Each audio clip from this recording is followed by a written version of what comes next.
Hello, it's all Twitch, it's me, Starkey, and welcome back.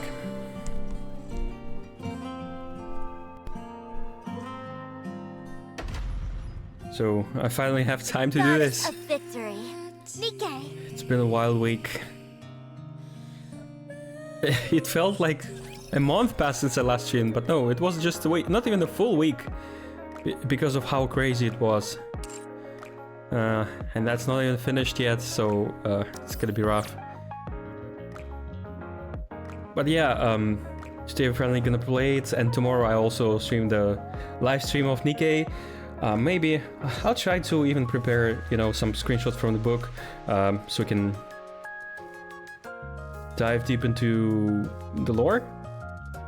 Since, you know, it's the perfect opportunity. I know I'm mostly tired after those streams, but I'll try to not be tired and read some of these interesting stuff from the book. Hello, Black Pearl. Wow, you're first today. I have done the dailies mostly. Let's just do a couple of little things and then we can jump right into it. Hey, and today is that day, you know, where two of these things that need to match are matching. So first, I don't cough. I don't have any problems with my throat. I don't have any flu or stuff. And at the same time, I'm reading really fast and I guess without stuttering today, so yeah. I mean, talking better. Maybe just because I'm happy about my test results. But yeah, I guess today is the perfect time to read the story. But yeah, unfortunate part is that I don't need to read the story mostly because it's voiced. I hope. I don't know actually, but I assume it's voiced. Let's see. I mean, Eden's Spear wasn't voiced actually, so I don't know. Tomorrow's the live stream. You're gonna watch? Yeah, of course. I'm gonna stream. Hello, Zelana. Hey, I'm working in the garden and lurk a bit. Wow, you have your own garden. That's cool. You never told you have a garden. For 3.5 anniversary. Yeah, as I said, I'm gonna stream tomorrow. And before or after, maybe I just do it before the stream. I read those lore stuffs. That means I need to... I mean, I always wake up early, so I'll just prepare the screens. But I mean, this book is 400 something pages big, so I have to skim through every page. I mean, mostly not, because there's the majority of the pages is just description of characters and concepts. The thing is, I need to decide for every character, is that important one? Because it's all wrote in Japanese and I can't read it, so I need to really decide what screenshots I take and what not. Because otherwise it's gonna just take too much of time. And you know, it's also harder because if you just put the whole image into a translator, photo translator, it's not working good. It's translating total mess. So yeah, I have to put it in sentence by sentence. It's the only way to keep the translation. Actually, I didn't try, nah, but AIs can't read images. Yeah, that's the thing. Maybe I can use translator. No, I need to use some tool that can read the text off of the images and then put it into ChatGPT or Grok. Then they can translate it. Maybe that's a good idea. Hello, Executor. You've been waiting for this. Yeah, I know. Me too. But yeah, now we're gonna do this. And the mood is actually also perfect for playing the story, you know. I'm not tired today because we only had one lesson today because, yeah, first one didn't happen and the second one was the test, so it wasn't a lesson. It was just a, you know, hard training for surviving stress, but mostly, you know, nothing too hard. So yeah, let's finish the little things we have to do before starting the story, and this is Arcana Advice. It's the last one. Let's hope it's a good one. Do you remember what I asked a while back? What kind of woman do you... You. I'm not even reading this first option, I don't care. Well, maybe you don't remember. We talked about it forever ago. But you know there's a much better answer. What do you mean? I have a serious conversation with Arcana about what women like. Wait, that was the wrong answer. Okay, that's not fair. Was that 19? No. Doesn't work. Yeah, we have to go through everyone. I need to answer correctly. I don't even remember the beginning anymore. Wait. You told me before. No, that's not it. 3. 4.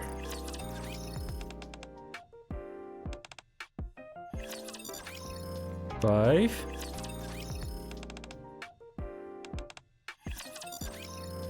No, 6.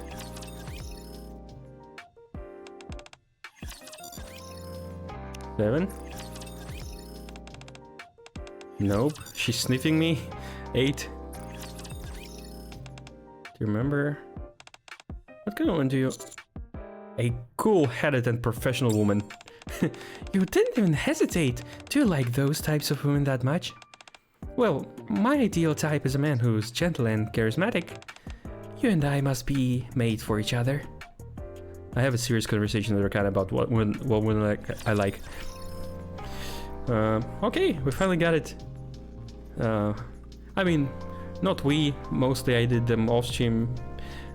But yeah, those advices are the best.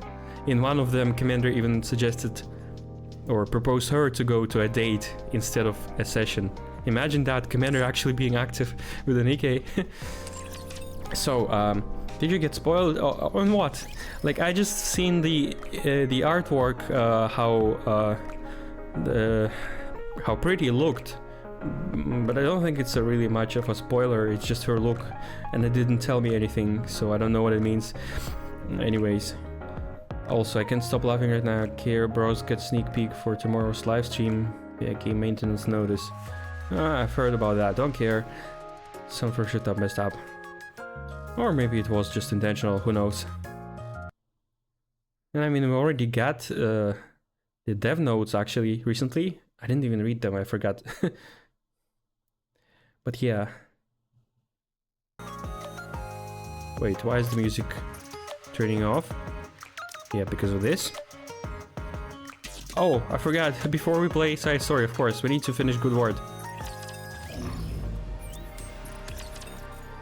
But it's not gonna be long, it's a hard mode ending. So, to recite what happened... Oh, I won. To recite what happened... Ah yeah, she told me about the experiment. That she was the overseer of the contract about our experiment and other stuff. So yeah, important stuff, but we don't really know who the... It's not... I'm not sure if it's the same term or not. Like, Supreme Commander and Commander-in-Chief. Is that the same person? Because if it's just the translation issue and those are the same, that means definitely that Anderson is not him. Because Anderson talked about Supreme Commander, so it must be not him, unless he tries to hide it so much, but it wouldn't matter. But yeah, let's do this. Last one.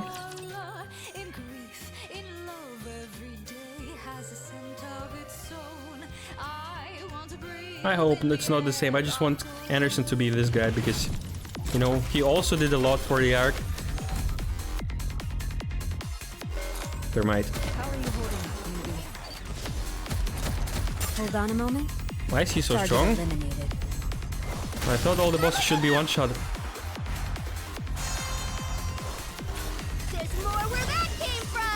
Damn, it's upsetting how Clay is useless. Having such a good wallpaper. Do I have her MLB? I guess I have. Hello, Matt. Did you see that? If not, then just ignore me. I think the Chief Commander is not human by how she works. So. Dear benefactor, it has been some time since I last wrote to you. After fulfilling the final contract, I now write to deliver my closing report. In order to inform the Foundation's children that their contracts were ending, I came up to the Ark in person for the first time in a very long time. Since the day I reprimanded VTC, to be precise. I met Sarah, who now owns a cafe. I also met with Oliver, who had a wonderful life with the family he's built. And though I regrettably could not meet him in person, I also found Leo, who lived a truly devoted life, and notified him of his contract's conclusion. All three faithfully fulfilled their contracts over a long span of time, and as adults, each succeeded in building a new family on their own. It is just as you wished. I also witnessed how much the Ark has changed. Through illness, misfortune, and death, though illness, misfortune, and death still cause people to suffer, things appear to be like in the times before the war, just as you dreamed. With people free to live normal lives once more, laughing and crying over beautifully trivial things. Some people view these changes and claim peace has made society complacent and that we are heading in the wrong direction. They do not believe the world has become a better place. Others see the same world and point out how people now help each other, indicating the world is becoming good. As you once said, the fact that opinions are split down the middle may itself be a proof that Ark has undergone a meaningful change. Oh, and Oliver asked me to be sure to tell you something. He's grateful to have been allowed to live his life as a human being. He, Sarah, and Leo all miss you dearly. I wanted to be certain I conveyed that to you. Also, through all of these moments, I was together with a child you had hoped would be born out of VTC's efforts. Born out? Oh. Wait. So Commander was one of these children who entered the Ark without parents? So Commander might be also as old as all the other NIKKEs, or even older. I watched him comfort a child who had lost her teddy bear, accompany someone who'd lost their way to the place they needed to go, help someone find closure who had been hesitant and wavering, and in general offer his time and heart willingly for the sake of others. He has grown into such a kind person, and that is not all. He has also achieved what no one else ever has. He achieved the astounding feat of reclaiming a part of the surface. While he did say he feels a great deal of pressure, I believe he's growing into exactly the kind of person you once hoped for. Someone who will one day lead humanity towards a better world.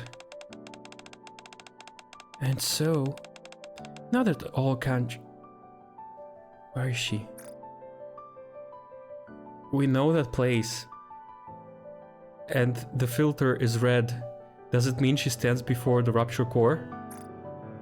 And so, now that all contracts with the Foundation have come to an end, I wish to watch what choices he will make from here onward, and what direction the world will take because of those choices.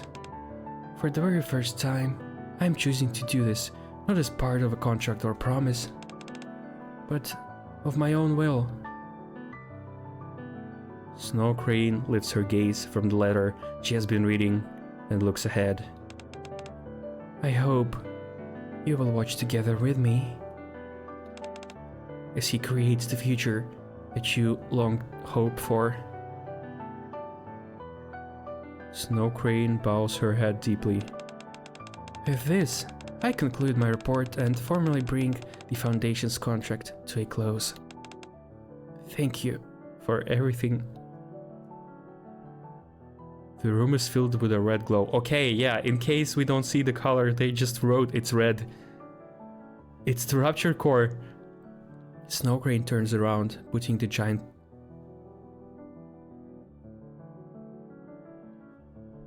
Snow Crane turns around, putting the giant coffin behind her.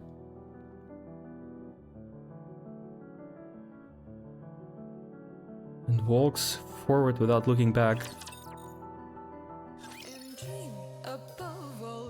Who the hell is that? We have a coffin somewhere in the arc, and it's probably in the tunnel between the lift and the Ark's power source. Connecting that with what she said about the Supreme Commander who sacrifices himself. This means someone gave his life to give the power to the core.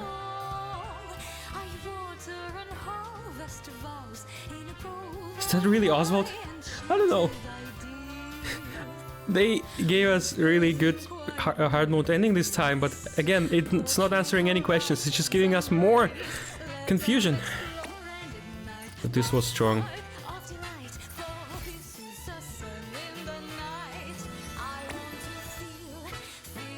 Damn, I really don't understand why people skip this event. Nobody even wanted to talk about it. Weirdos. You are really weirdos, people.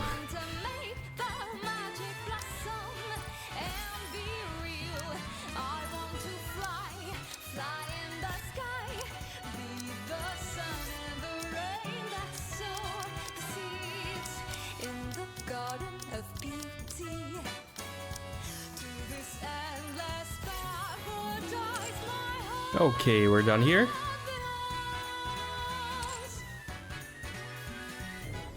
I purchased Look, I got your screen. Congrats.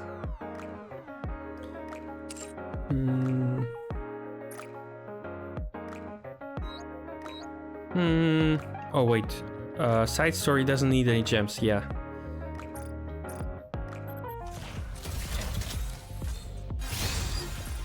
So I can spend the gems here.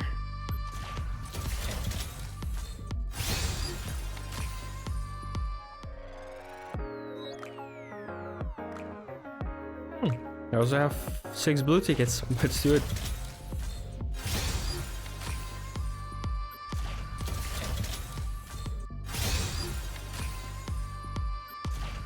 Yeah, actually, I had more. I just spent 10 tickets that I got from somewhere else. I don't remember. And I got Marciana. No gems, no entertainment. Ah. Not in this case, I guess.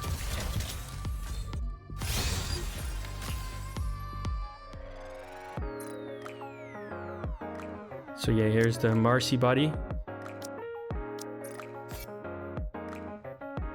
I don't think I need to open anything else, and I certainly don't need to roll any stats because I'm not gonna have anything for Anise. 34, yeah, that's not much. I thought I have more, okay. And someday I'll do these treasure stories, but it's MLB Marciana, it's perfect.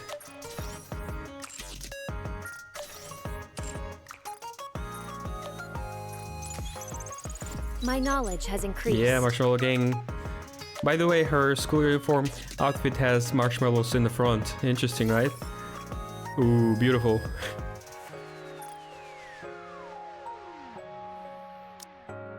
Belly button piercing. Marcy is a long forgotten waifu. Wait, where is it? Shouldn't it actually always notify? Yeah, it does. Let me get it. I mean, just look at it. Preview. Time for class to begin. Yeah, imagine doing the same thing with her marshmallow. Themistocles attacker full set? I don't know. I mean, if I need it, I can just snatch it off someone else. Because I gave my gears to NIKKEs that I don't ever use. So, it's fine. I certainly have a spare set. Why are you asking?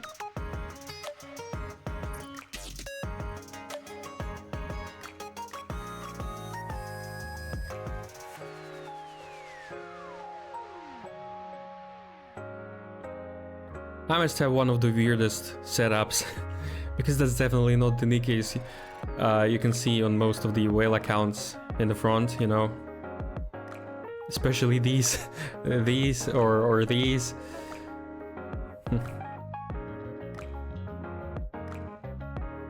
Almost as if I have the list upside down.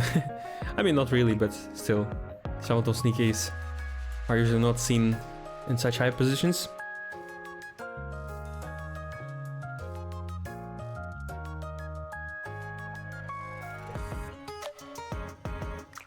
Well, you don't say anything, Executor, so I guess I'll just start.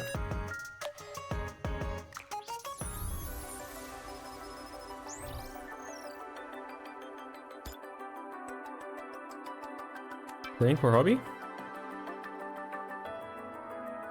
Chapter 42. Wait, what was that chapter? I don't even remember anymore. How you can still... Doesn't matter.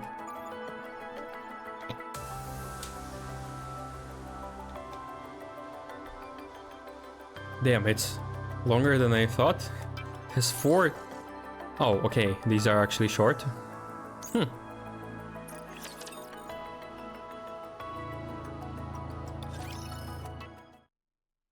Mustang stares at the brilliant light beyond the monitor.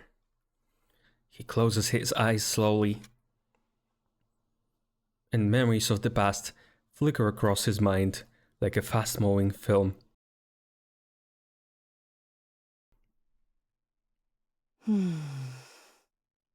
Pretty. Monitor. Holy! That's unexpected. Okay, I didn't see that. Wow. Got this. Okay, I just wanted... what did I want to say? He was staring at the screen. I assume it's the moment when only one tried to attack the Ark and Anise was shining on the surface, right? It's that moment when he remembered. What? That's unexpected. I thought we'll see, like, you know, younger Frisia, but she's already a grown-up Frisia here. She's beautiful. And she kind of reminds the look of, what was her name? Deipara? Yeah.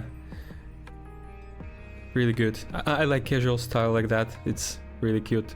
And her eyes are indeed really shining, and she even has the stars in her eyelashes. It's really beautiful. Okay. Level... Wait, what? Level 5?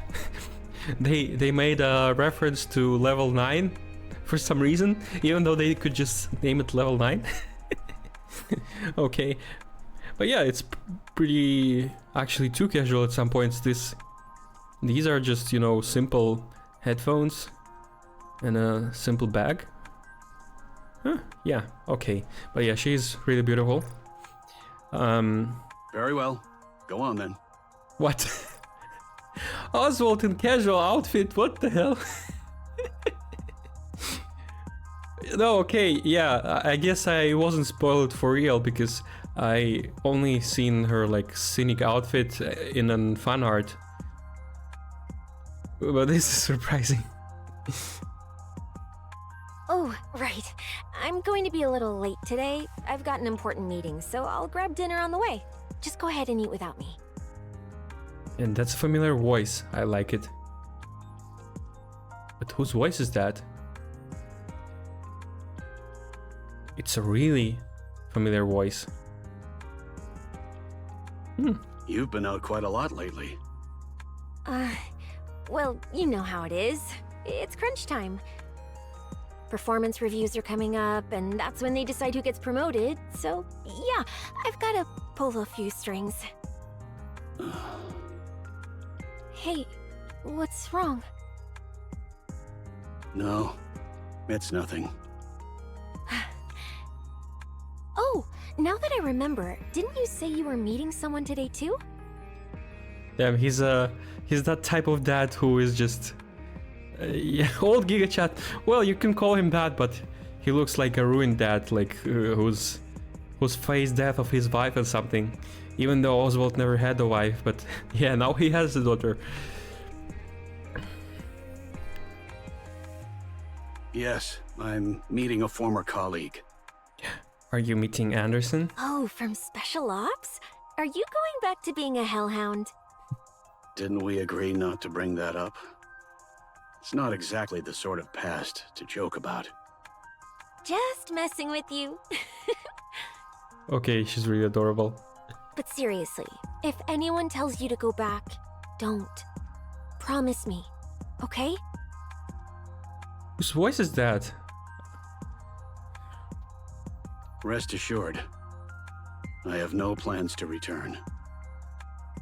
Good. It's peaceful now, so you don't need to do that anymore. Oh crap, I'm late. I gotta go. See you tonight! All right, I'll see you this evening. Brizia hurries out of the front door. Oswald stays where he is, staring blankly at the closed door. A time of peace. Huh. Is he not used to peace or Long something? time no see, Chief. I'm no longer with Special Operations. Still, I can't just call you Oswald. Very well. Just call me whatever's easiest for you. Wow, it's been ages since you hung up your boots. Indeed. It has been quite some time. Then why are you still strapped? Is that obvious? Nope, it's perfectly hidden. Only folks in our line of work would notice. It's a habit. I feel unsettled if it's not there. I know what you mean. Ah, he means the Same. weapon. Okay. I mean, yeah, I've noticed it. I was wondering what it is, so turns out it's a weapon. How's everything been with you? I'm doing well. The work itself is quite rewarding in its own way. Heard you're the training advisor over at Elysion now. Oh, so Oswald as well has to do with Elysian. I mean, no wonder it's the best company in the Ark. Figures. I can't think of anyone better for the job than you. Well, Gian, she... They've been treating me very well. Oh wait, though it's the Missile. workload has been easing up a bit lately. Not Gian, I mean Ingrid and, Harper. Yeah. I mean, Ingrid is indeed, taking experience of Oswald, if you can say it. So I don't know if, like, they're connected that much, or if he's just a consultant. But anyways, Ingrid has become a second Oswald in terms of, being reasonable. Not losing the humanity. Unlike, some other certain people.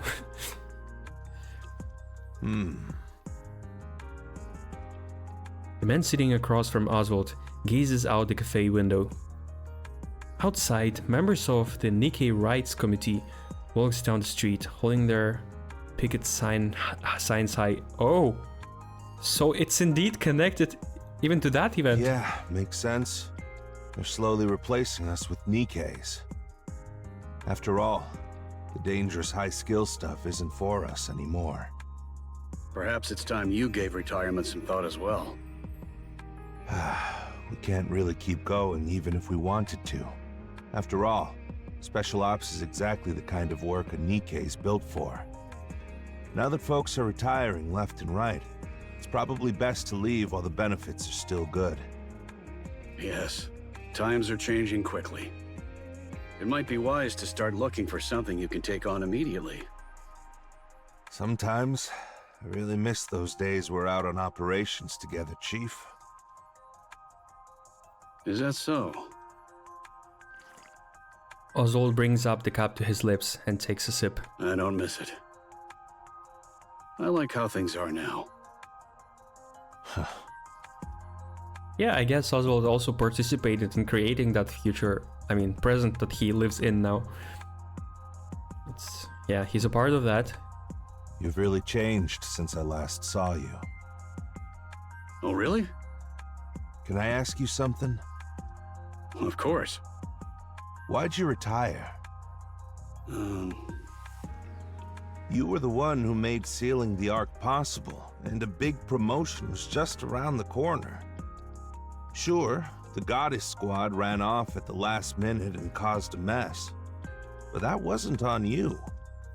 Oh, so that's what he told them. Ah, yeah, we were not told what actually happened for the Ark inhabitants. So that's the story he made up. But they just ran away. Ran off.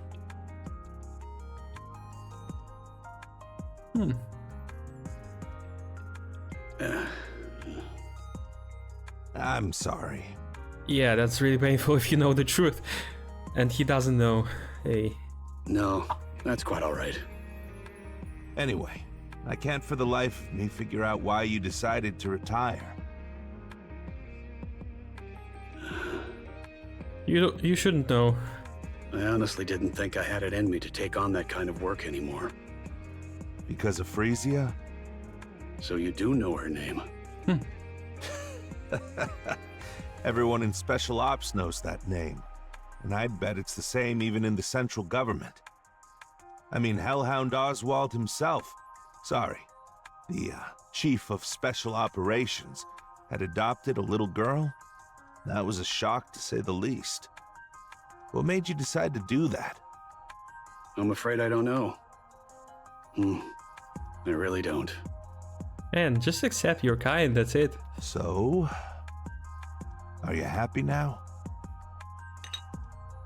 Oswald reaches for the coffee cup on the table. It's empty, but he lifts it anyway, bringing it to his lips almost absent-mindedly. Yes. Why do you say it like that then? Yes. That's not how you say you're happy. Yes, I'm happy. I think I am. Glad to hear it. In silence, they watch the city stretch out beyond the glass. So meticulously built that you'd never know it's underground and humanity's last refuge. Their eyes drift to the earth, looming like a silent sentinel. Suddenly, the calm shatters. Outside, a group of NIKKE disrupts the NIKKE Rights Committee's march. Shouts and footsteps echo, and a brief scuffle ignites. It just keeps getting worse. They push the blame for the surface reclamation war on the NIKKEs, turn citizens against each other, and quietly step out of the spotlight. The central government hasn't changed one bit. Oh yeah, definitely. They're always looking for a scapegoat, but I never thought they'd throw the NIKKEs under the bus too. Dragging the goddess of victory down and calling them the reason we lost? Honestly, it makes me sick. Then why are you still working for them, you dumbass? I'd advise against making remarks like that. Oh come on, Oswald, you know very well why. Now I get what you meant when you said you couldn't keep doing this. Yeah. Back then, I honestly believed that no matter how dirty the work, it was necessary to protect humanity. Yeah, but what they are doing is not protecting the humanity. Quite the opposite. They do everything to just, get the power and then blame everyone else. That's it. Government is evil. We were getting torn apart, literally, by those insane raptures. But that's not the case anymore. Yeah, if only you knew that the raptures were probably created by VTC. And it's all their big experiment, but yeah, whatever. The surface hasn't been our problem for a long time. It hasn't even been that long since we came down to the Ark, and already things have come to this. All I can do is sit in my room and watch them tear down the very ones we used to look up to, just to save themselves. It leaves a bad taste in my mouth. Ah, I see. So that's why you asked to meet today. Yeah, I've been thinking about retirement too.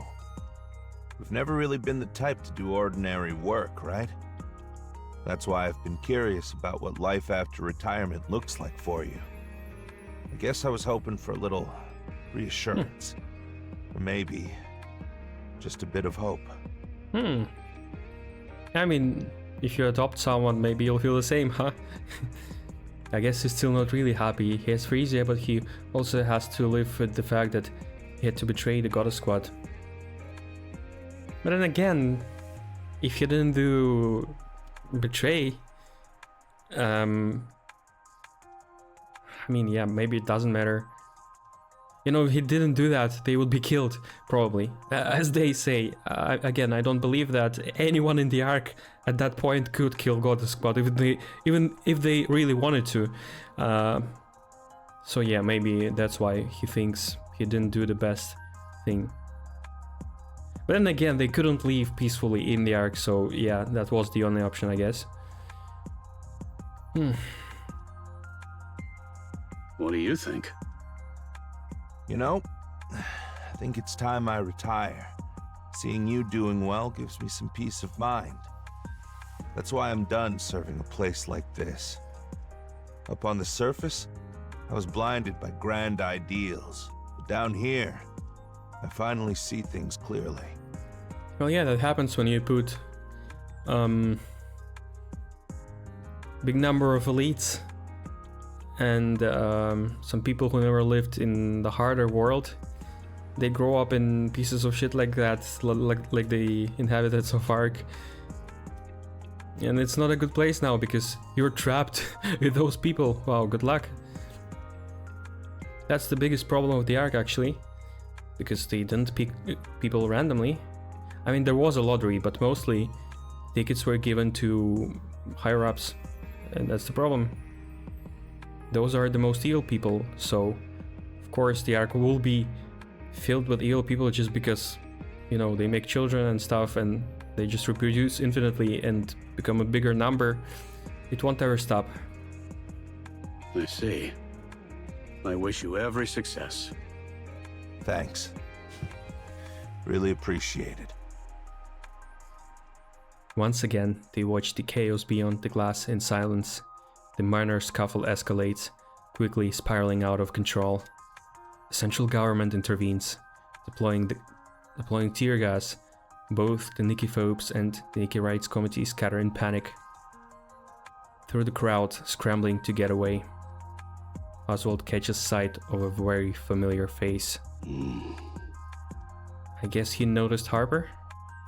What's wrong? You don't look so good all of a sudden. Something tells me he's about to step in again. I'm fine. Okay, seems things have quieted down. Shall we get going? You know, he gives that vibe of a previously a really good cop, and now he's like retired and became just a goddamn forgotten detective.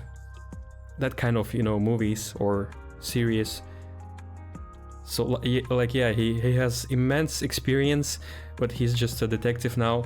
But now he steps in again to do some secret stuff and, I don't know, uncover some dirty stuff on government or stuff like that. All right. It was great seeing you. Yes. I did enjoy it as well. Wow.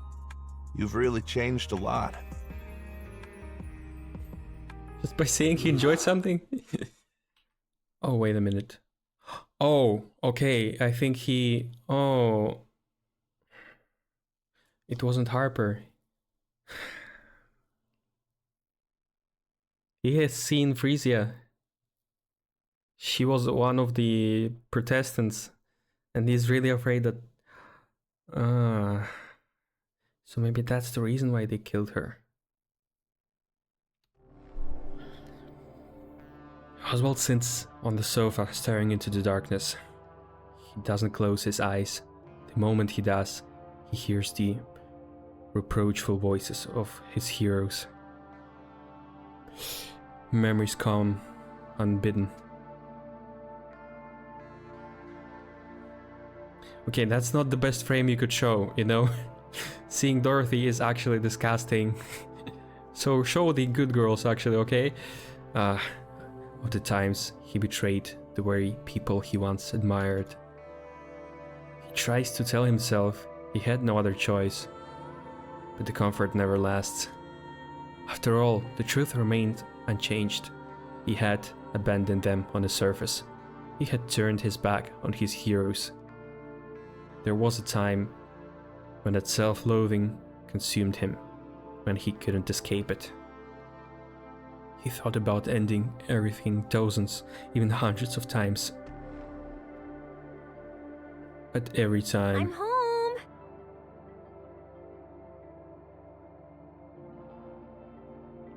And again, whose voice is that? I'm home.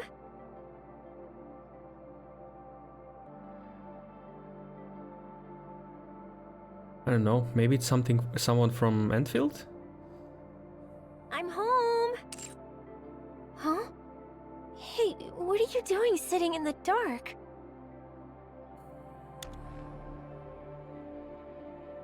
The lights come on, and Oswald winces against the sudden glare. Are you okay, mister? Did you get into a fight with the person you met today? But every single time, he's saved by a girl with no ties to him, who looks him straight in the eye and asks if he's alright. Mister? Frisia, Yeah? What's up? I know you've been working with the NIKKE Rights Committee. Don't.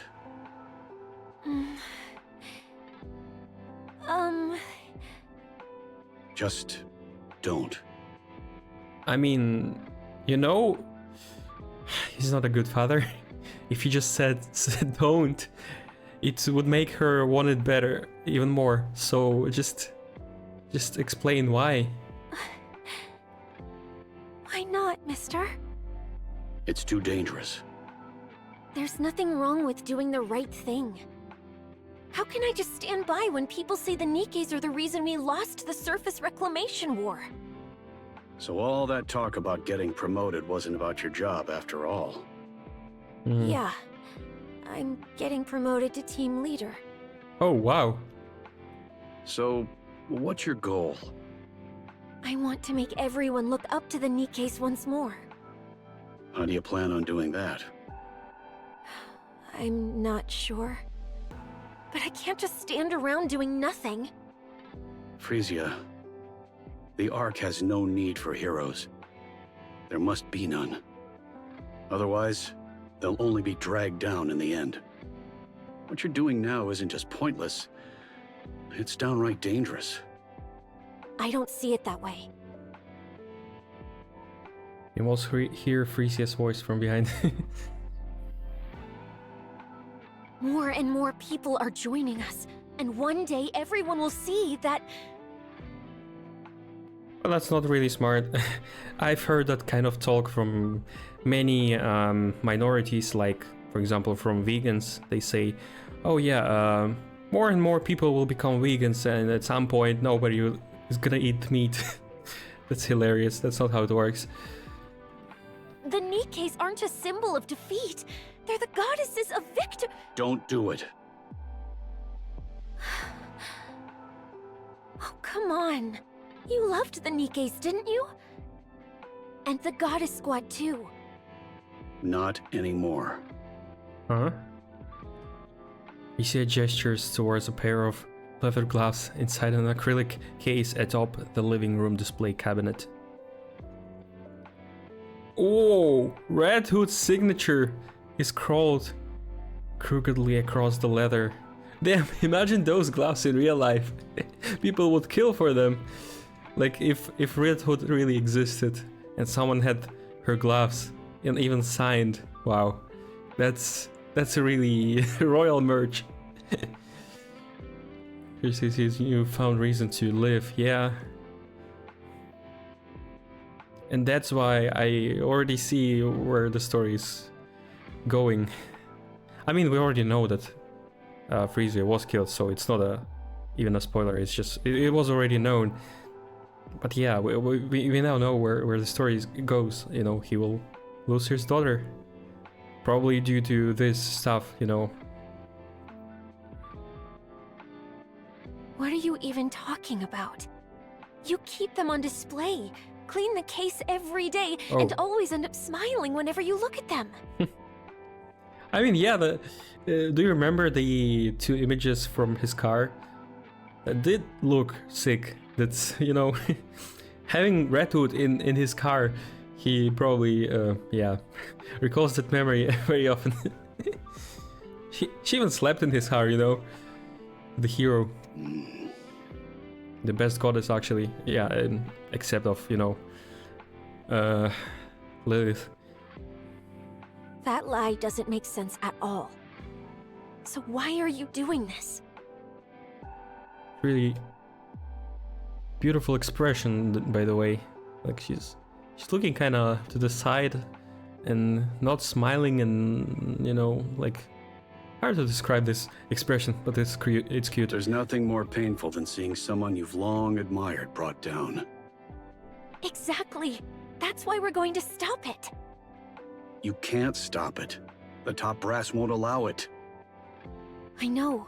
The central government needs a scapegoat, and I get why they're letting those NIKKE folks run wild. Okay, so she's not so stupid and naive, okay? So, what is her plan then? But are we just supposed to stand by and watch the NIKKEs who risked their lives for us get treated like this? I wish we could do more. But for now, we can only stand by. Now that I'm a team leader, I can do so much more. And the committee gets to decide what it wants to take on. You're looking at having a choice a bit too optimistically, aren't you? Oh, am I? Yeah. I already told you. Don't do that. I'm doing it anyway. Frisia, I'm crashing at a friend's tonight. Oh, come on. Frisia opens the door and walks out. Oswald stares after her, stunned into silence. 3 days later. Oh. Oswald watches the news, then bolts from the room. As he runs, his hand slips inside his coat, checking the chest holster. The handgun is snug, exactly where it should be. He arrives at the scene. The authorities try to stop him, but he brushes past them effortlessly. It's over. The plaza is a wasteland. Shattered furniture and broken equipment lie scattered everywhere, and lifeless bodies are strewn across the ground. Oswald scans the faces quickly. Relief washes over him when he finds that she's not among them. Holy hell. That really sounds terrible. He scans dead bodies and, you know, has a relief. But yeah, I know what they mean. I had no idea, to be honest, about this whole Frisia story. It was all surprising to me. Maybe I didn't pay enough attention to the clues we already had. What part of the Frisia story you don't know? If you want to know, like, the only time we've seen Frisia was in the Red Ash event. You should just replay it. And that's pretty much all we have about Frisia. And about Red Hood, his last drive with Red Hood, getting those gloves, you know, and... No, wait, yeah, in Red Ash he didn't even meet Frisia by the time. We only seen it in the recent event that you probably seen, you know, our Guardian. You've watched it definitely, so yeah, you should only rewatch Red Ash. He exhales, his phone rings. Oswald heads straight to the hospital, where he finds Frisia lying in her bed. Wait, so she did get damaged? What? Eyes straight, eyes staring blankly at the ceiling.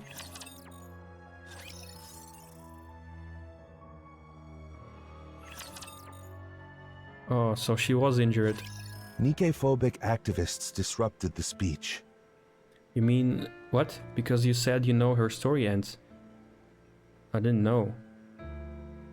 Oh, it was about... that was just in a recent event. No, was that story? Yeah, that was also in our Guardian, where... No, I don't remember. Was it the main story where we seen past of Neon Because it was told there what happened to Frisia. You know what, I can actually find the screenshot and reread it to you. It was Jean talking to Nian when she woke up, I guess. And she just told that Preeti was killed, you know? And we already know that Preeti is Frisia through the book. Ah, okay, there was one more place where they said about the situations. It was... maybe it was in the Nice Bond story. Or in the main story again. But yeah, Anis also said something about Preeti. She's very gentle and sour with her side smile. Assigned police officer. Why not a doctor? Nikke-phobic activists disrupted the speech and tried to force their way onto the stage. Your daughter got caught in the scuffle and fell near the edge of the stairs, breaking her neck and severing her nerves. What? So she's already dead like that?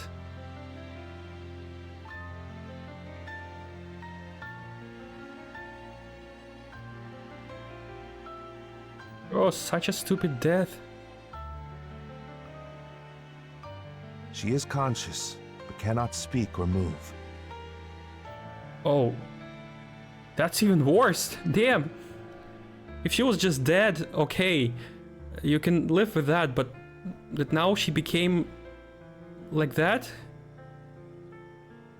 I mean, at least in Ark they can turn people into Nikkes to save her, but living in a state of this is really not good. Like really, dying is a better option than being unable to move for the rest of the life.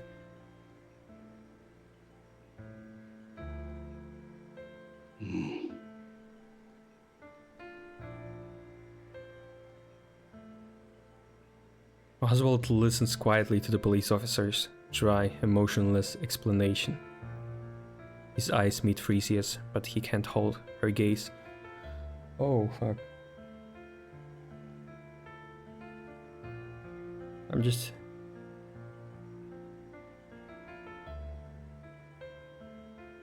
imagining it because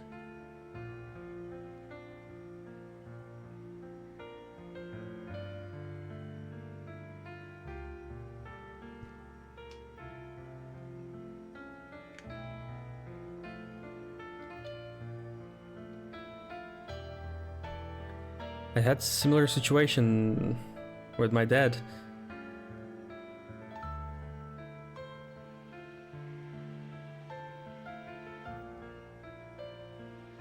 So yeah, I can imagine what he kind of feels. You know, that she can't answer.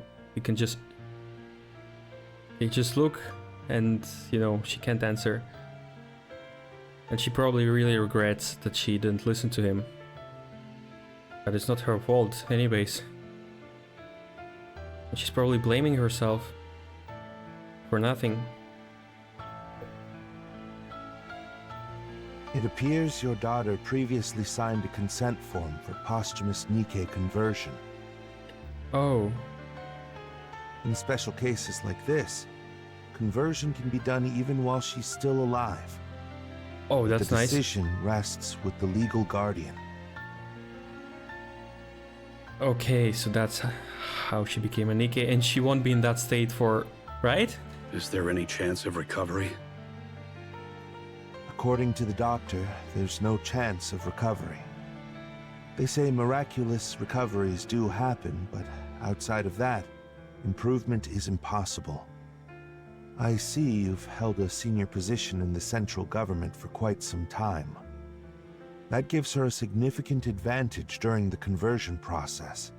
You'd also be able to choose the manufacturer. Whoa, what? I knew there were assholes, but they just don't even hide that higher-ups have more choices during Nikkification process? Damn.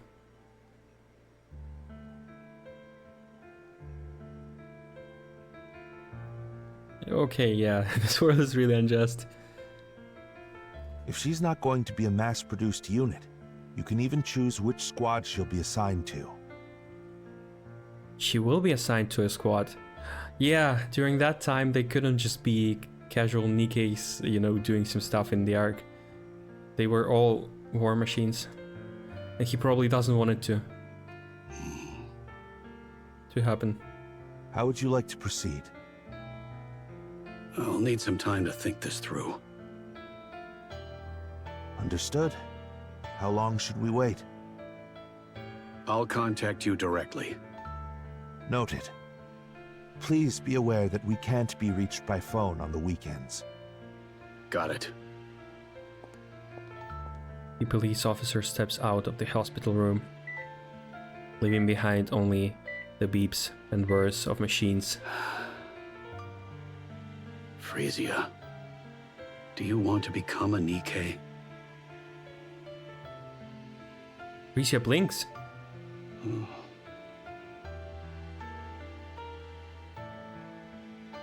Silence hangs in the air. After staring at Frisia for a long while, Oswald finally speaks. I don't want that. I can't bear the thought of you forgetting me. He probably thinks that she will be... I mean, yes, yeah, what a situation.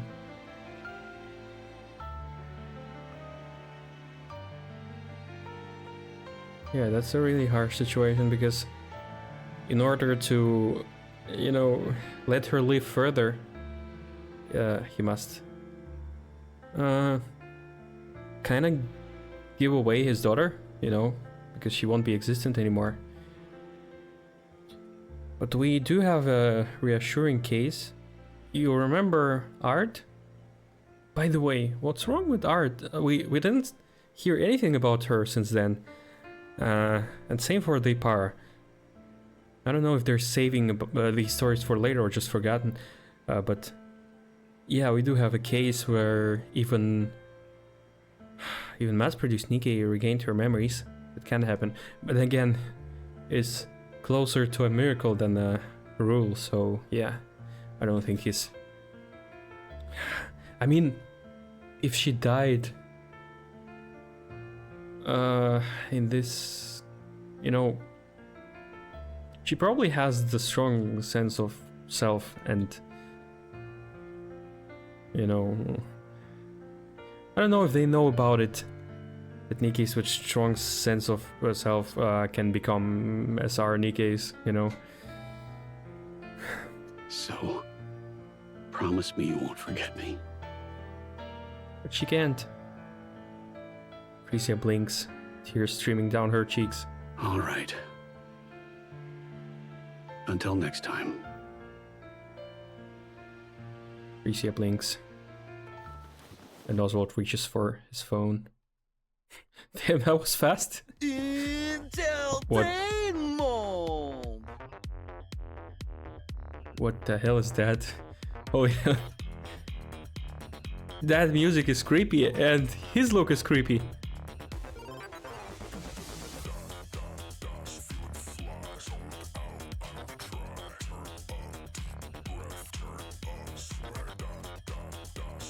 Damn, that's terrible. What the hell is that? Yo, he was really ugly and creepy. Just look at the gaze. He's a creep. Okay. VIPs of the Ark, mes amis. What's with his voice? Enjoying yourselves, oui? What the hell is this? What's with the voice? This music sounds like fart sounds. I don't like that at all.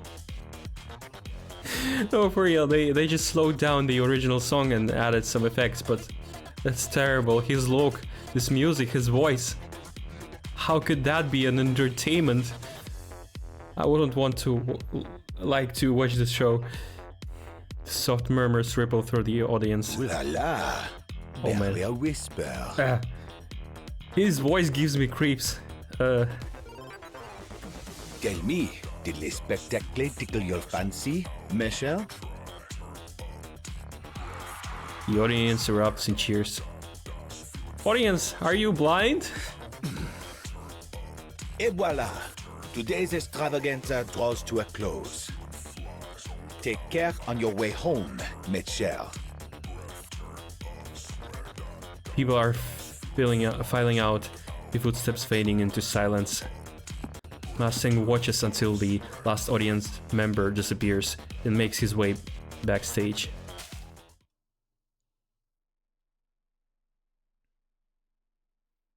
In fact, this color from past Mustang is same from CEO of Shift Up becomes first billionaire in South Korea. What?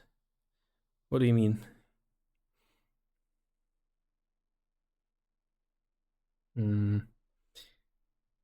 A staffer hands him a drink. He sips casually, then flings the remainder across their face. What the hell? Damn, he was a bastard. Get the sweetness right. I won't repeat myself. Damn, that almost sounds like Chatterbox's voice without effects.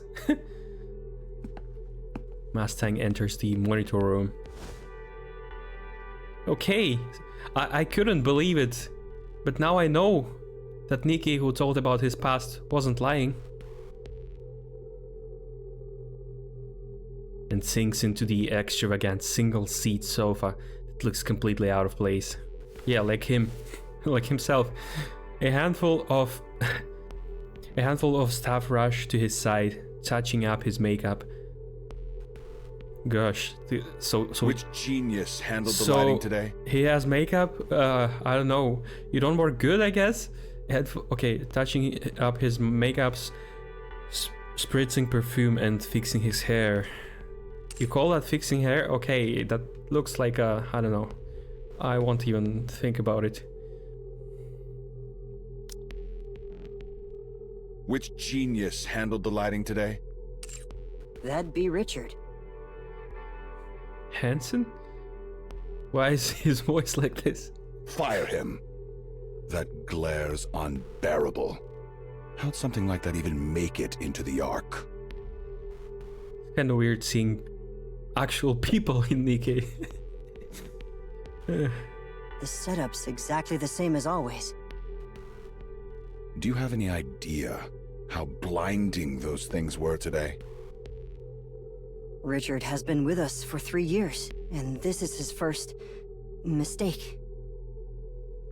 Fire him. Now. Understood. And what's with the audience tonight? So lukewarm. Pathetic. Every last one of them. I give them a rare performance like that, and this is the thanks I get? Wait, you were performing? What could he ever do? Is he a singer, a rapper? What is he doing? I thought he's okay, if he's performing himself, that's really weird. I'll look into it. Who's in charge of marketing? Bring them to me. He's just stepped out to the restroom for a moment. Fire him! No toilet! Didn't I say to wait here until the show's over? Am I a joke to you? But show's over. He's been unwell with gastroenteritis for the past few days. I was worried it might get worse if left unattended, so I sent him to the restroom. And just who do you think you are? Who gave you the right to run the show while I'm away? That's not the case. Not a single thing meets my standards. And it's sweltering in here. AC, now! Right away. So, how are the ratings today? 4.1%. Unfreaking believable. That's pathetic. Wow. who he thinks he is. With that rating. Wasn't it 7% just last week? Indeed it was. And 12% the week before that? Correct.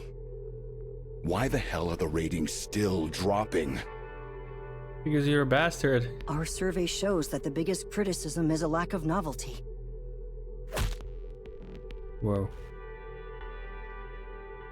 Mustang kicks Hansen square in the shin without even standing up. Do you think that's what I asked for? I told you to come up with solutions, countermeasures. Yeah, 4% is erectile dysfunction. No, really, that's pathetic.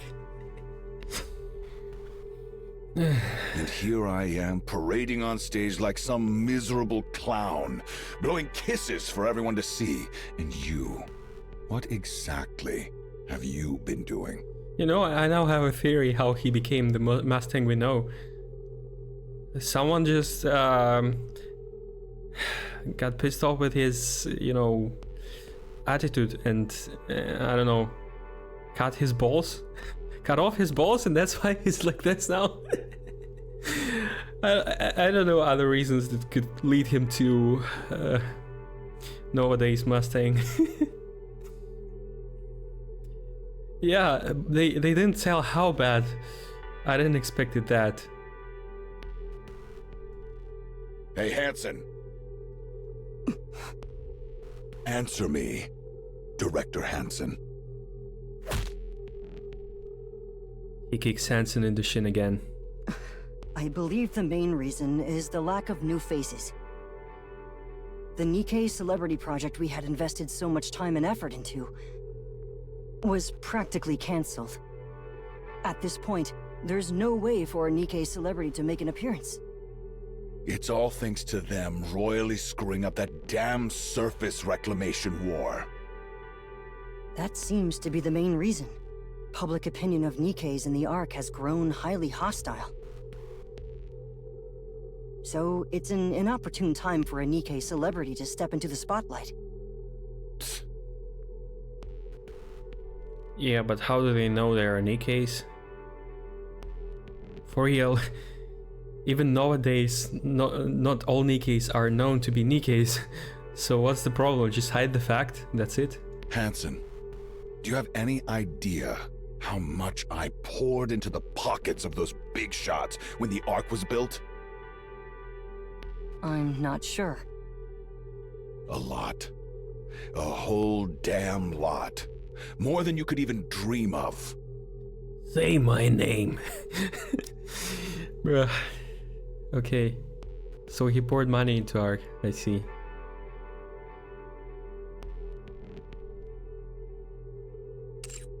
I mean, what for? That was just VTC technology.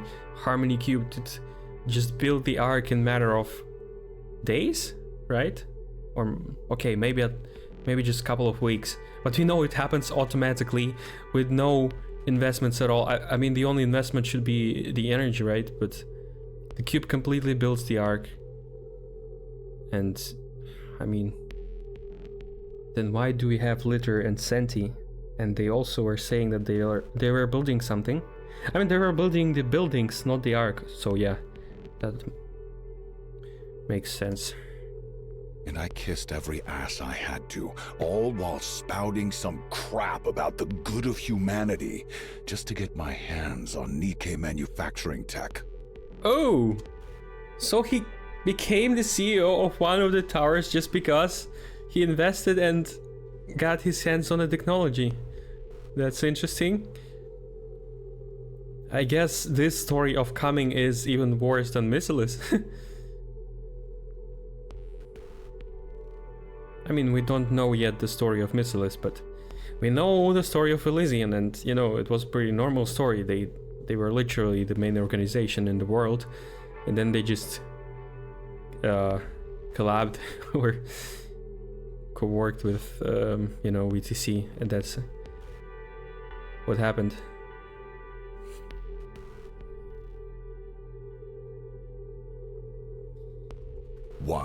you ask?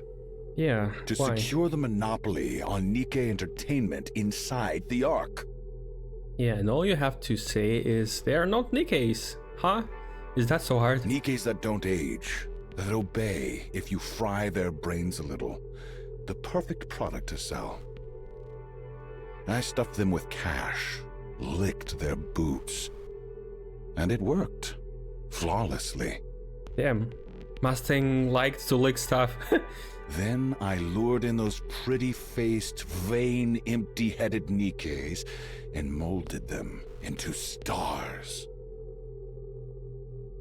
That's why he was making beautiful Nikke's. All that was left was the debut. One shot, guaranteed hit. If everything had gone according to plan, I'd have ruled the big three. And literally become the god of the Ark.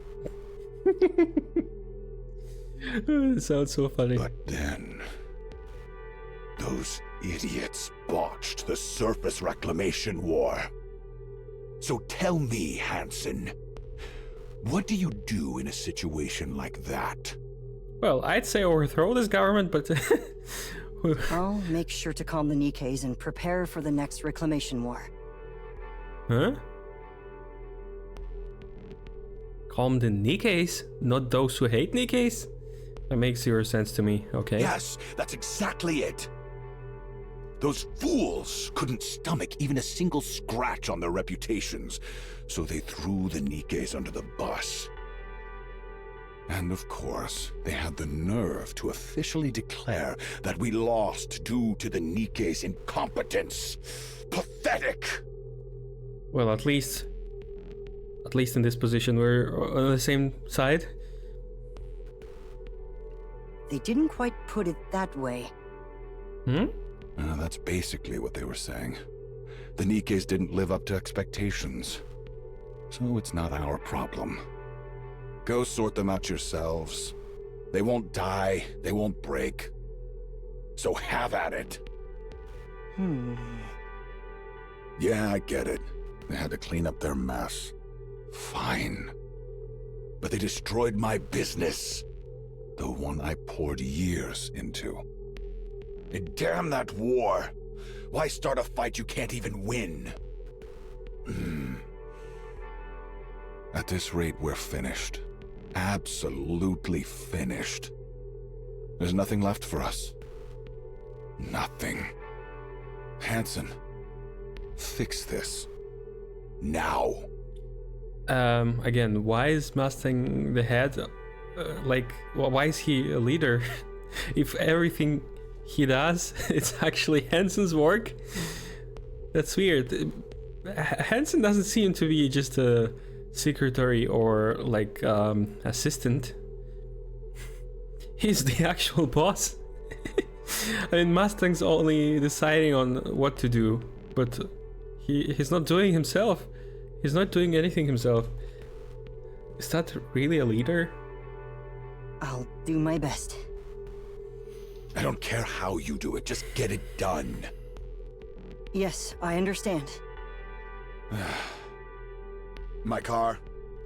It's waiting outside. I'm heading to Ephialtes. Don't even think about looking for me. Oh. Oh no.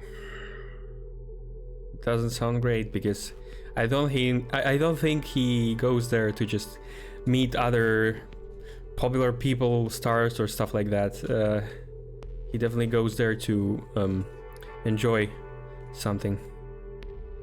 It seems you've been going there quite often lately. How else am I supposed to blow off my steam, huh? Don't you do it every single moment you're here? I'm leaving. Hey, give me a change of clothes. Mustang gets to his feet and strides out of the monitor room. Hansen lets out a deep sigh. Always working yourself to the bone, huh? Oh, you're here too. Since you know how hard I've been working, a little help would have been appreciated. How exactly am I supposed to help? That person's a nightmare to deal with. As I see it, you aren't exactly easy to handle either.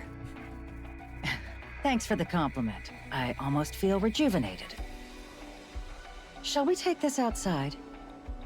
Why are you acting like that? You're scaring me. It's important. Look at this. Miss Hansen a... This sentence, just look at this. Miss Hansen. Miss Hansen a document. So, she's hoping to become a NIKKE. She can't move on her own? Oh. You got your hands on Frisia's files? But how? Yeah, she'd already worked her way up to team leader at the NIKKE Rights Committee. When the NIKKE phobes attacked her, completely severed her nerves, poor thing. Okay, but what am I supposed to do with her? Let's bring her in. Pardon? A woman who died tragically while campaigning for NIKKE rights.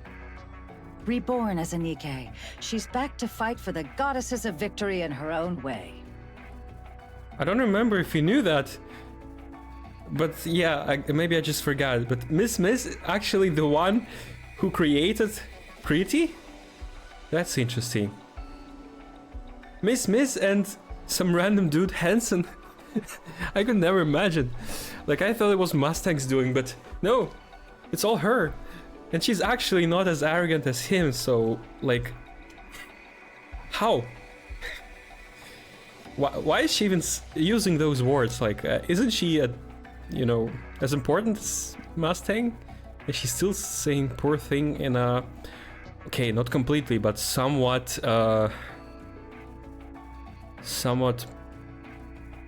sympathizing manner, or how do I put it, you know? Quite the picture, huh? Are you suggesting we bring her into the entertainment industry? That I do. We don't even know what kind of talent she has. At this point, her story is her talent. If we play our cards right, it could flip everything in our favor. I suppose that may be true. We're doing this then? Yes, I'd appreciate it.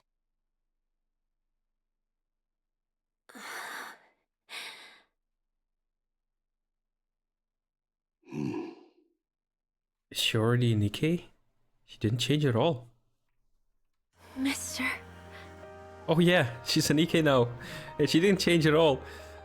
So we do have a chance of having her playable, right? Just like Red Hood. Nah. Red Hood was also in the story of, yeah, nobody's story, but Frisia not. Phew. Yes, it's me. She remembers him. I'm so glad I remember everything. Yeah, that's a relief. So, where was I made? Tetraline. Tetraline? Why there of all places? Yeah, actually, that's an interesting question. Oswald, why did you pick this bastard? They said the chances of memory retention would be highest there. Oh, for real? Wait, so he didn't even invent this technology, he just purchased it? And somehow he has it better than others? I can hardly imagine Tetra being better in NIKKE production than Elysian.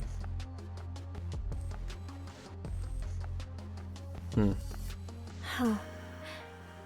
Yeah, I think that was a great choice. How are you holding up?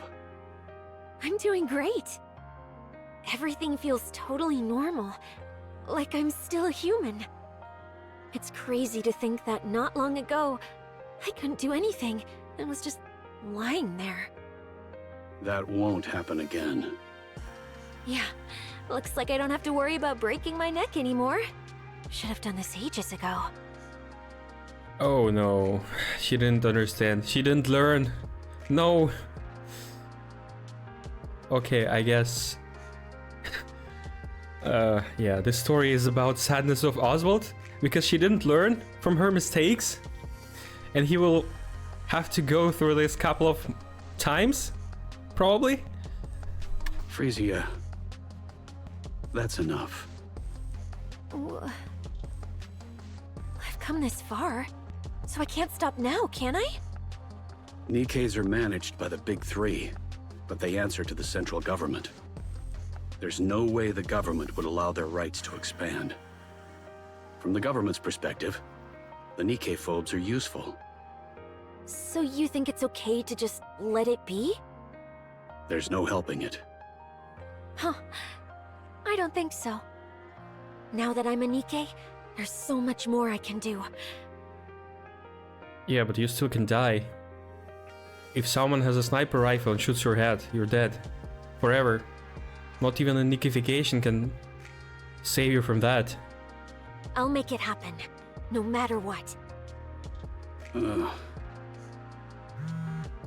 Damn, poor Oswald. This story is really about Oswald and his tragedy. Tragedy, yeah. Sorry, I'll be right back. I need to take this call. Sure, go ahead. No, she will run away. Don't do that. Secure line. Oh, what? Oswald speaking. Chief, I heard your daughter became a Nikke. Does she still have her memories? Yes, her memories are intact. Thank goodness. And since she's your daughter, I took a quick look at the data just to make sure everything looked normal. Frisia? She's born to do this. Do what? Born to do what? I'm not sure I follow. Her combat skills are no joke. Wait, what? If I had to exaggerate a bit, that's Lillyweiss for you. What? Wait, how? How is that possible? I don't know. We don't know something about Mustang's technology. How did he improve them? Did he just pour more money into existing technology so it's improving like that? Or is it purely just because of how Frisia is? Of course, she's not quite at Lillyweiss's level, but she's close. Oh, man. Honestly, there's nothing stopping her from becoming the next Lillyweiss. What are you saying? Chief, you still there? Bro, what a friend you are if you say this. You know how he feels about it. I have a favor to ask. Don't recall him again, right? Yes. Go on. Could I ask you to alter the data? At this stage, becoming the next Lillyweiss wouldn't do any good. Yeah, it will just really be equal to giving away his daughter. He will lose her, even after she regained her memories. She'd just be used as propaganda by the central government. Yeah. More people would end up dying pointlessly on the surface. And one person alone can't change anything. But Chief, the mere fact that there's a successor to Lillyweiss at this point... Please, I'm asking for your help. I can't let my daughter be sent to the front lines. Pulling the father-daughter card on me, huh? That's a low blow. That's a trump card, so do as he says. I apologize. All right, leave it to me. I'll make her look like just another ordinary Nikke. Yeah. Would that be possible? Nothing we haven't handled before. Piece of cake. Good thing Enix's tied up with managing the Ark right now. If everything goes according to plan, we should be able to monitor all sectors by next year. Right on time. I'll leave it in your capable hands. Sure thing. Guess I'll have to put retirement on hold for a while. Thank you. Mister, Oh. You heard everything? still not done? Oh. No, it's over. Why? Tetra just called. They want me to swing by the office. Apparently they've got something to tell me. Tetra? Yeah. I asked if my guardian could come too, and they said yes. Let's go together. What's going on? Why Tetra? Why even ask? It's obvious, isn't it? No? Tetra's in the entertainment business after all. They probably saw me and decided to scout me on the spot. I don't think that's the case. Say what? I mean, it's a win-win. They want her to make the money, and she wants to get popular. That's the best situation, isn't it? That's the best outcome. So yeah, it makes now even more sense. I just hope she won't get into FALTs. And hell, this story is gonna be long. Whoa. Whoa! Anise in the school? Wow. Damn, she looks pissed off. What's happening? Cool. Sport outfit. Nice. Cute. But scary, yeah. Her gaze could burn right through me. Anise stares intently at her desk. Every inch is scrawled with scribbles. So crude, she can barely bring herself to read them. She grabs a wet wipe from her bag and tries to clean them, but they won't budge. Wait, so she's bullied? Permanent marker, huh? Oh no. Well, that explains why she's like that as an adult.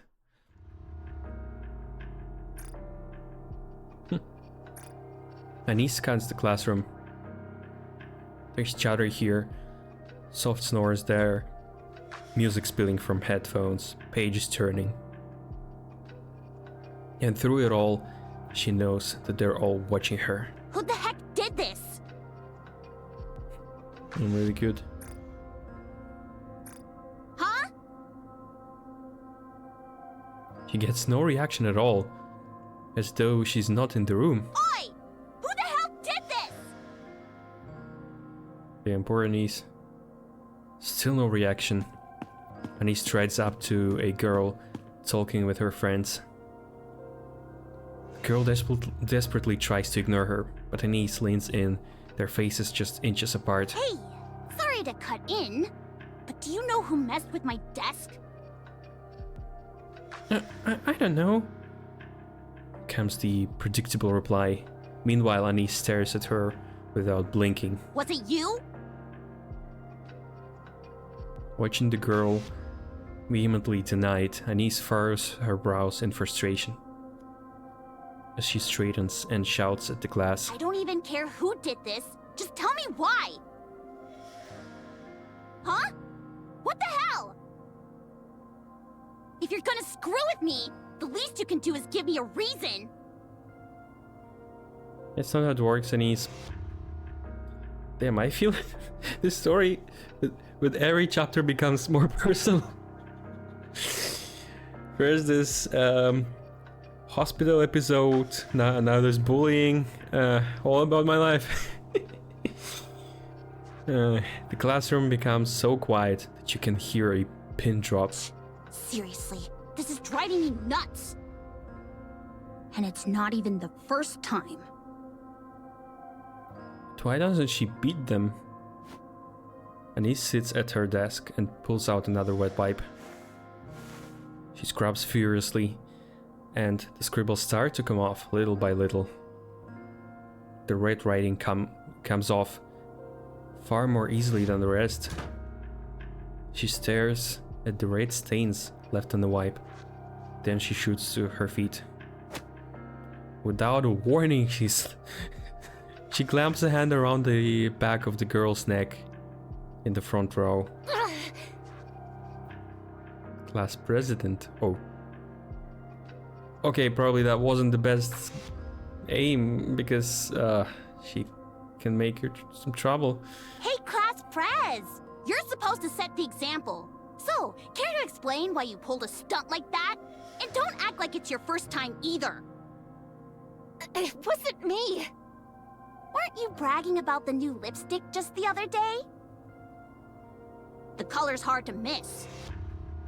Thought you said it was expensive, but here you are using it to scribble. Must be nice having money to burn. Anise clamps down harder on the nape of the girl's neck. I wasn't the only one. But you're in on this too! Come on, class pres, step up and take the hit for the whole class! Class president rips herself away from Anissa's grip, rubbing her neck as she glares icily. You wanna know why? You're a nobody, yet you strut around like you're all that. That's why. What the hell are you talking about? You're an orphan. You only got in here on some scholarship. You've got absolutely nothing. So why do you strut around like you're in charge? I'm the leader. I'm the class president, not you. Oh, I get it now.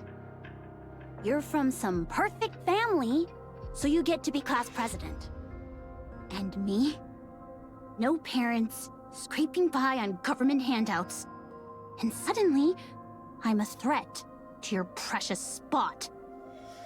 That pisses you off, so you pull this kind of crap, right? Please, know your place. Just because everyone humors you, doesn't mean they actually like you. The classroom door slides open, and the teacher enters. What are you doing? Nothing at all. Sit. Class is starting. And this teacher has a kind voice, but maybe it's just a random voice. The class president glances at the teacher and quickly returns to her seat. The teacher eyes Anise for a moment before walking towards the podium. Anise lunges at the class president. Hey! I'm not done with you yet! Teacher! Not the best moment to do it when teacher watches, okay, Anise? If you want a revenge, do it outside of class at least. How many times is this now? Dunno. Can't remember. Stop causing trouble. She's the one who started it first. I didn't do a single thing. I'm not saying she's in the right. But things like this don't just happen for no reason. It might help if you take a hard look at yourself. Are you for real right now? What? Whoops!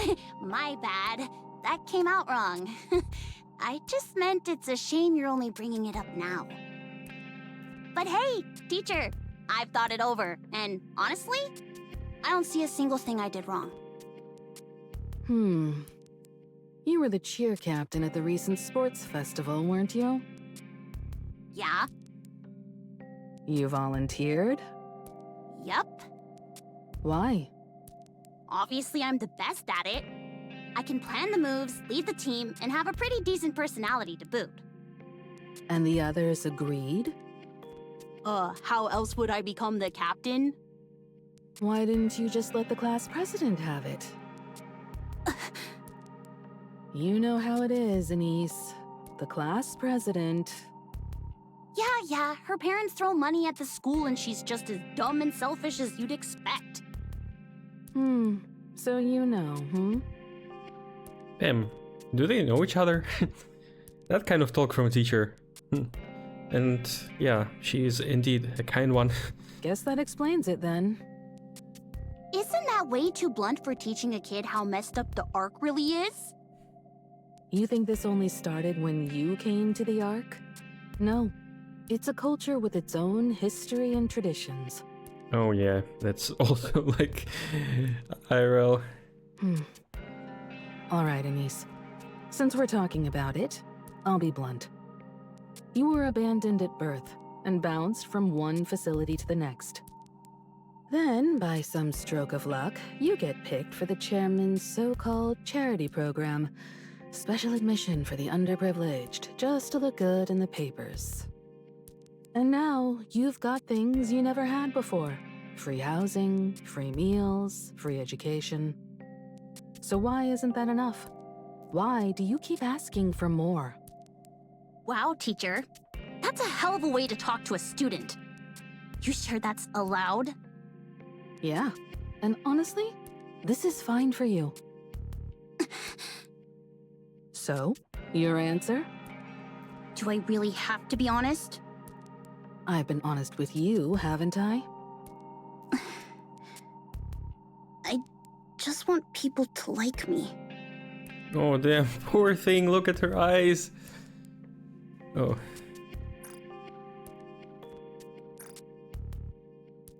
Could be added as a sticker, I guess. It's so beautiful. I've never really known that feeling. But here at school... Damn it, I'm tearing up. Here, some tissue.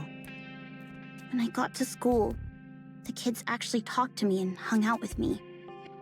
It felt amazing, so I pushed myself even harder to get along with everyone. I thought that if I worked hard and did well, maybe they'd like me for it. You're lonely, aren't you? Yeah, always. Why don't you just quit school? Wow, you really don't hold back, do you? You're not going to get what you want here. The class president will keep pushing you around.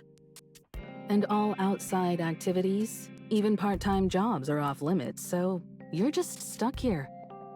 At this point, you might as well quit and do what you actually want. You're living your life well because you work hard and fight for what you want. Honestly, that's impressive. But not here. Here, you'll get completely crushed, and all your effort will count for nothing. Yeah. The memories you make in school, they'll stick with you for the rest of your life. So quit. Transferring would be tough, with your special admission and all. Still, wherever you end up in the world, I'm sure you'll manage just fine. Come on, teacher. Give me a hand, will ya? No, you know how it works. I've got bills to pay, and the chairman's the one paying me. Think it over. Now go back to class. Teacher! There's nothing I can do. I'm sorry. Thanks for apologizing anyway. And he steps out of the teacher's room. She pushes open the classroom door and steps inside. The lesson is in full swing. The teacher talks, students scribble and whisper, but no one so much as glances her way. Anise makes her way to her desk. It's even more cluttered than before and drops into her seat. After a while, she leans forward and rests her head on the desk, awake but motionless. The lesson continues, the final bell rings, signaling the end of the day. Murmurs ripple across the room, but Anise sits there, unmoving. Gradually, the classroom grows quiet as time passes. After a long while, Anise lifts herself from the desk. The classroom is dark and empty, as a loaded silence settled over her. She packs her bag and heads back to the dorm. All of her roommates' things are gone, but Anise just collapses onto the bed.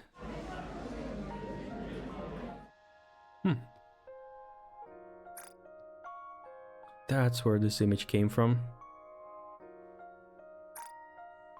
Voices drift in from all around, but none of them are for her. She closes her eyes and lets her memories surface. The thank you letter she wrote to a facility administrator, left unopened in the trash. The time she asked a well-dressed peer to play, only to be slapped by their parent and splashed with water. A friend she had made was adopted and gone before she could say goodbye. Meeting that friend years later and greeting them warmly, only to be met with an awkward, uncomfortable smile. Dancing wildly on the stage, desperate for attention. At first, the laughter she got was intoxicating, till she realized it was mocking and cried for days afterward. A volunteer who hugged her tightly with tears in their eyes told her to take care when she left the second facility. Unable to forget the volunteer, she looked everywhere, but all that remained was their cold digital gravestone. The moment she tracked down the volunteer's daughter and begged for a hug, clinging as if her life depended on it. At that moment, Anise is certain she must have been broken somewhere along the way, so desperate for love. Anise opens her eyes.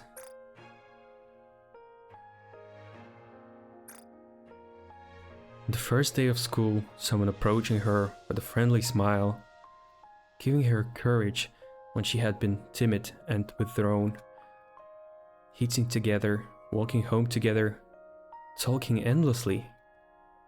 The expectant looks when she volunteered to be cheer captain. Practicing, laughing, and celebrating when they succeeded. Feeling unmistakably that everyone liked her. And at that moment, Anise is more certain than ever. She isn't broken. She's better than she ever imagined. That's why she doesn't want to let this slip away. Even if it's fleeting, not even half a year, it's a time when she can finally like herself. Anise closes her eyes again. It's okay. I can go back. Yeah. The next day, Anise opens the classroom door and walks in. Hey, good morning. There's no response. No one even glances her way. They finally finished the construction by the school gate.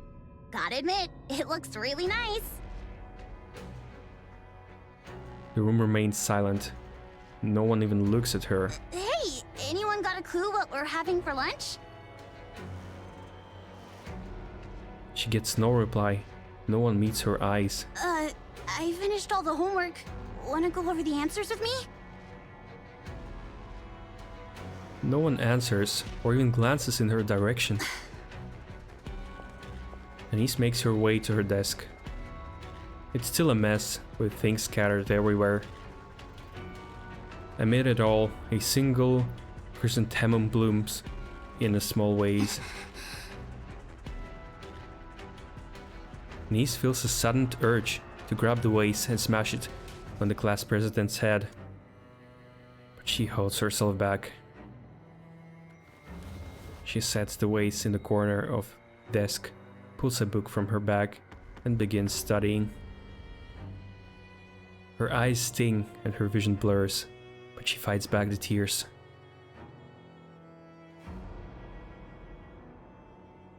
That day, she doesn't utter a single word until she returns to the dorm and crawls into bed. Well, that was easy. Oh, what? Why do your parents say, well, that was easy? That wasn't easy. Not for you, at least.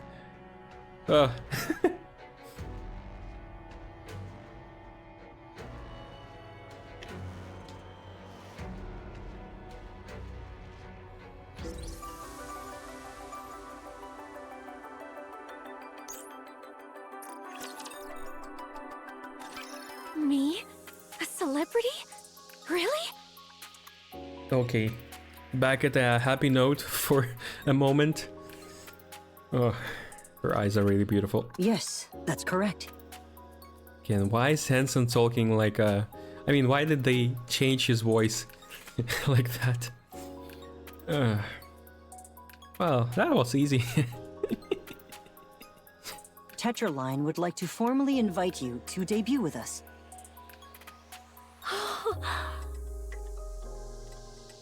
Frisia pokes Oswald in the side. See? I told you. Yeah, but you know they're dangerous people who will try to use everything of you, so maybe use them as well for your purposes, you know? May I ask why? I can't make sense of debuting a NIKKE as a celebrity at this point. And there must be a reason you chose Frisia, given that she's never shown any interest in the entertainment industry. She's got talent. Once she debuts, she'll shoot straight to stardom. I'll stake my reputation on it. I wouldn't be so sure about that. Yeah, good guy Oswald, he knows. He knows you don't believe a word of those... I don't know the proper word for that, but yeah, for those people. You think I'd lie? Of course, Miss. We know who you are. Yes, there's nothing backing that claim. Yeah. I hate to brag, but I'm a very successful producer. When it comes to spotting raw talent, no one even comes close. Where did you get information on Frisia? You shouldn't have had any contact with her. Every NIKKE application goes through me. After all, we are a NIKKE manufacturing company. Wait, who are you in this company exactly? Now I really wonder. I mean, wait. Is she the manager that was in restroom during... Like, I don't know her position. Is she as higher up as Mustang at this point or not? I mean, if he fired the light guy just for a single mistake after 3 years of work, and he didn't fire her, and also he didn't fire Hansen, I guess they are more important than just a single worker. So yeah, they must be at higher up positions as well. Tetraline hasn't been doing well lately. So you intend to make Frisia a symbol for advancing NIKKE rights to gain support? Impossible. How are you so smart? You see right through it. By my calculation, the NIKKE phobes make up half the Ark's population. And you intend to win over the other half by turning her into a celebrity. You work in this industry, don't you? I suppose you could say that. You're right. Okay, at least they don't hide it. I mean, yeah, if he sees it through, he must know that it's a win-win situation for both sides, so yeah, there's no need to hold back. Hansen. As you said, Tetraline's situation is indeed far from ideal. Following the failure of the Surface Reclamation War, hostility toward the NIKKEs has spread throughout the Ark. As a result, Tetraline, which had been preparing a major entertainment project centered on the NIKKEs, is now taking a direct hit. That's precisely why we need your daughter. So, you're hoping to turn things around by putting a NIKKE with a story in the spotlight? I won't deny that. But that's not the whole story. The current situation is wrong. NIKKEs should be celebrated as the goddesses of victory, not treated with scorn. It doesn't really sound sincere out of your mouth, but whatever. Yeah, that's true. Truth nuke from Hansen. I was only a child when the Rapture invasion occurred. Oh, okay. I was powerless then. I guess it's just because of the voice changer he sounds insincere, but okay. Let's just accept. He has a robot voice changer. But I remember watching them fight for us on television. When I didn't know any better, I thought they were simply impressive. Once I learned the truth, I realized how noble their choices truly were. And now, those very NIKKEs are being made scapegoats, persecuted for circumstances beyond their control. The central government's neglect has left even their supporters unable to speak openly.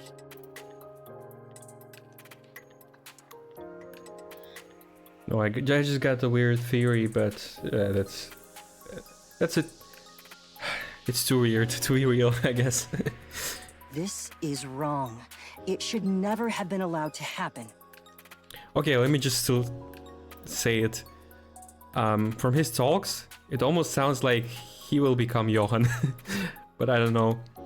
Like, I mean, yeah, because of his voice again, it sounds terrible, but if we just read the text, the way he talks is really more of a leader than just a, you know, assistant of an arrogant leader of the company, you know? Your daughter's story is a compelling one. Someone who died fighting for NIKKE rights was reborn as a NIKKE and now chooses to fight again. With Tetraline's unparalleled character branding and promotional power, we can spread that story throughout the Ark. Hey, that's the new kind of power we were searching for. Remember, there was like one missing from all the powers. Fire power, we got water power once. I don't remember the third one, but yeah, that's the fourth one. Promotional power, that's all for Mustang. I want those who fight for NIKKE rights to be able to speak freely and with confidence. Yeah, let's not talk about the censorship of Tetra and stuff like that, right? And central government, all the dangers that they bring to you. If you speak up... I may be overstepping, but you seem well versed in this field. I believe you understand exactly what I mean. Please forgive me for speaking of such a tragic death in this way. But this is a rare opportunity. Does she really need to be a celebrity? I trust you know there's nothing that can shape public opinion quite like celebrities. Yeah, that's true. So again, Oswald, you're a smart guy, you should know it's her only chance to achieve what she wants, you know, and to become happy just like you are, right? I'm asking you to give the NIKKEs hope. And honestly, you want it too, right? Because you want NIKKEs to be in glory again, you know, right after what you did. The Ark needs it now more than ever. Oswald looks at Frisia, whose eyes are sparkling like fire. Deep down, he knows that there is no stopping this. So, let me get this straight. I'm going to be a celebrity and fight for NIKKE rights, right? To sum it up, yes. But we won't do it out in the open. Everything we do is under the radar. That's the kind of thing we excel at. Mister? Oswald stares intently at Hansen. I have one condition. Yeah, don't harm her, please. Sure, I'll do everything I can to accommodate it. Hansen, stay by Frisia's side as her manager. And keep a close eye on everything she does. You do realize he's a board member at Tetra, right? He's not going to waste his time playing some celebrity's manager. Yes, I understand. Hansen? It's all right. That was my plan from the start. And one more thing. Under no circumstances are you to send her to the other side. The other side? I'm afraid I don't follow. Oh, yeah. That's exactly what I was talking about. Don't ever let her step her foot into fealties or even close to the partition. Do you want me to go into the details of what really goes on behind closed doors at Tetra? Yeah. Who the hell is this guy? Ah, you don't know. Okay, I thought they know that he was like at least a soldier or something. I guess they don't realize that they're like a merely pawns in comparison to him. But yeah, okay. Make no mistake.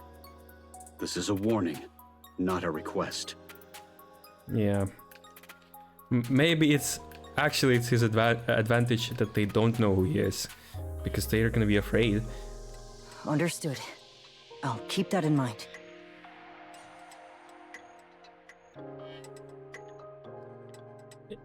If he says so, does it mean that old-time Mustang is actually like... I mean, I don't think he owns the fealties, but, you know, he's kind of shown like the island person, if you know who I'm talking about, right? And Oswald doesn't want her to get on that island, if you know what I mean. I'm counting on you. It's a pleasure. I look forward to working with you. Frisia gets up and extends her hand towards Hansen. Let's do our best together. Yes, I look forward to working with you. I'm Frisia. Hansen. Their hands meet in a firm shake. Oswald's eyes linger on Frisia, noting the way she looks at Hansen. Huh? Once again, he's certain that this cannot be stopped. We start tomorrow. He likes it. She likes him? The goal is a debut in 6 months. Damn, that's pretty fast. It's going to be tough, so you'd better be ready.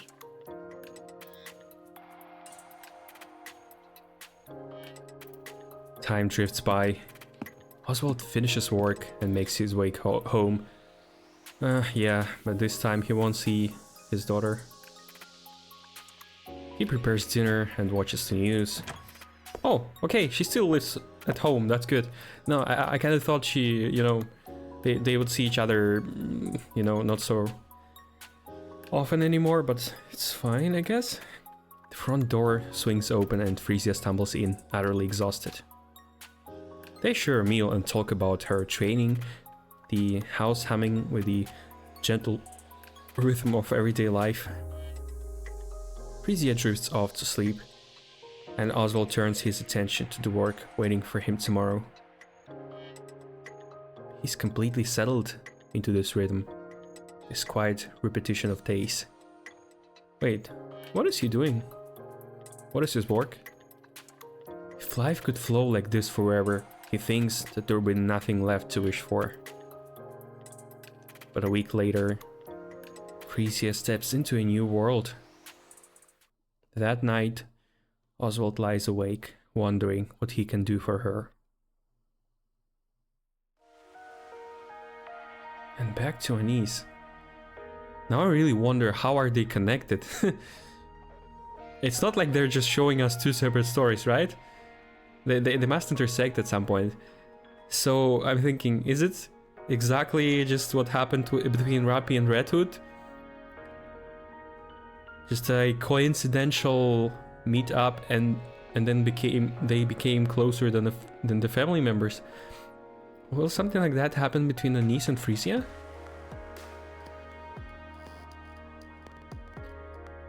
Wait, so that's the... wait, does it mean Anise knows? Who is she wearing? You know, this armament? If it's made out of Frisia? She literally wears Frisia's skin on her as a weapon? I wonder. Hello, the Bill Black. Welcome.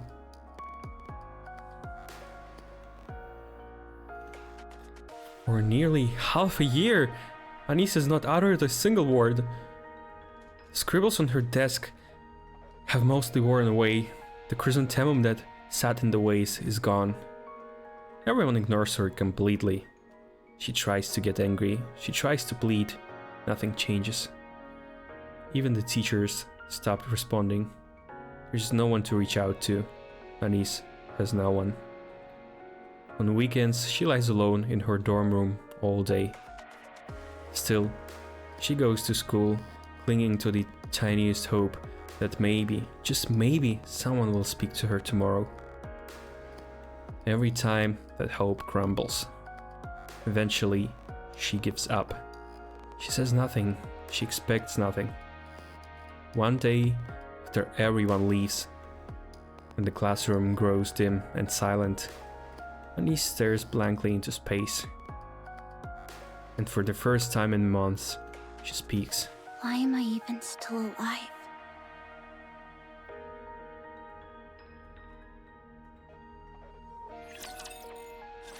Well, that was easy. Oh, stop this! Why did they put... That wasn't easy! Stop it!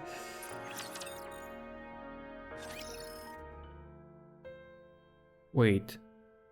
Don't tell me that is how she became a NIKKE. No. Turn on this music.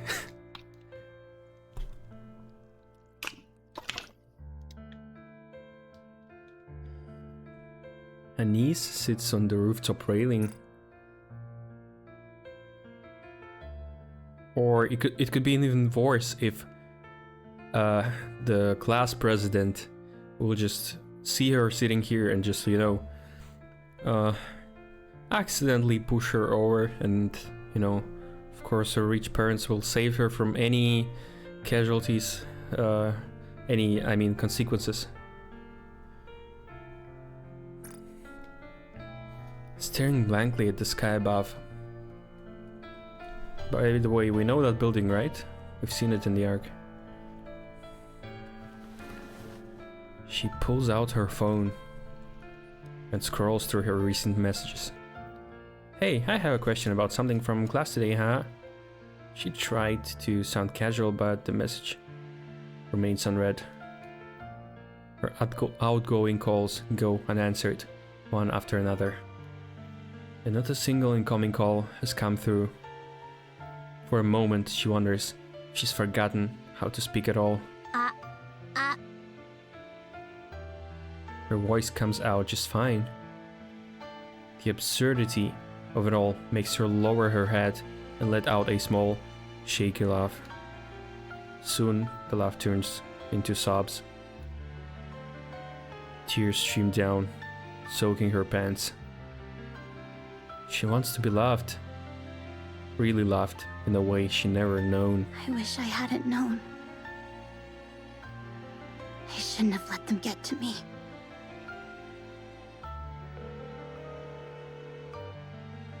Niece makes one last call to her teacher. It goes unanswered. No.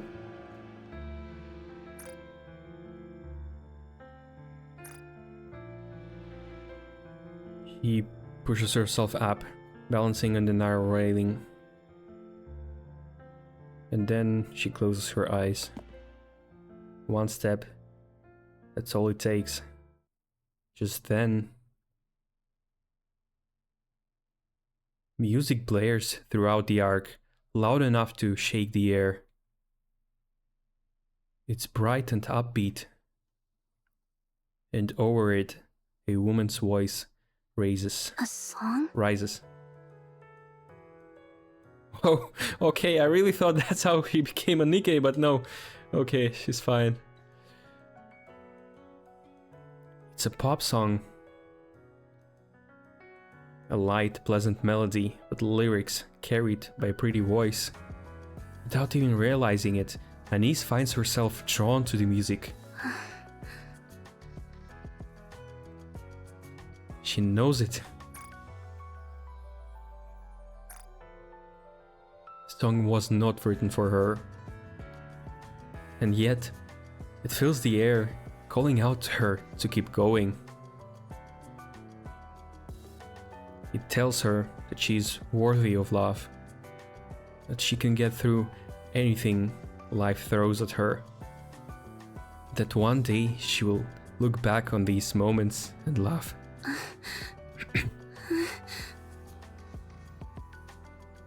It cheers her on and wraps her in comfort.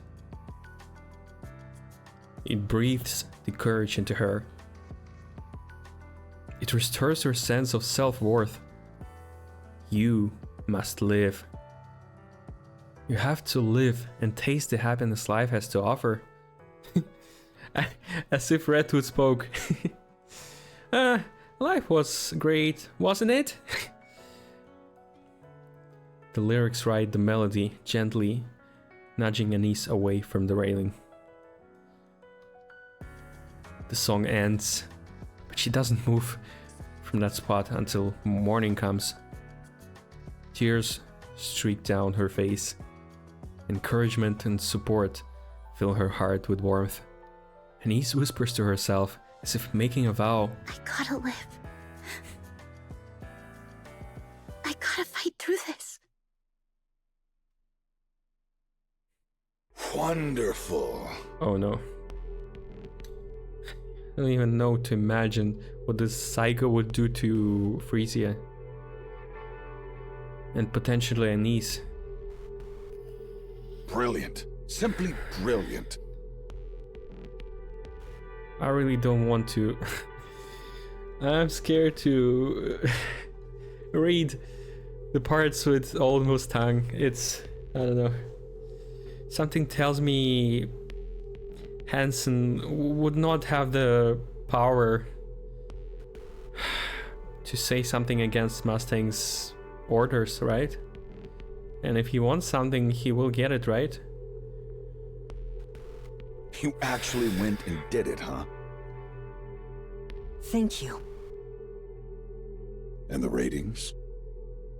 The ratings came in at 41%. Holy. That's like before, right? I mean, like the first number they said, was it? Or was it 14? Well done. You make me proud. That's bold of you to say. I thought he would say, only 40, it must be 120, huh?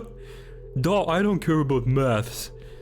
If I say 120, it should be 220, you hear me? Thank you. You kept coming to me for money, so I had to wonder what nonsense you were cooking up. And this is it, huh? Her debut went off without a hitch. Bet it cost a fortune to stream it live across the whole arc. Well, it wasn't exactly cheap. If you need more, just say the word. I'll pour it in without hesitation. Damn, he's going all in. You've done a fine job shaping her image. A NIKKE who takes the stage for the others. Couldn't have timed it better. So, what's next? We're currently working on it. Throw her into the spotlight. Every interview, every talk show, every damn variety program. I want her everywhere. Push her to the limit. She's scrap metal anyway, she won't tire. Make sure everyone on the Ark knows her name. Holy, I couldn't imagine he, as a NIKKE manufacturer, should know better than anyone else. They are not scrap metal, they have human brains, they're just literally humans with metallic bodies, that's it. Okay, that really is pissing me off. How can he say that? I mean, it's even normal to hear that from Suen, because she's just I mean, yeah, he's the same now, but it doesn't sound I don't know, I mean, maybe it does sound from her like she means it, but I don't know. Maybe Suen copied his. What? Okay. Wild theory. What if Suen is actually just Mustang old version and the new Mustang is actually not Mustang? Yeah. So, if that's true, it means Mustang once was shifty. Mustang 6.7 million credits or I will deny your offer. You mean PayPal him 20k? So, where is it exactly? What? What do you mean? That singing rust bucket, what's it called again? Her stage name is Pretty. Right, Pretty. Where'd she vanish to? She went home. Get her in here. It's time to celebrate. Have her start pouring the drinks. I'm afraid that won't be possible under her contract. A contract? What kind of crap is that? No, seriously, how can he be a company leader if he thinks contracts mean nothing? I mean, isn't it? I mean, at least for central government, contracts do mean something, at least in public space, you know? But yeah, again, I don't think they even bother stopping what he's doing with others. One of the contract terms specifies that she must rest at home. Screw your contracts. You actually went along with this bullshit? Her guardian was stubborn and flat out refused to give his consent. What were we supposed to do? And who exactly is the Guardian? Yeah, Mustang, I guess you should know him. I mean, we know that he's not only an arrogant boss, producer, or whoever. He was also commander of a secret squad, right? At least I think he is at this moment. Yeah. I mean, they said he was in the past, so he must be right now. He must be leader of squad. Well, I don't know, remember the name of the squad, but it was Velvet and others. So he should have heard at least about Hellhound, right? I'll send the materials over later. All right. Let's just see how cocky this Guardian thinks he is. Oh, let's see who's stronger, huh? Here's the plan. Oh no. For the next week, I want every movement recorded. The rust buckets, the NIKKE phobes, the opposition. Don't miss a single thing. I'll deal with the central government myself. If we play this right, we can turn it into something much bigger. What exactly are you planning to do? Just corporate whitewashing. Pardon? Huh?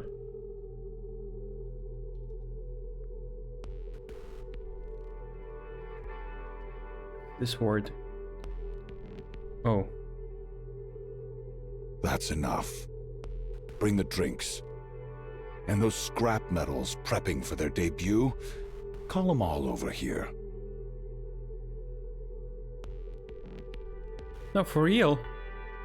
Suyun must have seen Mustang in this state, and that's why she's like that. Tonight, we're gonna have some real fun. I don't want to know about, please. Oh my goodness! Whoa. As I said, I've seen her like artworks with her, but in-game model looks even better than I imagined. Wow. She's really a star. That's beautiful. Damn, I really want her to be playable. Or at least part of Anise, you know? Just like Red Hood is part of Rappy. It is possible, right? At least if they meet deep by an accident. Pretty. 0-0 pretty. That's an interesting thing here because it's almost like 0-0 queen. Remember? She's like a queen of pop stars? Nikke's? I can't. Super adorable. Yeah. Not only that, like, you know. Okay. Anyways. Oh wait. The whole, almost the whole height. Yeah. Perfect. Did you see that, mister? Yes, I did. So, what'd you think? You did great. You looked lovely, and you handled yourself really well. I mean, I could say that's not how you cheer up your daughter, but I mean, that's perfectly Oswald. That's what Oswald would say, so I guess it's better that way. That's just him. I mean, in the whole time we ever heard something from Oswald, that's the most cheering sentence he ever made. Do these clothes suit me?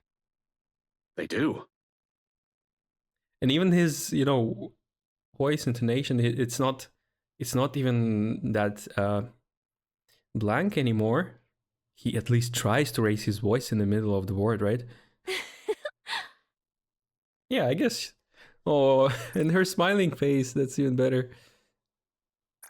Still, you might want to change into something more appropriate for a meal. I know, but I really wanted you to see it. But, mister, if I dance and sing, will it really make things better for the Nikkes? Can I really give them hope? If that's what you believe, then that's how it will be. Yeah, and in fact, you already saved one Nikke from death. It could be even that building, right? It could be Anise. No, but that's not her, but still funny. It could be this building, right? Okay. I'll go along with that. Well, that was easy. They should change the end screen. For real, that's not... That shouldn't be like that. Okay, small break, I'll be back.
I'm back.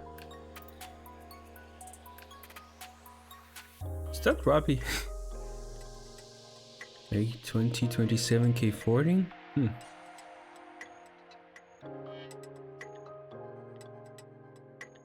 Time moves on.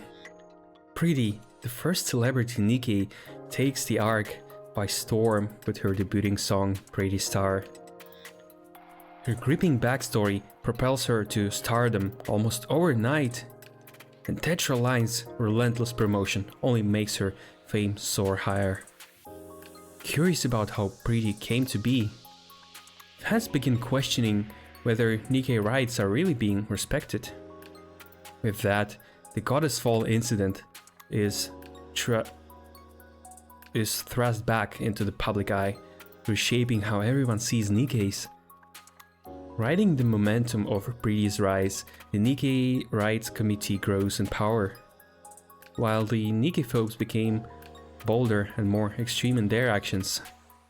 Around this time, Mustang, CEO of Tetra Line, makes a major announcement. At Tetra Line, we actively defend the rights of every NIKKE. Please. I'll pay you, but don't let me hear this music ever again. Oh no.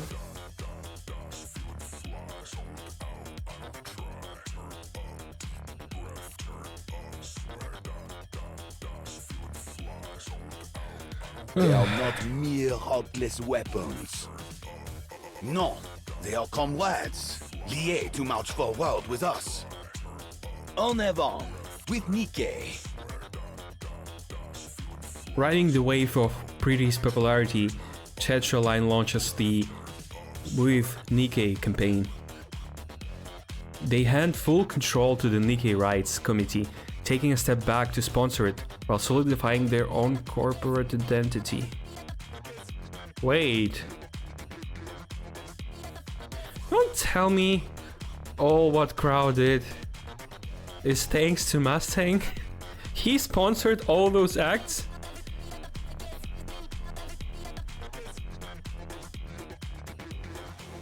I wonder what part of Heavenly Ascension he sponsors.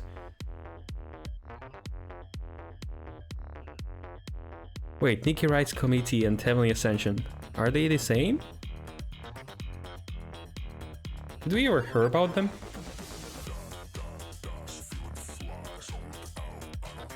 Infrastructure and support systems for NIKKEs are built, and those facing persecution receive active care. Hostility towards the NIKKE folks is no longer hidden. From the day on, Pretty becomes the public face of the NIKKE Rights Committee. And the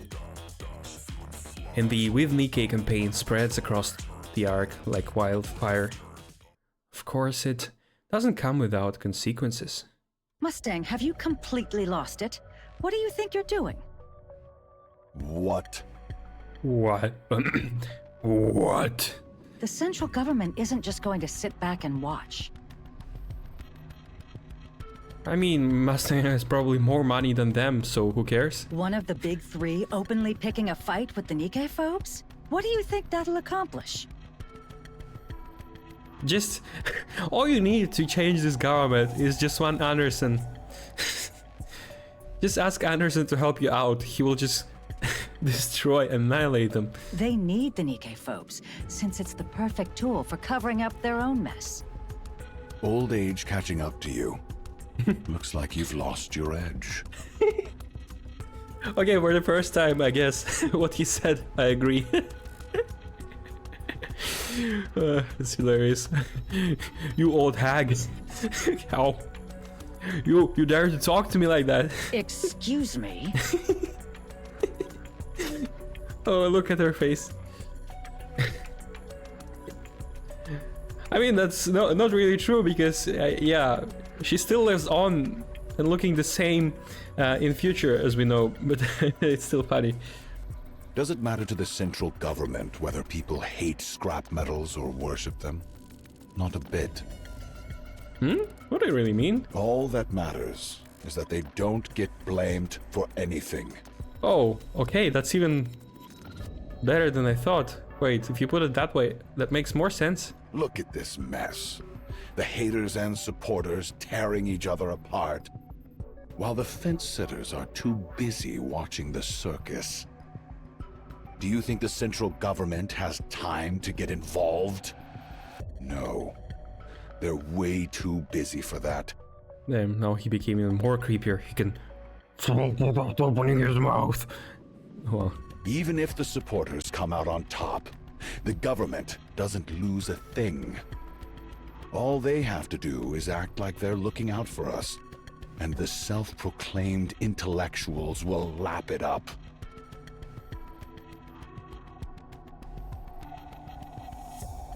ew.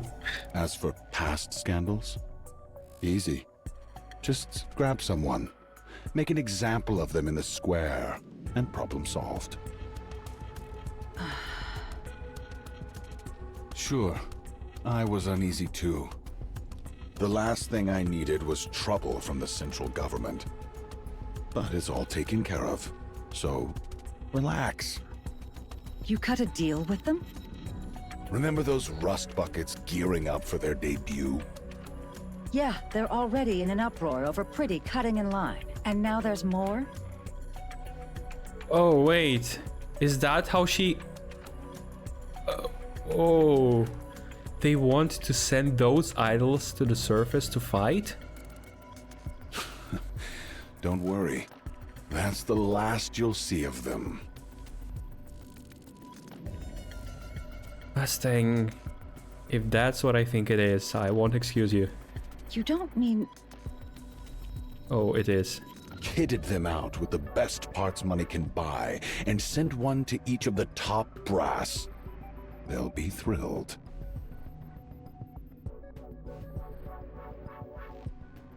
Wait, oh. Wait, that's even worse. Wait a minute. Let me make sure I understand this sentence completely. Why are they making him the island person?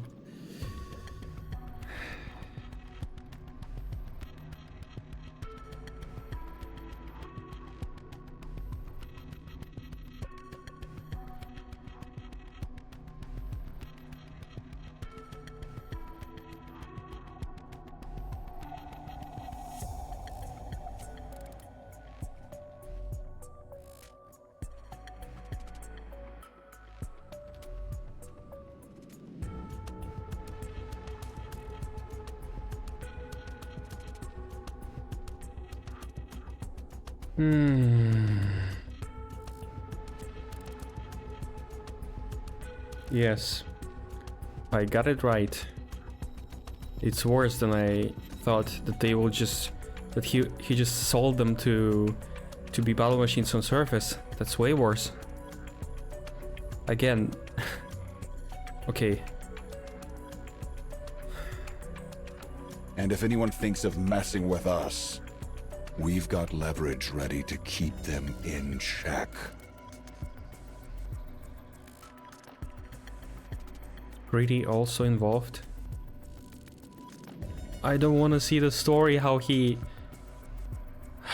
gets the info that she was sent somewhere doing something against her will, and he will be running in, creating up a mess, ending up killing one of the higher ups, even after what happened to Pretty can't be undone, and then he gets in jail or worse.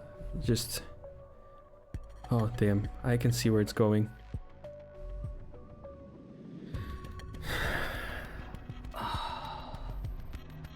And if that doesn't work, we can always send Shade to slit their throats. So you are in command of Shade. That's the squad. It's not exactly rocket science. Do you even realize who these girls are? I raised them myself, with meticulous care.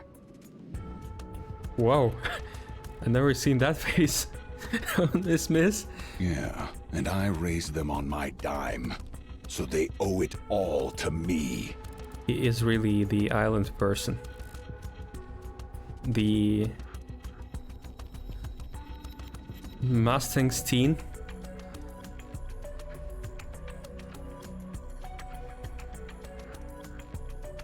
Even when they pay me back, they get something out of it. Beautiful, isn't it? You disgust me. And yeah, yet another chance to respect Miss more. We knew she was always respectful. Even being so arrogant, she still retained her humanity. And now we see it again, but please don't involve Pretty. You've got some nerve talking to me like that. I mean, it's literally her who gave you this money, okay? I mean, brought you this money. Forget about the deadweights and focus on Pretty. Forget her dancing and singing, just make sure she's presentable. Image is everything. Make her a symbol everyone will remember. That's exactly what I'm doing. And give her a taste of power and wealth. I don't think it's possible to spoil her. Praise her. Indulge her. Get her addicted to the high life. Make sure she never even thinks of going back. What exactly are you trying to do? This is just in case. It'd be a real pain if she suddenly decides she doesn't care about fame or money. There's no way we're letting a prize like this slip away. Make luxury part of her life. Turn her into a celebrity. Got it? Fine. But Mustang, you're going to hell. Yeah, and now we know why. Please just tell me that the Mustang we see in future is a really punished old Mustang and not just him, the same, changing his mind. Oh, I did so bad, you know what? I'll better be changing into that voice. and be saying entertainment. Yeah. Damn right. He doesn't bother. As the company sponsoring Pretty and the With NIKKE campaign, Tetraline stocks keep surging as it gains a pro-NIKKE image. As the center of it all, Pretty is stretched thin under the relentless workload. Oh, is that Oswald in the car again? And another lady in red sitting on a passenger seat? Doesn't it remind you something? I'm so exhausted.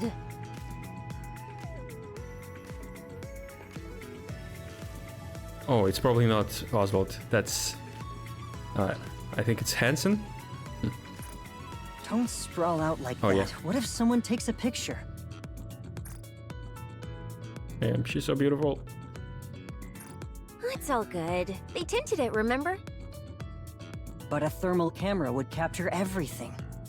Wow, you think about that. Yeah, let them film. It's not like I ever get a break anyway.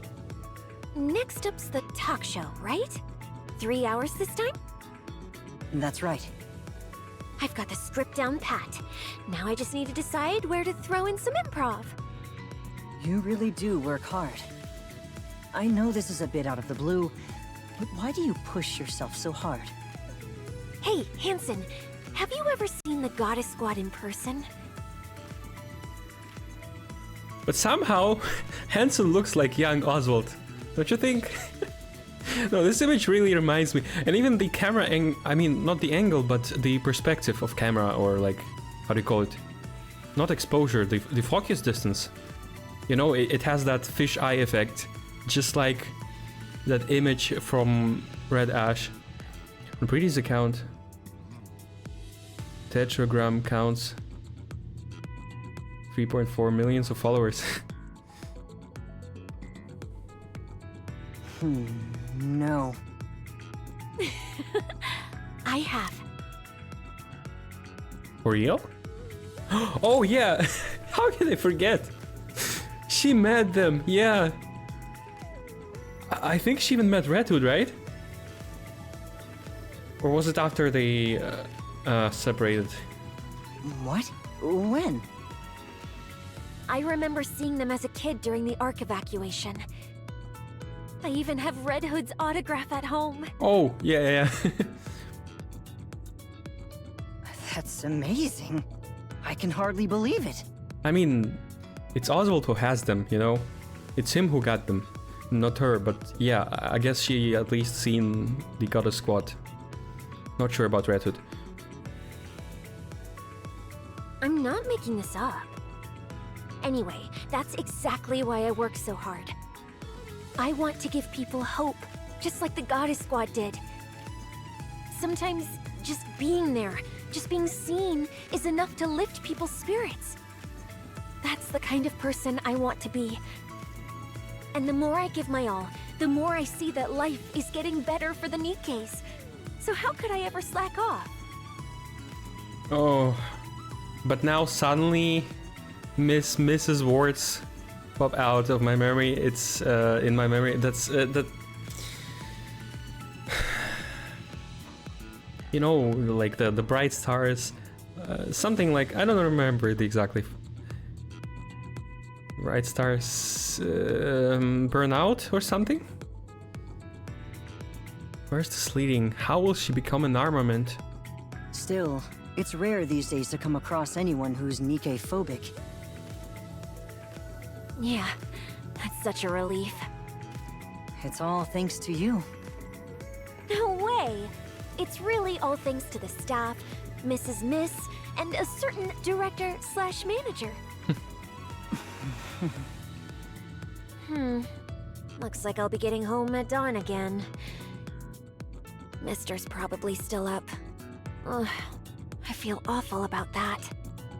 Isn't it time for Mr. Oswald to retire soon?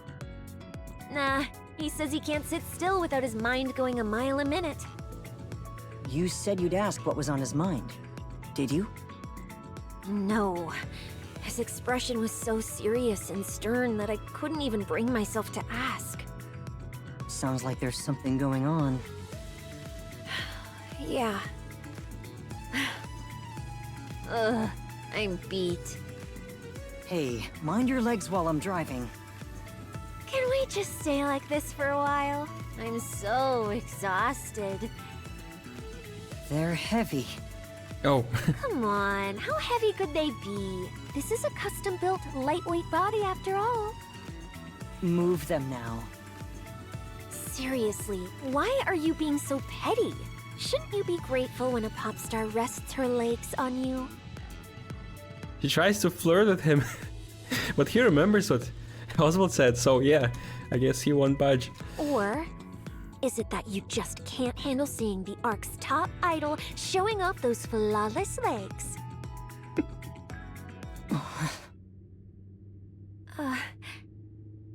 Hey, why'd you suddenly go all quiet? You're right. So get those legs moving. Huh?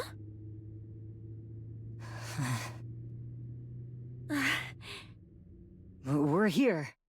Let's get out. What? Oh, okay. Let's go. Meanwhile, the students saved by Pretty. Hey. Anise? Anise. Huh? You mean me? Yeah. Wait, what? Why? Do you like Pretty? Yeah, I like her. Yeah? I kind of figured since you're always listening to her songs. Damn. Unbelievable how easy it is to start a talk in school.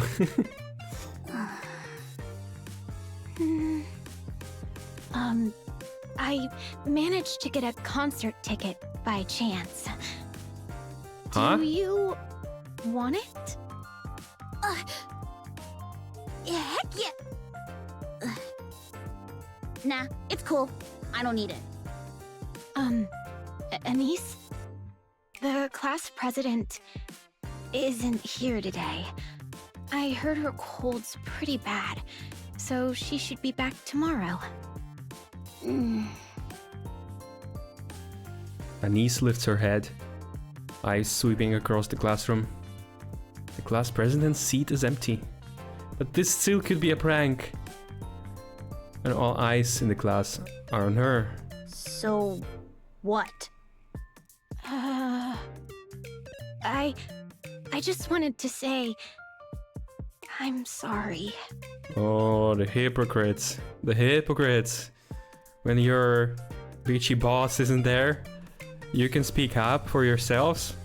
Oh, how pitiful. Pathetic. Why is it like that? I will never figure. Nobody will ever figure. Why are children like that? Is that how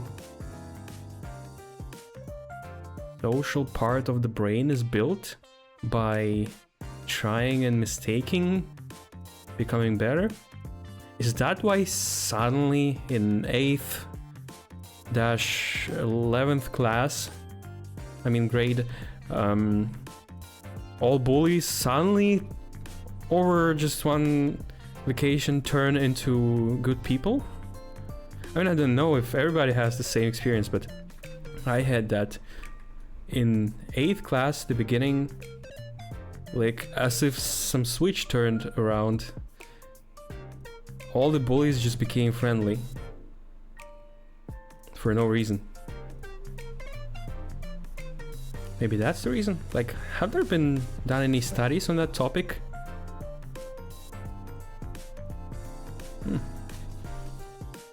I've been meaning to apologize for a while. Yeah, then you should have done it earlier. But a class president is really scary.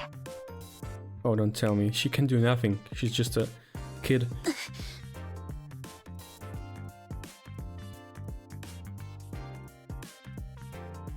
I know it sounds like an excuse. And I'll probably end up ignoring you again tomorrow, but still, we don't dislike you. That part's really true. I hope you know that. No, she didn't know that. She wanted to jump off the roof. And we all prepared this ticket together. So really, this whole class is bullying her just because of one person?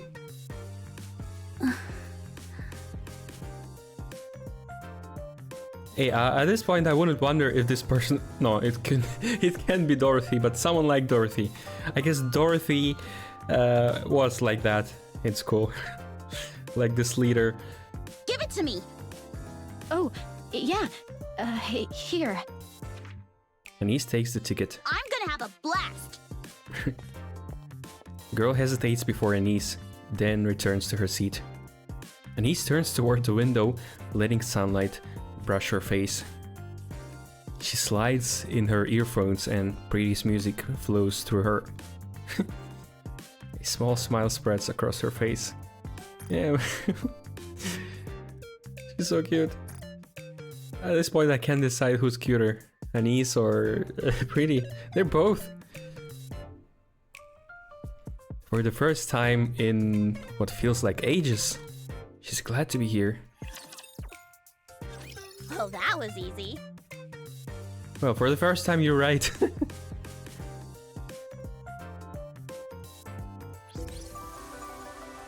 And that's just part 3. Okay, small break, I'll be back.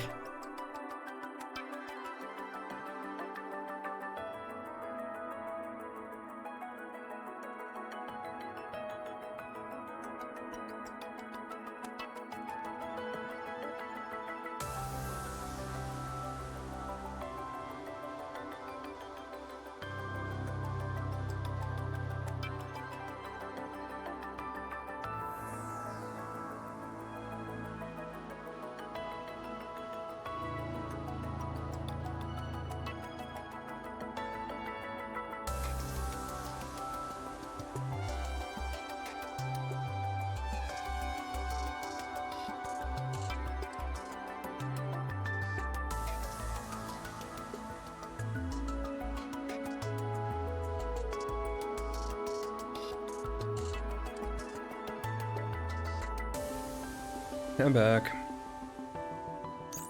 Okay, here we go. And time moves on. Again?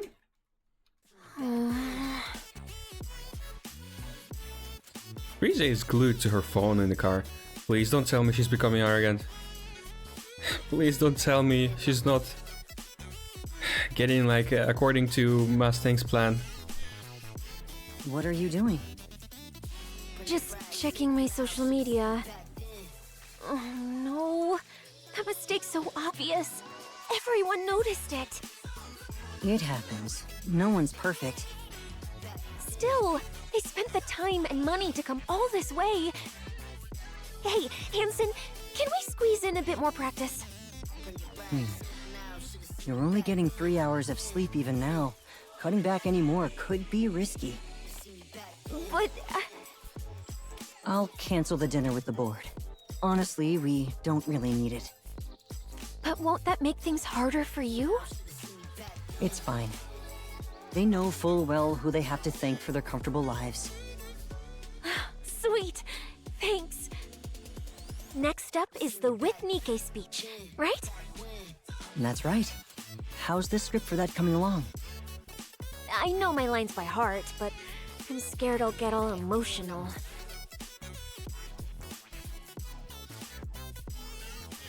What if I burst into tears as soon as I get on stage? If you feel like crying, then cry. What matters most is being sincere. I swear, I look horrible in pictures whenever I cry. Oh, come on. No, you're beautiful. Beautiful, huh? So, you think I'm beautiful? Oh, come on.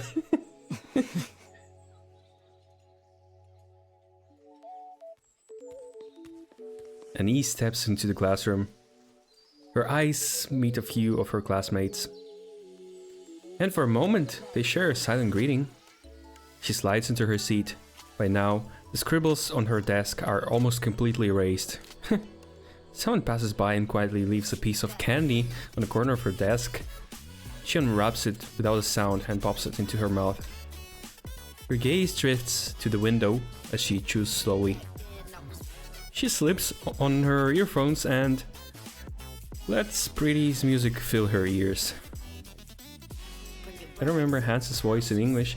In Japanese, the voice is pure man, not quite in different gender. I mean, he doesn't look like a real man, like Mustang. No, actually, they probably just didn't find a voice actor with that voice like this. So yeah, they just took a normal voice and pitched it up to this. That's why it sounds terrible, but you know. We got the idea what they tried to do. And he still doesn't speak at school. But she isn't lonely anymore. Yeah. Well, that was easy. Where's this now? Excuse me. Why after sad moments they show this and now not? Hey, hello, Anthony J. Mo. Welcome back. It's not heightened? I won't say. What? What are you talking about? What is not what is word heightened? I mean, I know what it means, but what does it have to do with the voice?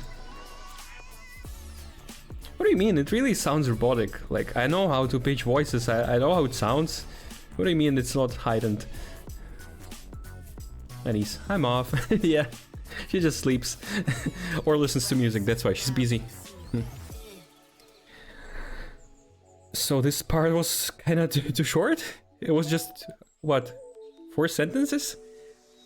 It's getting scary because, you know, at some point we have to go through absolute tragedy. We're just spending time before inevitable, you know?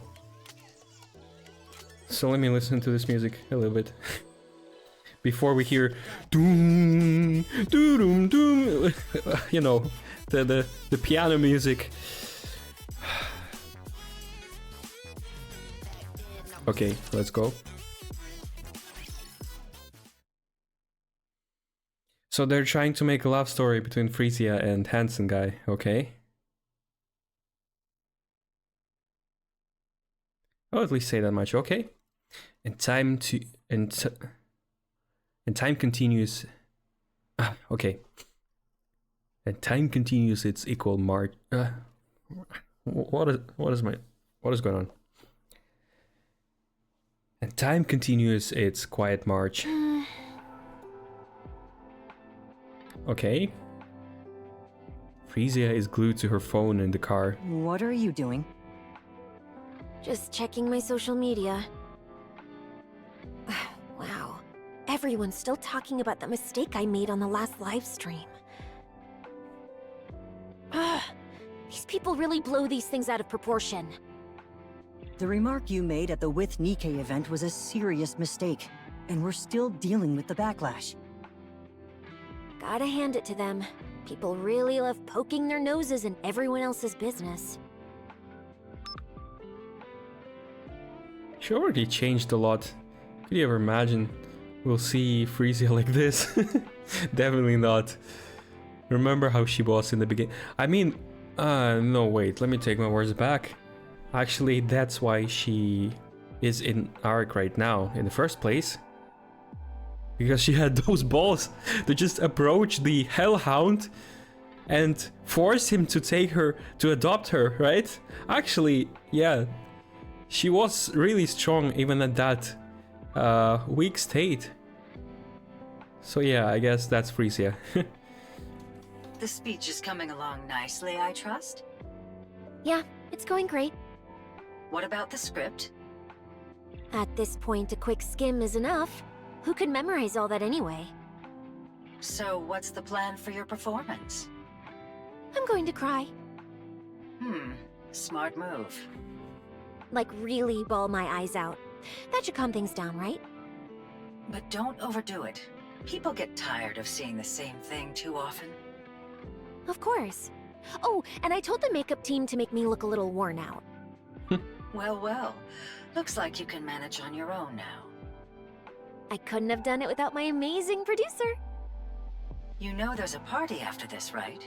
Make sure to show up and flash that smile of yours. So this is all to just butter people up, huh? Count me out. I'm not singing. I'm not making you perform. That performance is worth too much to waste on them for free. See you later, then. Okay. Whew. I'm beat. pretty. Wait, why'd you call me like that out of nowhere? Huh? How did he call you? Are you doing okay? Yeah, sure, but okay about what? Well, just this and that. Hey, Anthony Jimo, it seems like you know something about their voices. Who's the voice actor for Pretty? I have a strong feeling every time she speaks that I know this voice, but I can't recognize where I heard it. It might be other gacha game, maybe it's even from other NIKKE character, but I can't recognize. Who is that?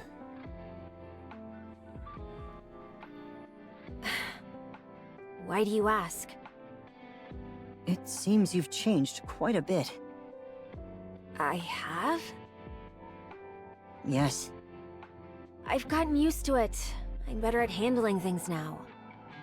I can't let every nasty comment get to me, or even let my emotions run the show.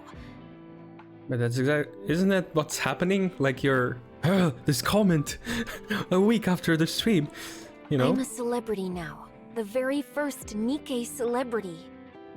I've got to take things in stride and keep my emotions in check. Honestly, I think I'm pretty good at that. Yeah. Are you happy now? Absolutely. I'm so happy, I can't believe I didn't do this sooner. I see. As long as you're happy, that's all that matters. But this music just keeps telling, it's not for long, it's not for long, it's not for long. Hansen, I know I've changed a lot. You're just exhausted. You'll feel better soon. Yeah, it's hard. Really hard. But I can't stop. Don't stop me, don't stop me, don't stop me. Ooh. No matter how hard it gets, I have to keep going. Otherwise, I'll fall apart. Why are you pushing yourself so hard? Maybe things would turn out better if you took it a little easier. I can't. I've become a symbol. Pretty is the face of NIKKE rights now. If I mess up, the Nikkes get blamed. Damn, so she just took this responsibility upon herself. If I do well, they're the ones who get praised. So I can't take it easy. But going full power all the time wears me down. Right now, putting on a mask is the only way I can keep going. Yeah. I can't even begin to imagine how heavy that must feel. Honestly, it still hasn't quite sunk in for me. How are you holding up? Feeling stress? It's intense. Living a life where everything I do is under watch, and every single action I make can have huge consequences. But once I'm home, I'm fine. I can just be myself. I see Mr. Oswald has been taking good care of you. Of course. It's him who brought her to you, after all. No, he Wait. doesn't say much. He just makes me food, we chat a little, and that's it. Oh, wait. That's how you see it? I mean, what can he do for a popstar like you? It's not much he can do anyways, but he loves you. But even that's such a comfort. Yeah, exactly. Mister. He doesn't show it openly, but he really cares about what I'm doing. Okay, she knows. I thought for a second she's gonna say, he doesn't love me. But no. And that's her song playing. He loves the Nikkes as much as I do. Or even more, you don't even know. We're both huge Goddess Squad fans. Once, he told me that I'm doing something he never even dared to dream of. That makes him happy. He says he's proud of me. And that's why I can't stop. I've acted so spoiled with him. Ever since we first met. And he's never complained once. He saved me. He really did. Living together, he tried so hard to be a good... I'm going to cry. A good father. I tried just as hard to be a good daughter, too. I wasn't always great at it. But now, I think I'm doing okay. I want to be a daughter he can always be proud of. That's why I can't stop.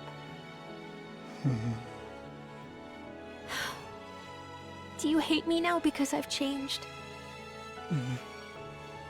Sorry, I was mistaken. You haven't changed a bit. You were just the same as always. Thanks. I think it's about time I got my hands into politics.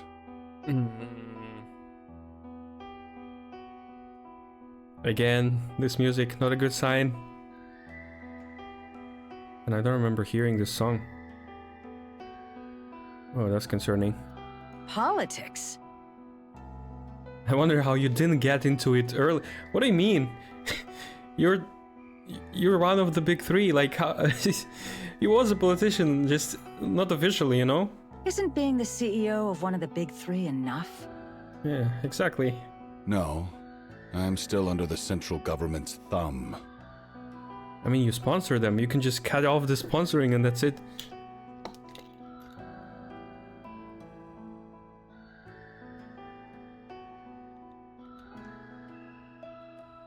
Hardly what you could call a real seat of power.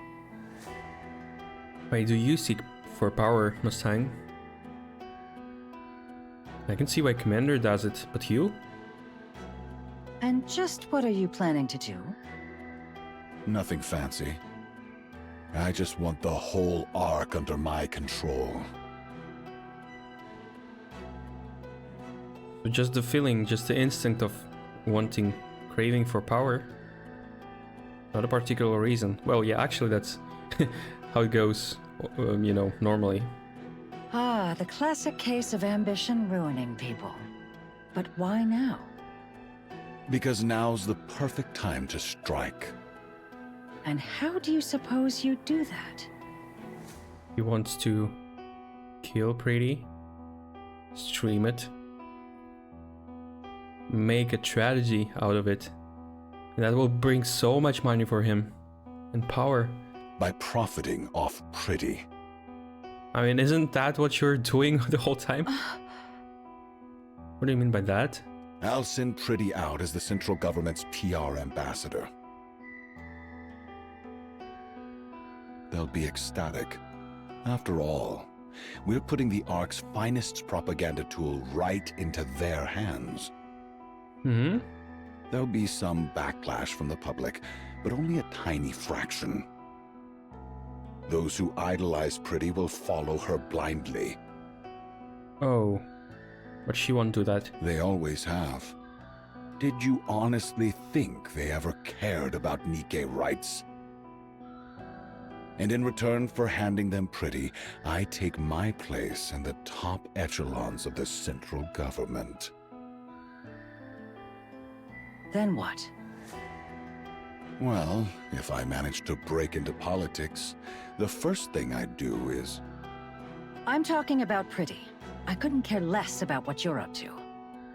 Same as always. Singing, dancing.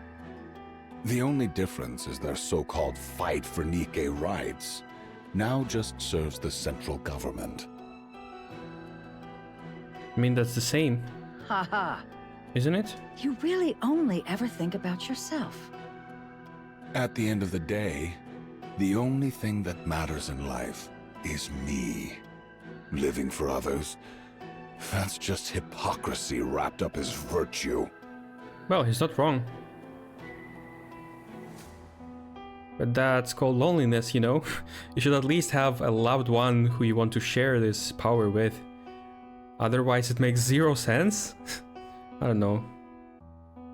Like, that's literally against nature.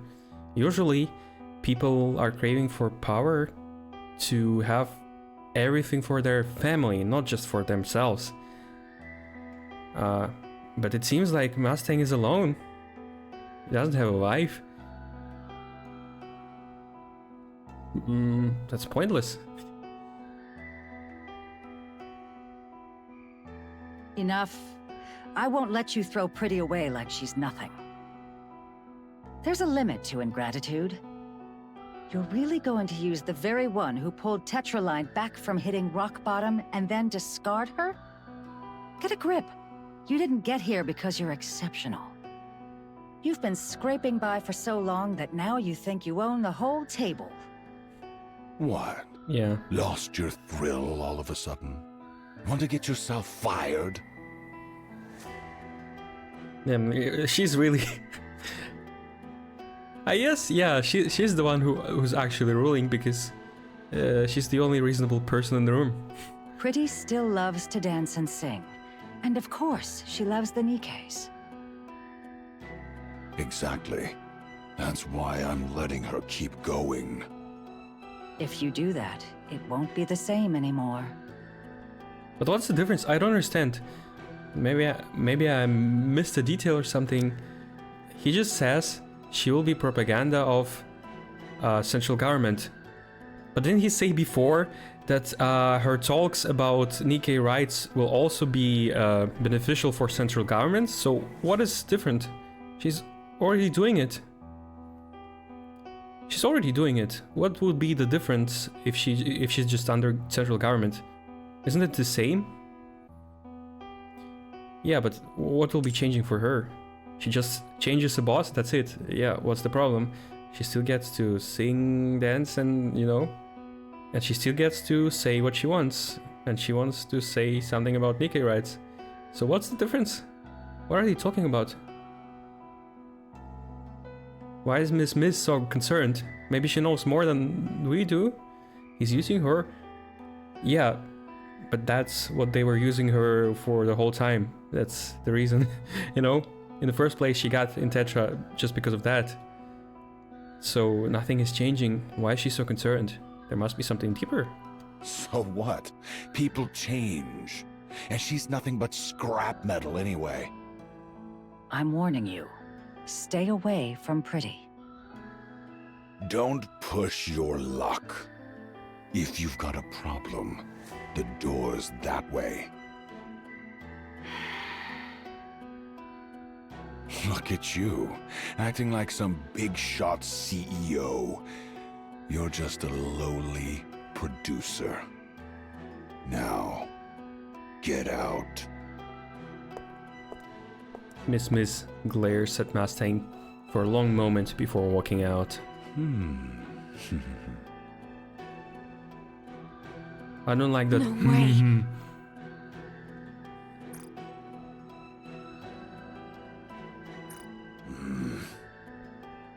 Go to the central government?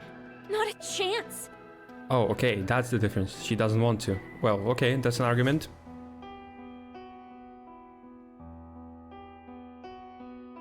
Ah, okay, yeah. Yeah. Why not? Why?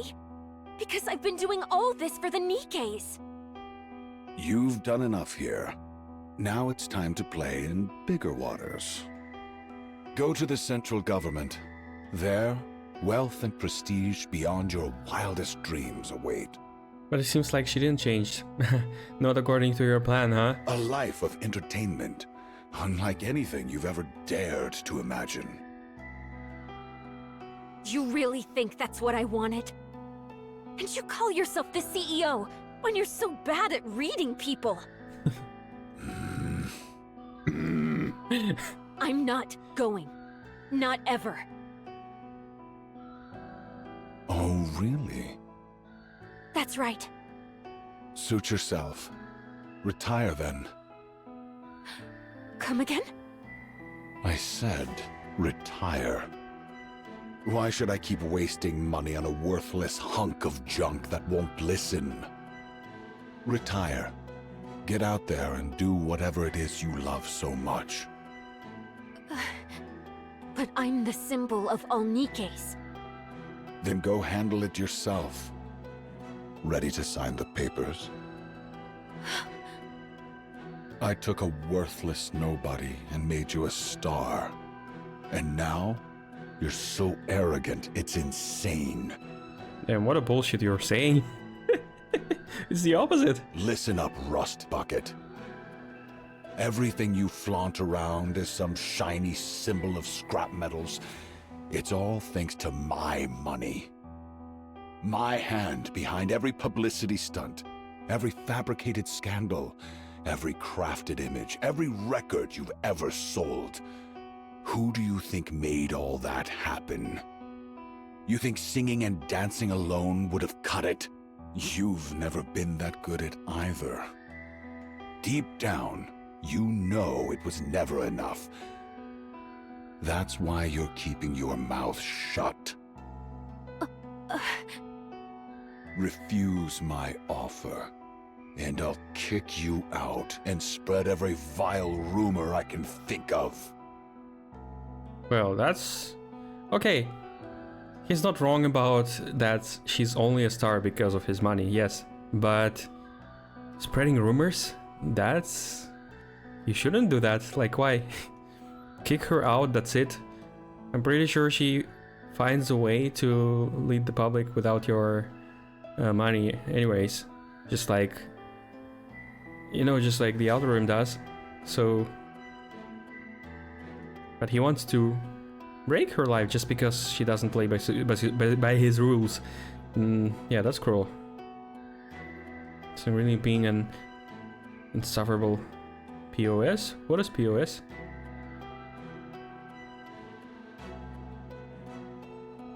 I guess I better not ask, maybe it's something not good for Twitch. Ah, okay. Pretty used to despise Nikkes, and the moment she became one, she put on a fake act of repentance just to fool everyone in the Ark. No one in the Ark would fall for a lie like that. You really think that? But they always did. Again, he said about fake scandals, and you think they don't believe it? I turned a nobody Nikke into the biggest pop star the Ark has ever seen. Think I can't take it all away? You have no idea how many people are just waiting for you to screw up. Climbing up is hard, but coming down, that's a whole different story. I could have you on your knees in half a day. Care for a taste? Relax, I'm just joking. Why so serious? Bro, he's literally a Joker. Why so serious? Fine, 2 years. Just 2 years with the central government. Huh? Excuse me? No, I thought he said he's joking about the last part. I could have you on your knees in half a day. Fine, 2 years. Just 2 years with the central government. At this point, he's really a Joker because I don't understand. What is his intentions? Yeah, I don't know what to... Okay, I don't understand. After that, I'll have you back here. No questions, no excuses. Maybe he's hoping that she will change in 2 years and won't come back. Go ahead, think it over. But how long do you need? I'll talk to him. That bastard. Him again. Ooh, Mustang didn't like Oswald. Oh. Don't tell me Oswald became Chatterbox because of Mustang. Fine, have it your way. 3 days. I'll cover you with the sick leave, so use the time wisely. No, okay, you say manipulation, but he gives her whole 3 days just for thinking about the offer. I wouldn't call it unjust. But then again, I don't understand why in front of her he's looking like a real boss. But behind the scenes, talking with Miss, he's saying really terrible stuff. So, like, what is real Mustang at this point? I don't understand. Now get out of my sight. Ideology is different. Their ideology is different. Yeah, but he could really just, you know, take everything from her in a single day, without asking, you know, just because she didn't do what he wanted. But he doesn't do that. He even allowed her to talk to Oswald again. Frisia leaves the room. She still won't break. Unbelievable. Unbelievable. Drowned in glamour and indulgence, and she's still standing? Yeah, better come up with a new plan. Anyone else would have caved by now. Once they fall, I could have molded them however I pleased. She's changed, though. Sloppier. Better at putting on an act. But her core? Still intact. Should I tamper with her nymph? No, too dangerous. If I fry her mind, this all becomes worthless.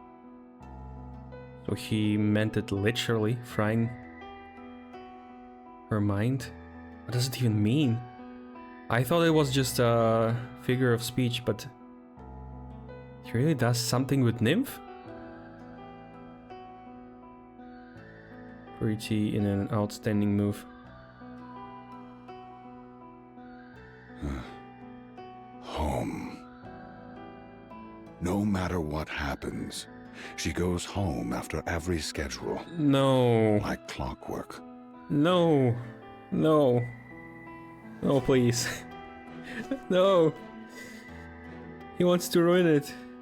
He will do something to Oswald or to this home. He certainly has all the money to do that without getting problems with the government.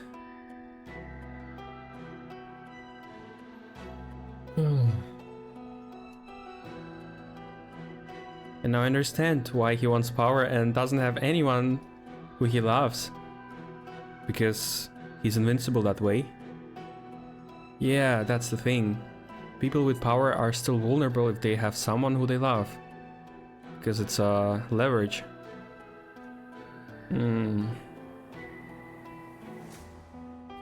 But, okay, there's still hope. Because remember what Oswald's bro said? That she's almost as strong as Lilywise. You know what that means? Okay, so Tetrafans was created since origins of the side story. Holy. Oswald is the only thing keeping Pretty from playing into doing anything Mustang wants. You put it in a weird way, as if she really wants to play with Mustang. But Oswald is holding her back somehow. It's not like that. It's just that she's kind and loves Oswald. And that's it. It's not like she wants it.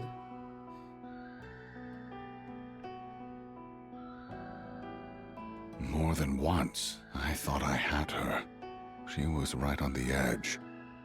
Then she goes home and comes back perfectly fine. Every time. That's where she's reinforcing herself. That old man, Oswald. He's the problem. Mustang opens the safe and flips through the documents containing Oswald's personal information. The pages are almost entirely redacted, each stamped with censored. I figured he wasn't just some ordinary guy, so I let him be. but if he tries to get in my way... Mustang picks up his phone, taps a few buttons, and the call connects with a beep. Pick up already. What? Stuffed yourself into a stupor again? Mustang here. Nothing serious, just thought I'd check in.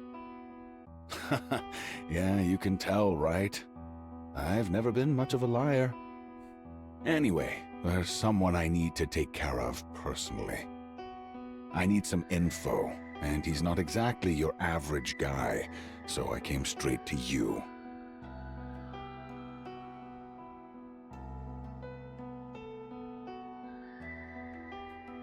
It's terrible if we get to know this person who is calling, and it's someone we know in future. That would be so fucked up if it's, I don't know, say Shifty or Exia. No, Exia is, she wouldn't do something bad like that, but Shifty could. I don't know. Who else could get info from the central government? Suen. Is this behind the call 6-0? I mean, I don't think so, because 6-0 is an AI, and 6-0 was created way later than that. So yeah, why calling an AI? You can just have contact via computer. It must be someone of Big 3. Yeah, seems like a real big shot. As expected, very efficient of you. Appreciate it. I'll be waiting for your call.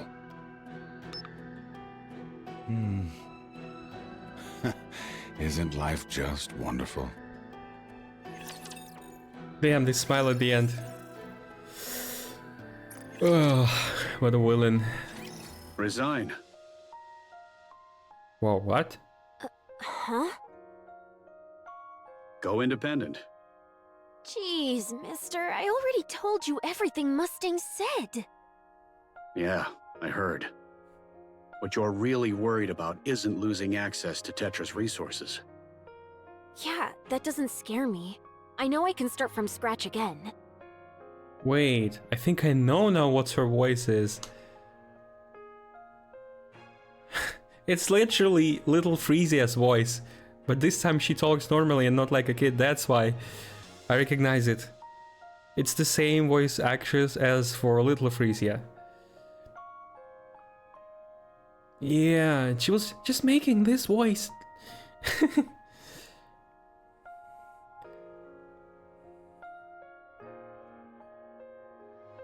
But honestly, the rumors scare me more than anything. Don't worry, they're just empty threats. Oswald, that's not wise. He wouldn't destroy something he had painstakingly built. Painstakingly, I wouldn't say that. He just put money that cost zero cognitional effort. Mustang's not just some ordinary guy. Neither are you. You're in a league of your own. I probably shouldn't say this, but right now, no one in the Ark can even think of touching you. You're a symbol everyone looks up to. Yeah, but you, Oswald. So go ahead and forge your own path without worry. You good shot, father, but not wise. He doesn't think that if something happens to him, she will suffer. Wow. Hearing you say that really makes me feel so confident. And she really depends on every word he says. You gotta be careful. Okay then. I'll trust you and go my own way. Yeah, I don't need anything else. With you by my side, I can push through anything. Yeah, it's kind of bad at this point because she's not a teenager anymore. She should have went independent, you know, at least a little bit. But since she's so dependent on him, yeah, that is really a leverage for Mustang. Good. Okay, I'm gonna go chat with Hansen real quick. At this hour? Yeah, I've gotta tell him right away. Only speak to him. Huh? What do you mean? It's nothing. Off you go. Okay, I'm off. See you later. Frisia sprints away.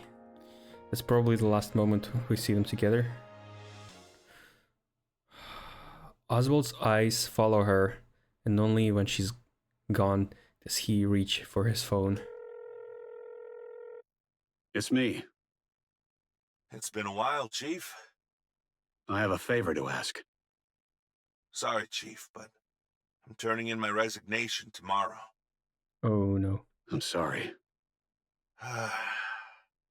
Guess I'll have to put off retirement again. Oh, okay. The next day. Okay, they showed us this call for a reason, right? We don't know what he did, but maybe he did something for her. If maybe he knows something will happen. Yeah. Yeah, definitely. Because of he didn't show her that he understood what Mustang actually said, but he knows. He just didn't want her to be afraid for him. But I guess he knows he's not gonna live for long. The next day in Mustang's office at Tetraline. And yeah, it kind of means, yeah, Preeti and Hansen are together. What's this? Oh, he's right here? These are files documenting Tetraline's internal misconduct. Oh, damn, okay. Sorry, Oswald. I'm always doubting him, but look at this GigaChat again. He did the same research as Mustang did on him. They show records of NIKKEs being regularly sent to the central government. And the purpose of each dispatch is clearly recorded. Oswald got himself onto Mustang files. Oh. Damn. So that's supposed to scare me? I just wanted to let you know about this.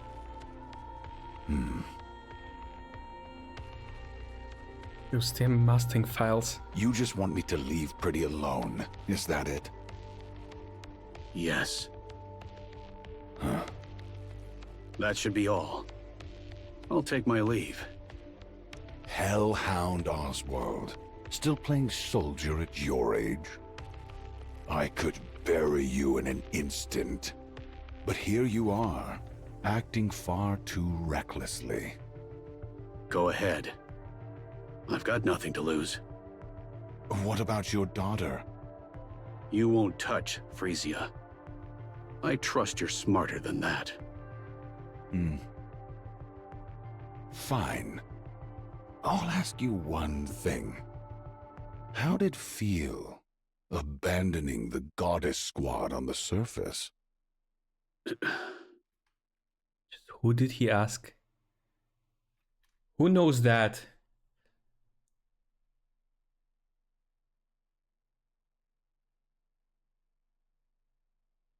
Did Mustang and Dorothy meet before? Before she entered the Ark? No, I don't think so. Wait, do you remember how they first met in Future?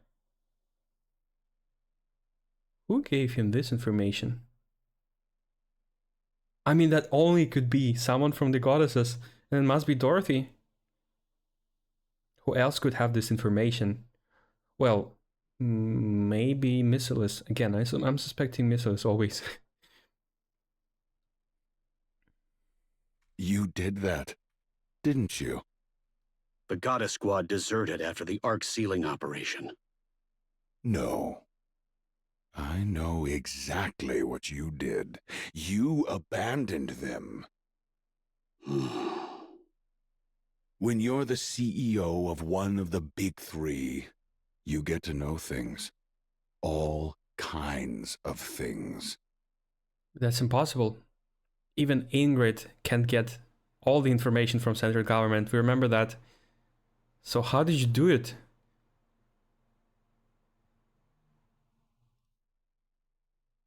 Who also knew about this operation?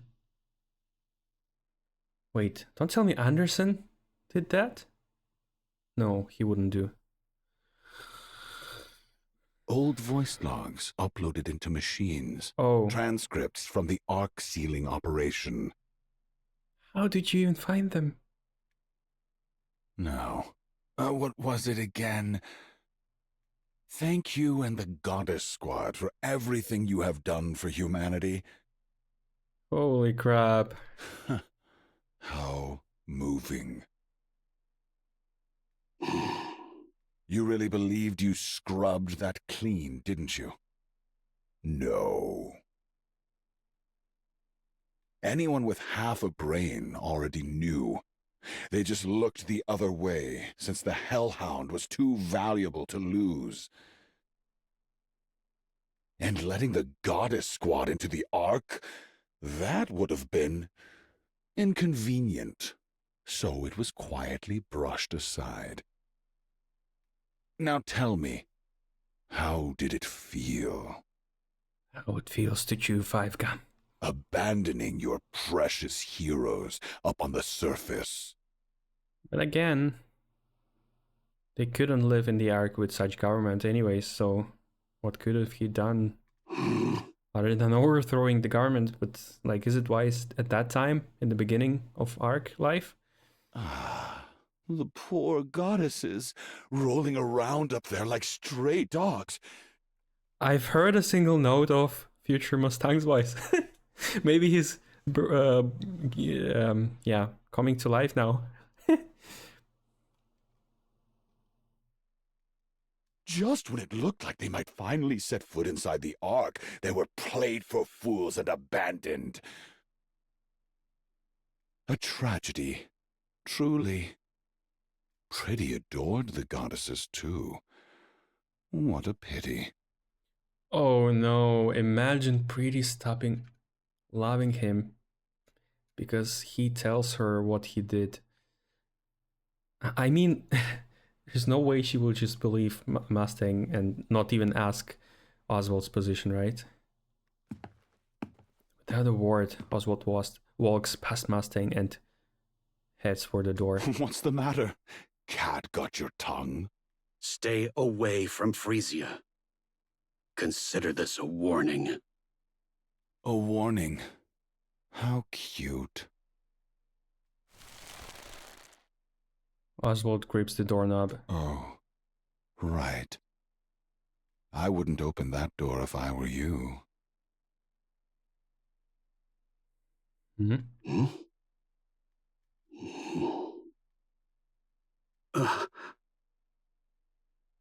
What?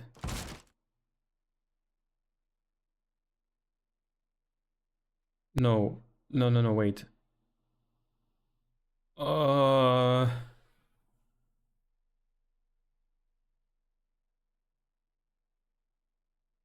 Why do I get a feeling? The same feeling I got when I played Doki Doki Literature Club and we walked in to Sayori's room. Let me make a short break. I don't want to see what's happening next.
I'm back. Guys, can I not click this button?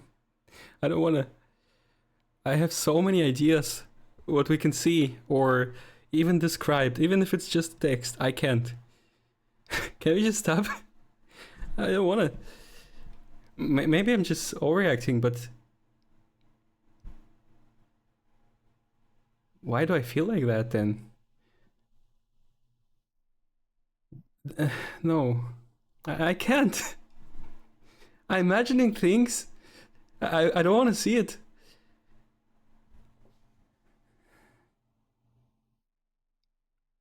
I'm not ready.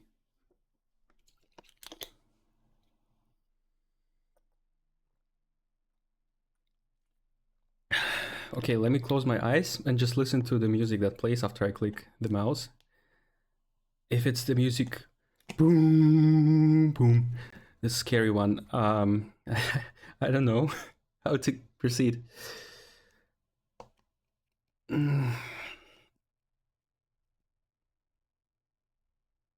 She's either constrained and some people do dirty things to her, or she's already turned into an armament.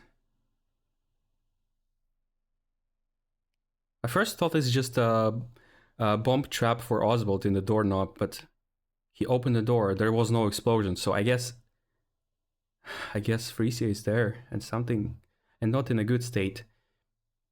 And you know, it's not like, we didn't see her return, right? She went somewhere in the night.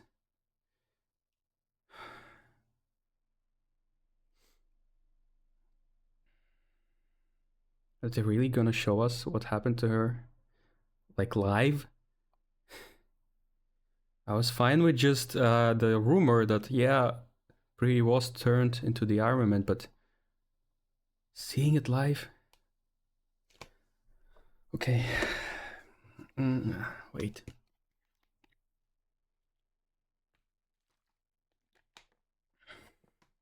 Oswald yanks the door open.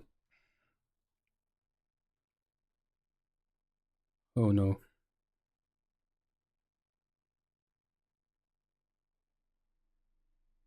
Beyond it, Frisia's eyes widen in shock as they lock with his. Whoops.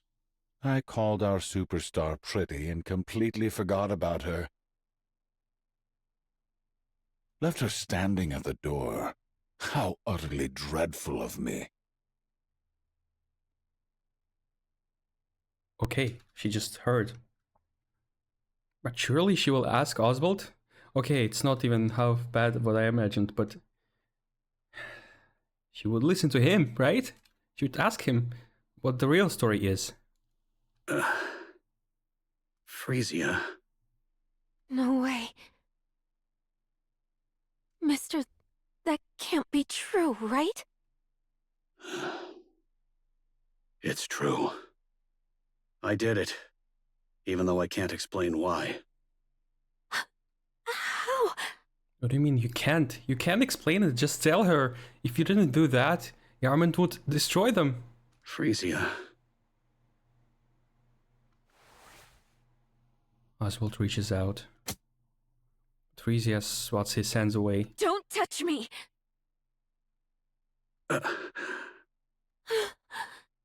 This is the worst! Frisia dashes off. Oswald stands frozen, eyes following her every move. Meanwhile, Mustang laughs. Is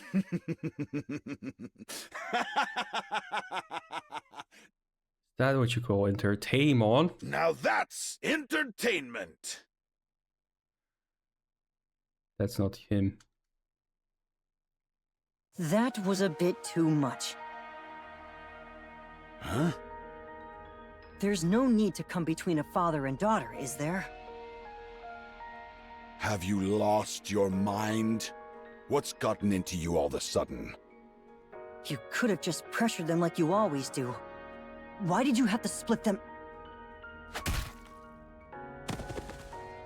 A fist smashes into Hansen's jaw, and he hits the floor. You think being Pretty's manager makes you someone special? Listen closely, Hansen. Everything you have right now, the clothes on your back, the shoes on your feet, the car you drive, the room you sleep and wash in, none of it belongs to you. It's all mine. Every last bit.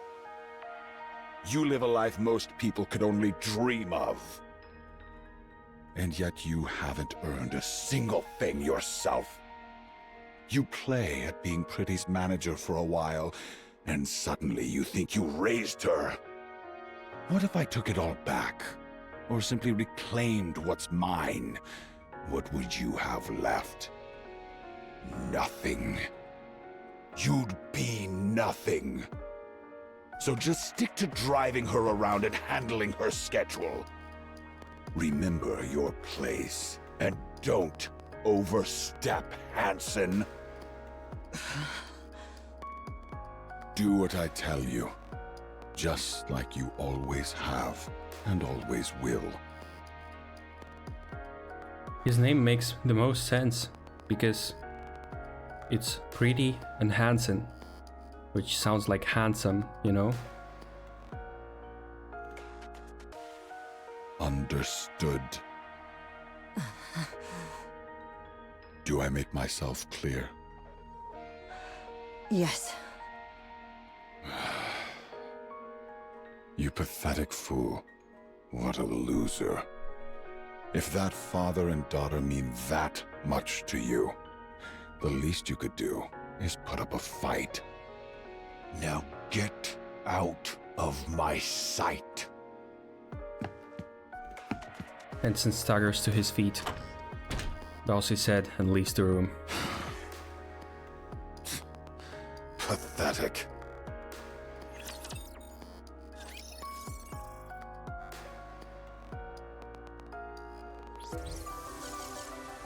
Holy. Oh no. That is okay. I'm afraid what's to come. Time passes in a blur. Don't tell me they're really separated. There's no way she didn't even listen to what he did. I mean, why didn't he even tell her the true story? Man, I'm pooped. She's not at home. Frisia flops onto the opulent bed, letting herself sink into the soft layers. The service robot glides over, setting wine and cheese on the table. That's very powerful. Yeah, I see it by the size. She props herself up and takes a bite, savoring the rich flavors. Phew, I can finally breathe for a second. No, bro, she really separated? Pretty, come down. What? Why? I've done everything on the schedule for today. A central government bigwig is here. Come say hello. No way, just because of that? But the transfer's still a long way off, isn't it? Better to let them know you early. It'll make things easier later. Fine. You've got the 20-year vintage, right? I'm not going if it's not there. Of course. Everything's taken care of. He made her an alcoholic.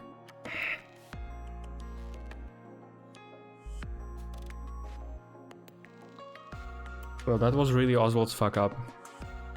He didn't even try to explain himself. And because of that, Brady is turning into this crap. Now get your ass over here. Okay.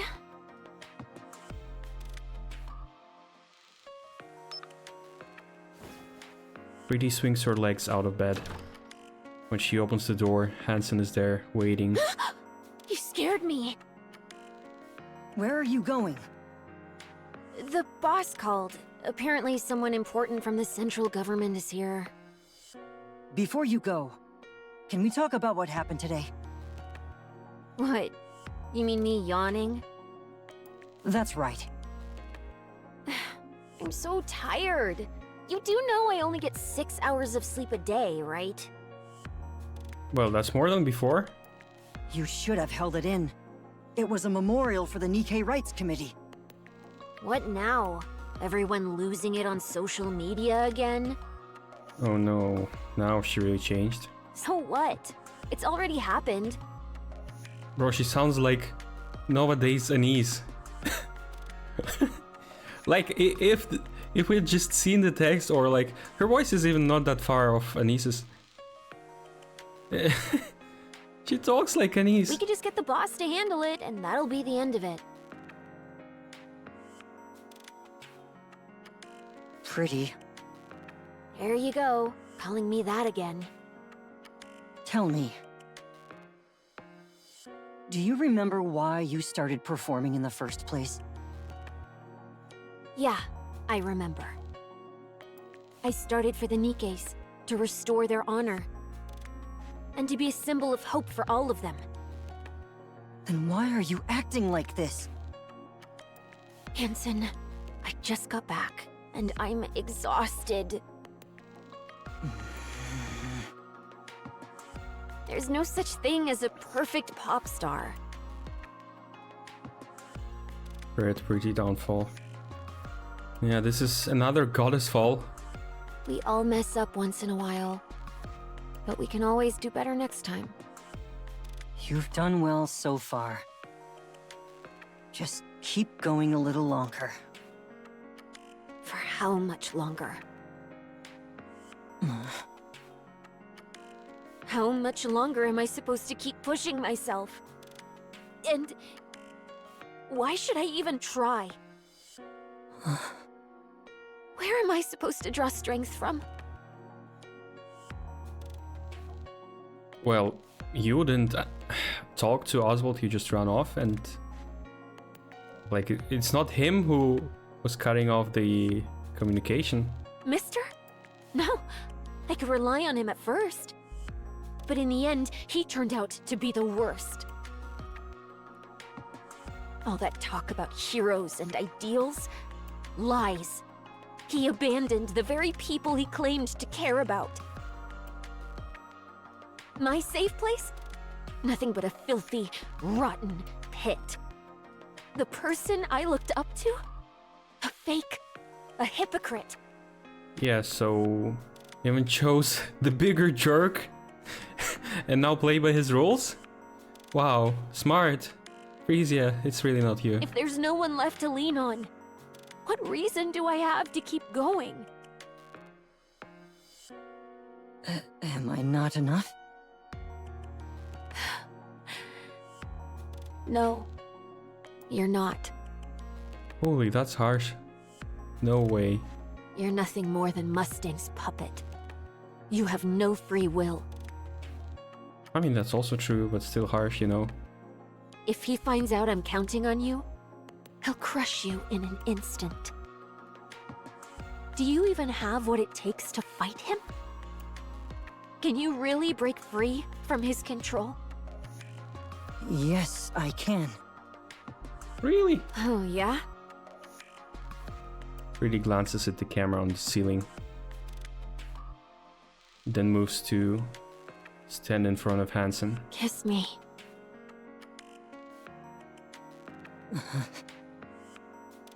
Come on. Kiss me, Hansen.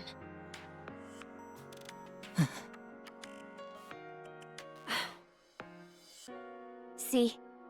You really can't do anything, can you?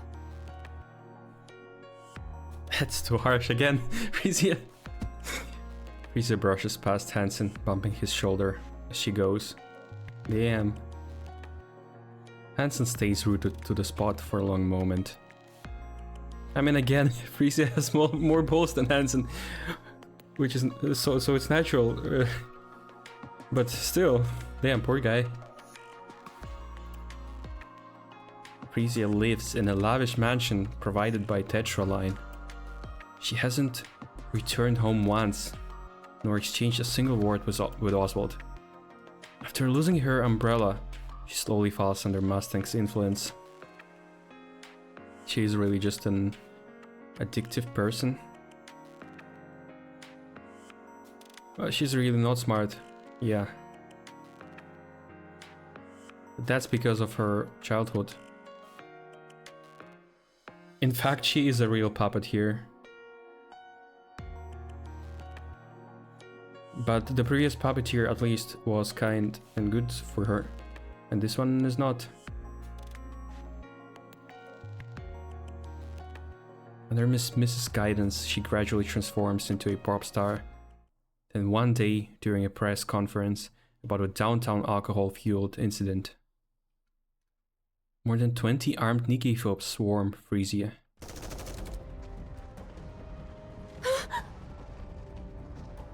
Get down! Don't move! Where do they even get weapons like that? God damn it! Where the hell is the central government when you need them?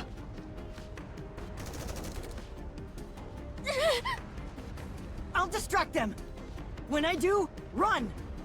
There's a car behind us! Get ready! What are you saying? You'd die if you got shot. Then, They've got anti-NIKKE weapons! You won't be safe either! Here I go! 1, 2... Wait! From the entrance, waves of mass-produced NIKKEs from the central government surge in, rushing with the NIKKE phobes in a violent firefight. Gunfire and explosions tear through the air, screams ripping from every corner. Frisia huddles beneath the podium, clutching her head, her own cries piercing the chaos. And then, just like that, everything goes silent. Phew. Almost bit the dust there.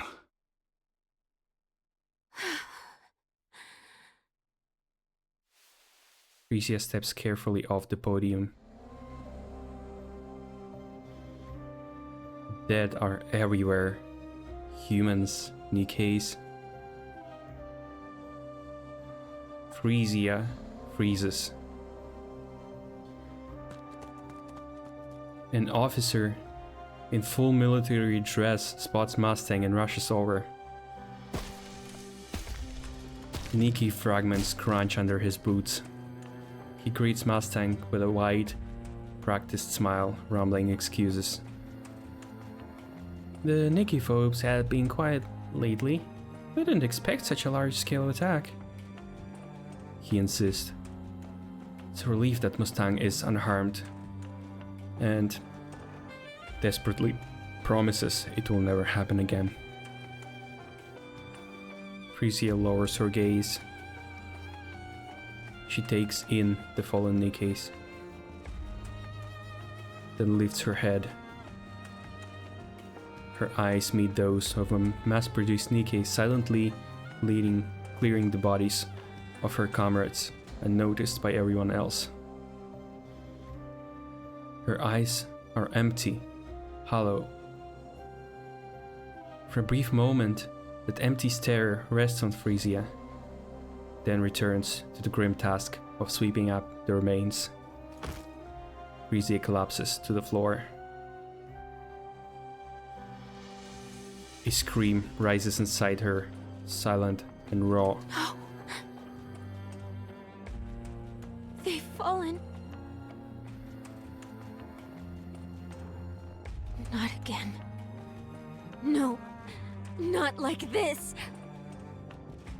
The next day, Frisia cancels all her activities. The media reports she's in a slump. And for the first time since her debut, she goes on an extended break. So, really, no one's volunteering for the chairman's visit performance? So they just ended like that? Bro, why? Oswald doesn't deserve it. Even I was anti-Oswald all this time, saying he could have done better. But not to that extent. Not to separating from his daughter. He doesn't deserve that. Again, he had his reasons.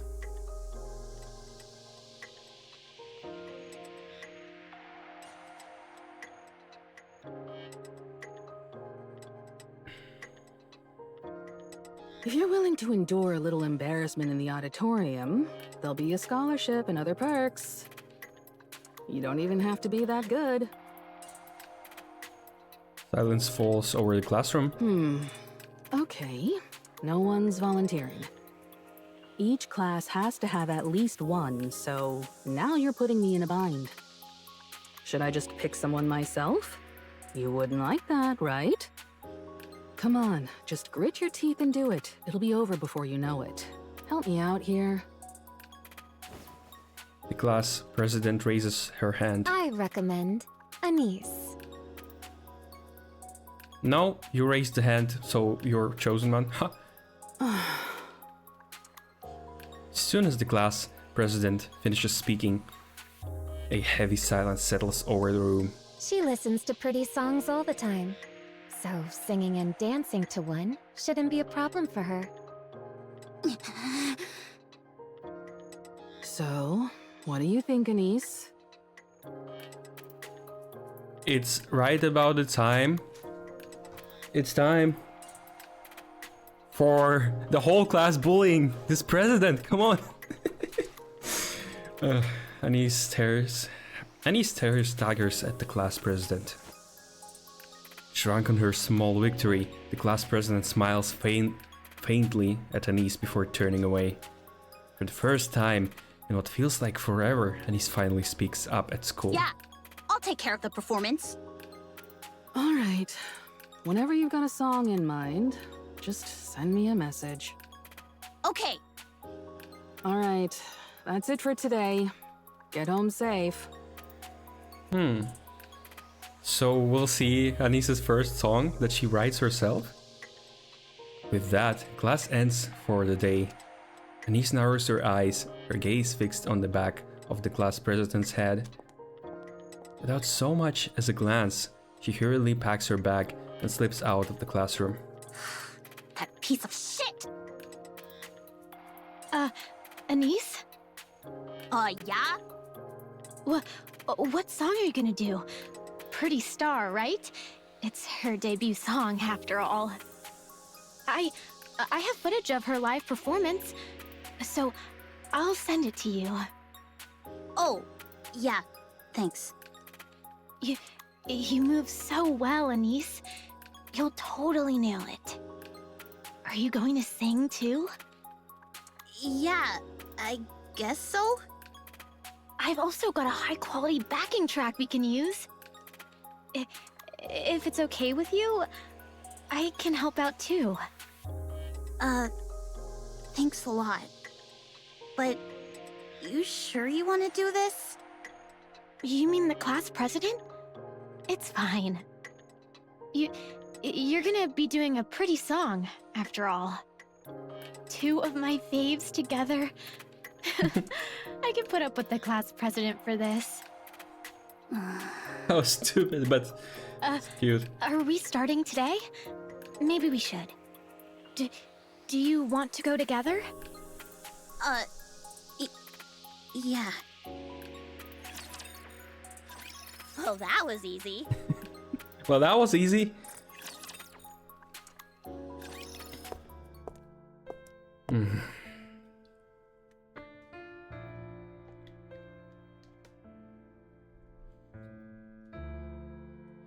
Frisia wanders the street with her cap pulled low over her eyes and a mask hiding the rest of her face. Hansen walks at her side, matching her pace without a word. Up ahead, a citizen passes an empty can into the hand of a NIKKE walking down the street. An empty can? I remember that. Isn't that what a jerk did to Anise when the crystals burst out?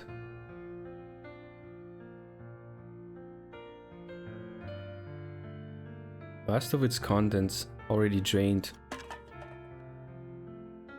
The NIKKE lets out a sign, takes it from him, and tosses it into a nearby trash bin. What? Frisia and Hansen keep moving. The NIKKE stationed at the public facilities stand guard, the uniforms disheveled and their bodies worn and battered. A group of students lingers nearby, snickering as they hurl scraps of food at them for sport. The Nikke's don't react, don't even flinch. No one steps in, no one tells the students to stop. That's literally the same as it happened in the future with Denise. Frisia and Hansen continue down the street. Damn. Mustang really spoiled her in the end. In a dark corner of the park, a mass-produced Nikke is getting pummeled, her body swaying with each hit. It isn't supposed to hurt. The attackers wield nothing but cheap plastic rods, in their own hands hardly enough to cause real damage. That Nikke's face twists in pain. Frisia and Hansen keep walking down the street. They pass a shop where Nikke stands awkwardly at the entrance. The owner refuses to sell to her. She fidgets in place, unsure whether to plead or leave. From the neighboring store, another shopkeeper watches her with open pity, but says nothing. Frisia and Hansen keep walking.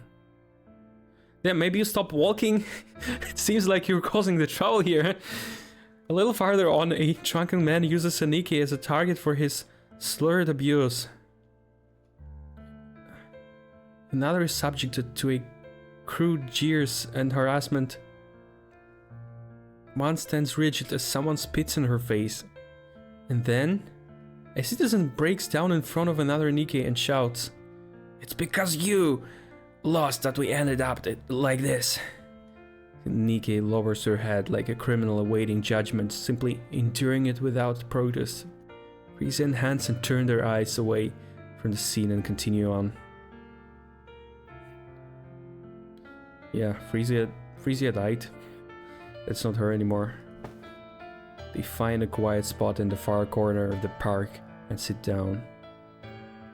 Frisia's tears fall. She weeps over and over, lost in her sorrow. This is all my fault. Oh, she's not ignoring it. I caused this. Well, no, that's not true.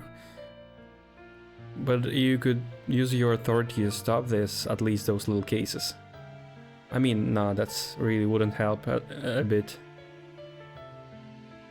Things were different in your heyday. I can't say there were no Nikke-phobes, but people were careful about how they acted. At least, society treated Nikkes kindly back then. Everyone believed you would be a symbol forever. There's no such thing as forever, is there? Everyone expects me to be perfect. I can do it, but it never ends. How long do I have to keep being flawless? I'm tired too. It's hard. And the moment I slip up even a little, everyone judges me even more harshly. And that affects the whole world. Because I'm a symbol, and everyone looks up to me. So I gave up. It was just too much. And this is the result. I don't know if I can do it again, because it would never end. If only Mister were here. Tell me, what exactly am I supposed to do, Hansen? I don't know. Bruh. Find your balls already and tell her something.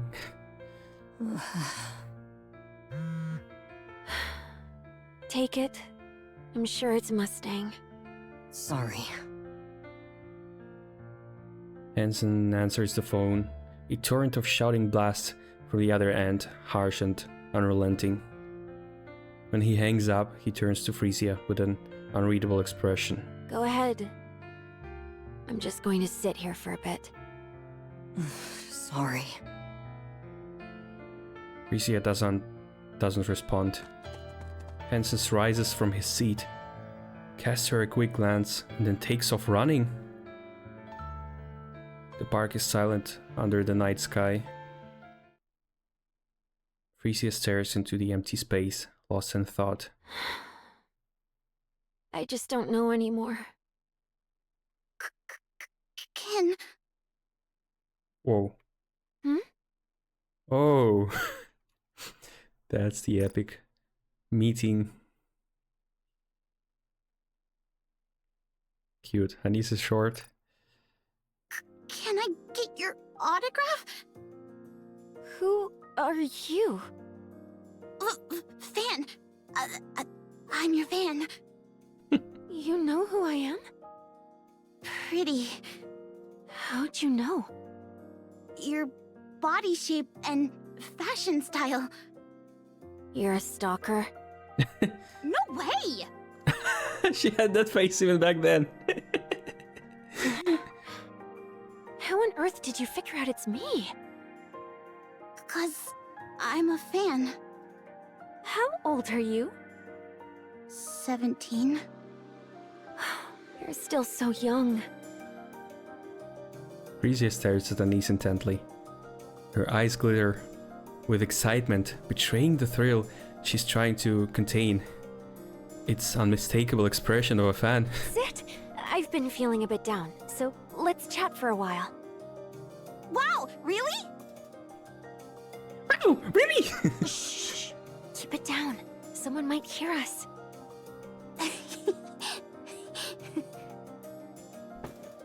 Anise sits down next to Frisia.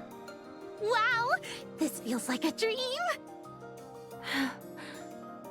Why do you like me? Because whenever I see you, I feel like I can take on anything. Oh, really? I don't know. You just give me strength. You know, I used to get picked on for standing up to the popular kid in class. But listening to your songs helped me get through it. And now, I feel like I can handle whatever comes next. It's like this little spark of hope that tells me things are gonna be okay. Hope. Yeah! At first, your songs totally saved me. Wait, scratch that. They gave me strength. Then just seeing you on TV was enough to keep me going. And now, even a photo of you does the trick. I've been stirring up all kinds of trouble lately. Can't say for sure. I've mostly just been listening to your songs lately. So, for me, you're still at your absolute coolest. Is that so? Thank you. You really know how to comfort people. And you're so mature for your age.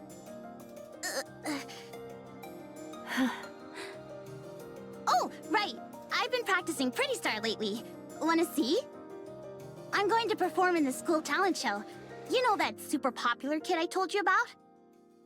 Yeah, she set me up for this on purpose to screw me over. Kids these days really don't mince their words. Yeah, and you will show everyone how good you are, I'm Anise. gonna go out there and blow everyone's socks off. Plus, I've got a friend helping me too. And after that? I haven't really thought about it. Just want to get a little payback. You've got a dream, hope, and the drive to make it happen. It's all thanks to you. Did I really give you hope? Yes. Can I really keep doing this? Of course! You've done it all along, and I'm sure you'll keep going. Huh. Okay. Let's see you dance. Show me what you've got. Huh?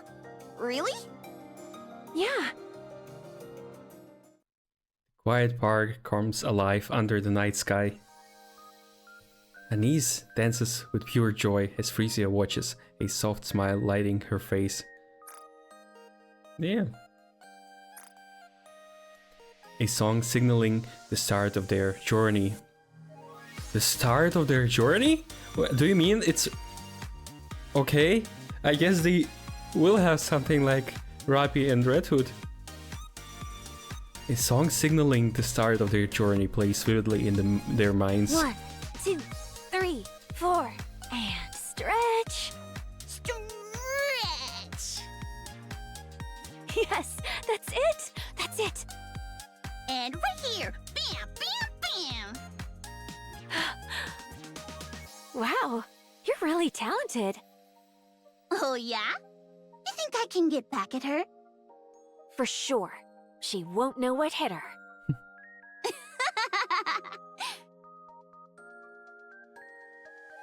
That was so much fun.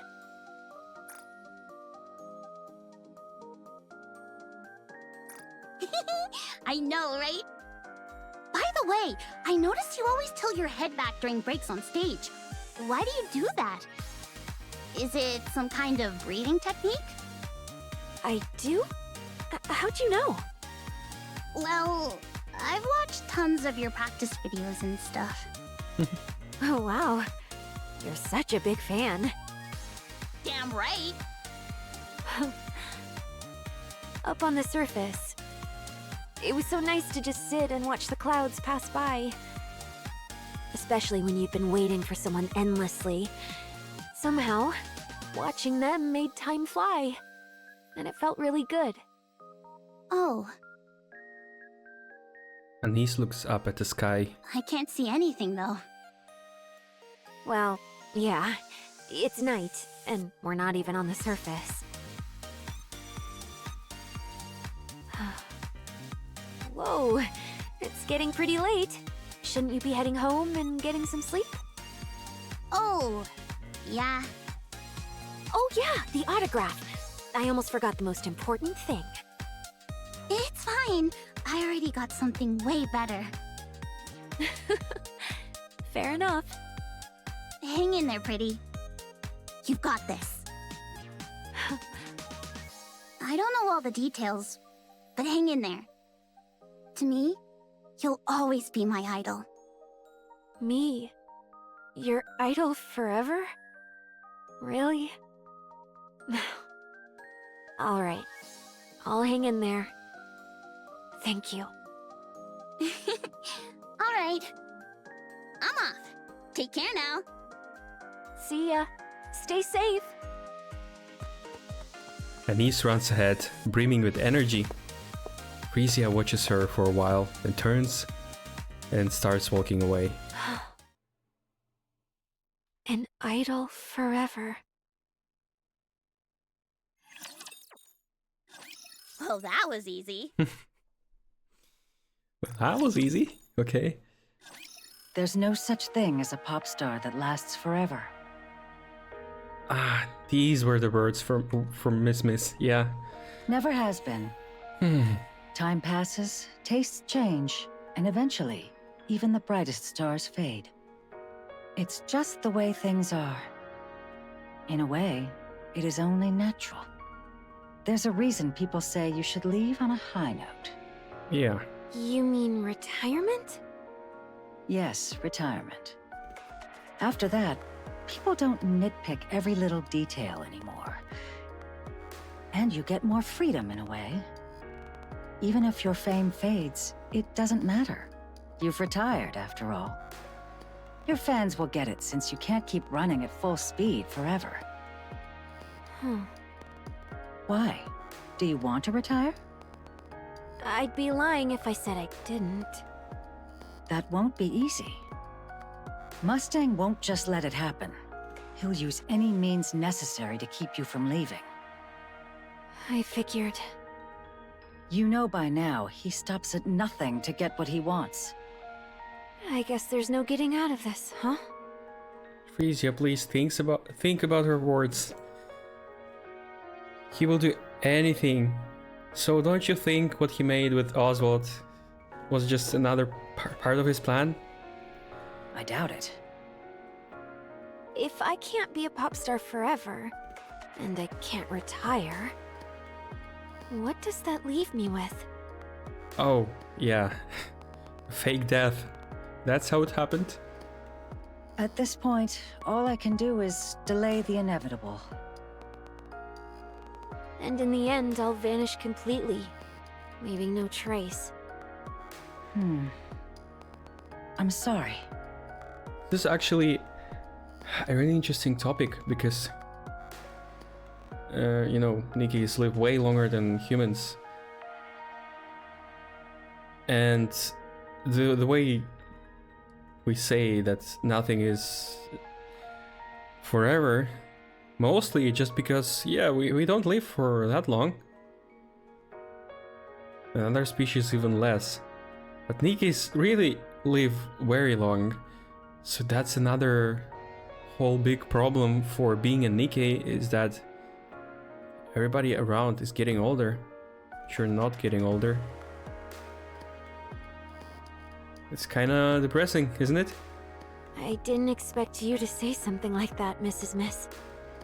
I'm the one who made you a pop star. So I always knew this day would come. Still, there was nothing I could do. Was it for the money?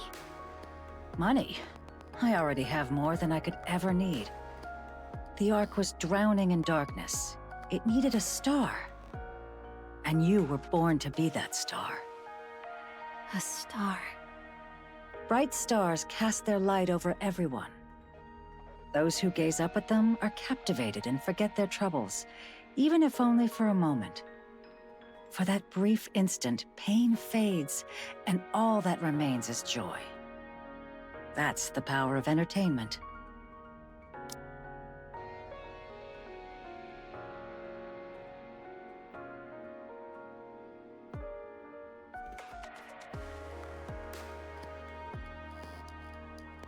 Isn't that the same that she said to Anise?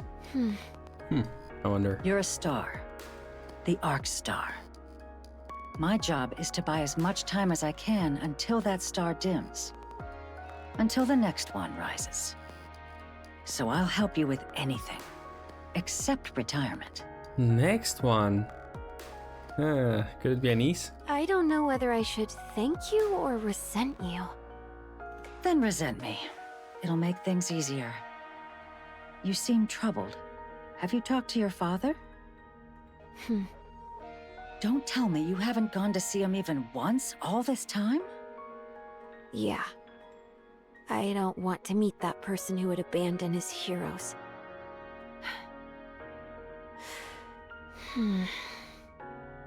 What's wrong? Right. There really aren't any stars who last forever. Damn, you're starting to understand something. Sorry, I should get going. Thanks for talking with me. All right. Take care on your way. Okay, is Mrs. Miss really the person who saved Oswald by just saying this to Pretty? Interesting. Frisia lingers in front of the door, caught between leaving and staying. She hesitates again and again, sure if she should go back. At last, she turns to leave. But then a soft cough drifts from inside. Frozen for a moment, she finds herself reaching for the door, stepping inside, as if drawn by some invisible force. The house she remembers was always bright, always clean, always warm, always welcoming her like an old friend. Yeah, well, didn't you know? He was only holding up for you. But now the house is dark. The smell of alcohol hangs heavy in the air. Cold bites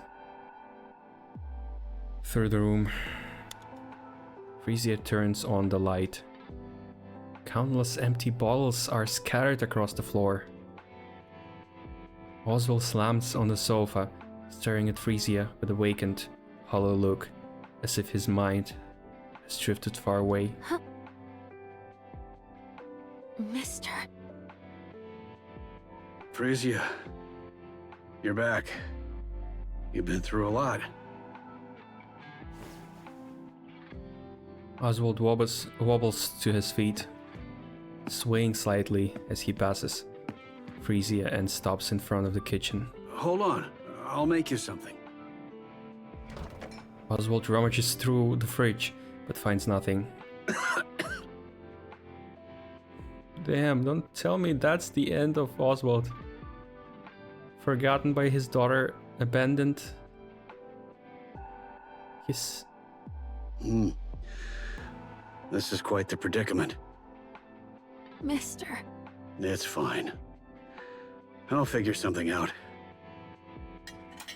Oswald searches the cupboard, but it's completely empty. Mister. Go ahead and watch some TV. I'll have something ready in a minute. Dad.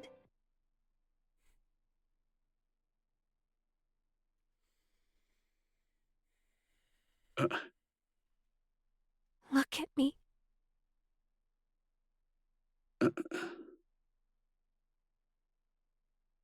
Please. Oswald turns around. Frisia looks at him for a long moment, then reaches up and gently strokes his cheek. Why does your face look like this?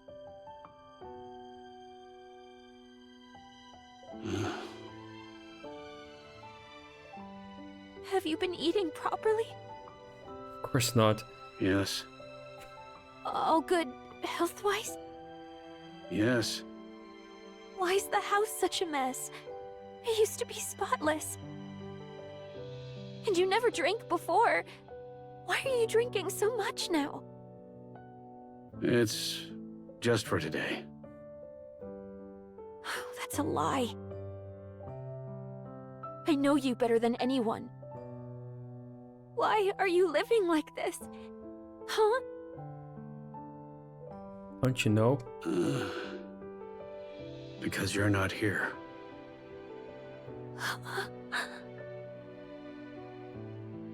Since when? Since you left.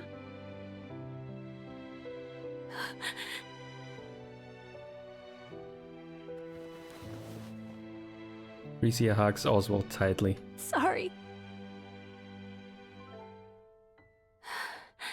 I'm back.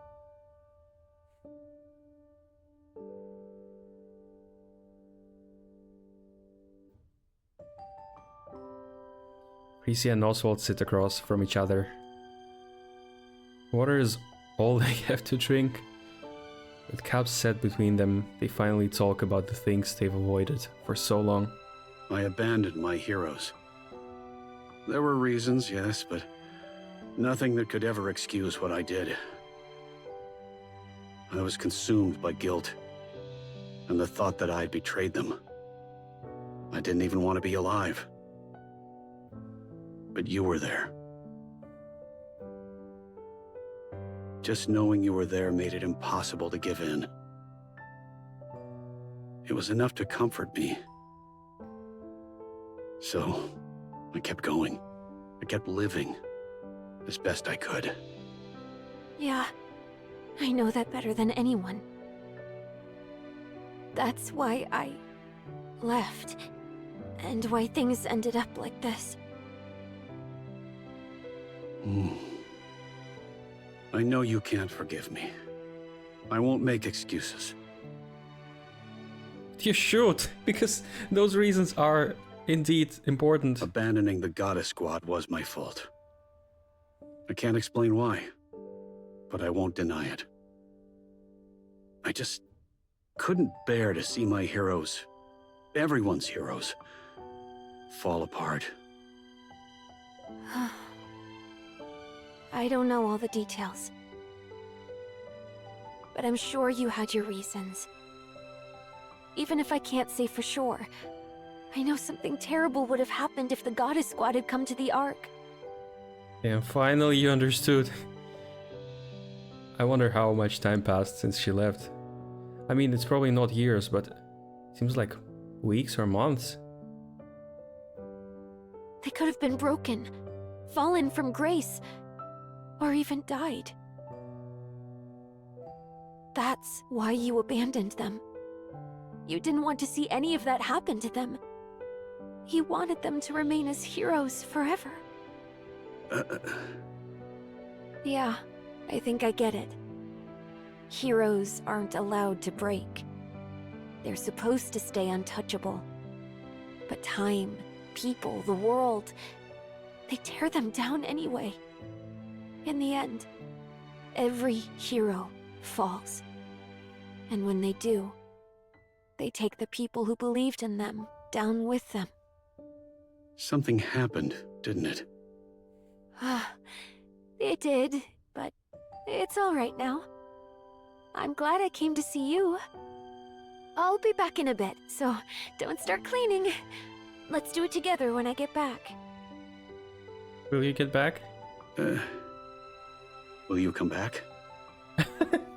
No way. I guess the question. Yeah, because yeah, both me and Oswald are afraid. What if she's not coming back? Yeah, I will. I'll always come back. I can't leave you alone. All right. I'll be waiting. Okay.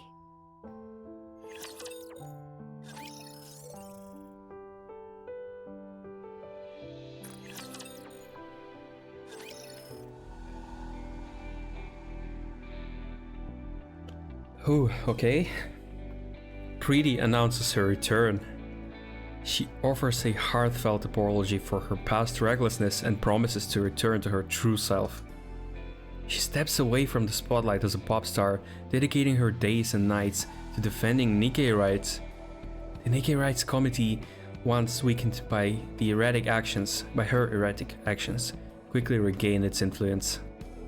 And public support rises once more to the highest of her heyday. Preeti shines as the Ark's star and stands as its symbol. She knows better than anyone the ripple effect of her actions across the Ark. Driven by that awareness, she strives to show only her best self, and her efforts begin to bear fruit almost immediately. Ugh, so busy. Yeah, we're back. We're back at this image. I'm not even singing and it's this crazy? How on earth did I even manage all this back then? Yeah. I'm asking the same thing. Still, things have been going well lately, and I can't help but think back to when you first debuted. Feels like I've gone back to square one. Then we'll start again. Think you can keep going? Absolutely. Come on, let's nail the next one perfectly. All right, let's go. Not bad. Sprucing up her image before heading to the central government, huh? Smart move. She's a first-rate celebrity. I'll give her that. Preeti handled it herself. She's been wreaking such a mess. I was honestly starting to get worried. My finest product for the central government is rotting right before my eyes. So, she's still going home? Yeah, every single day. You failed, you piece of shit. Red-black outfit with weird bones on the pants. What's the matter?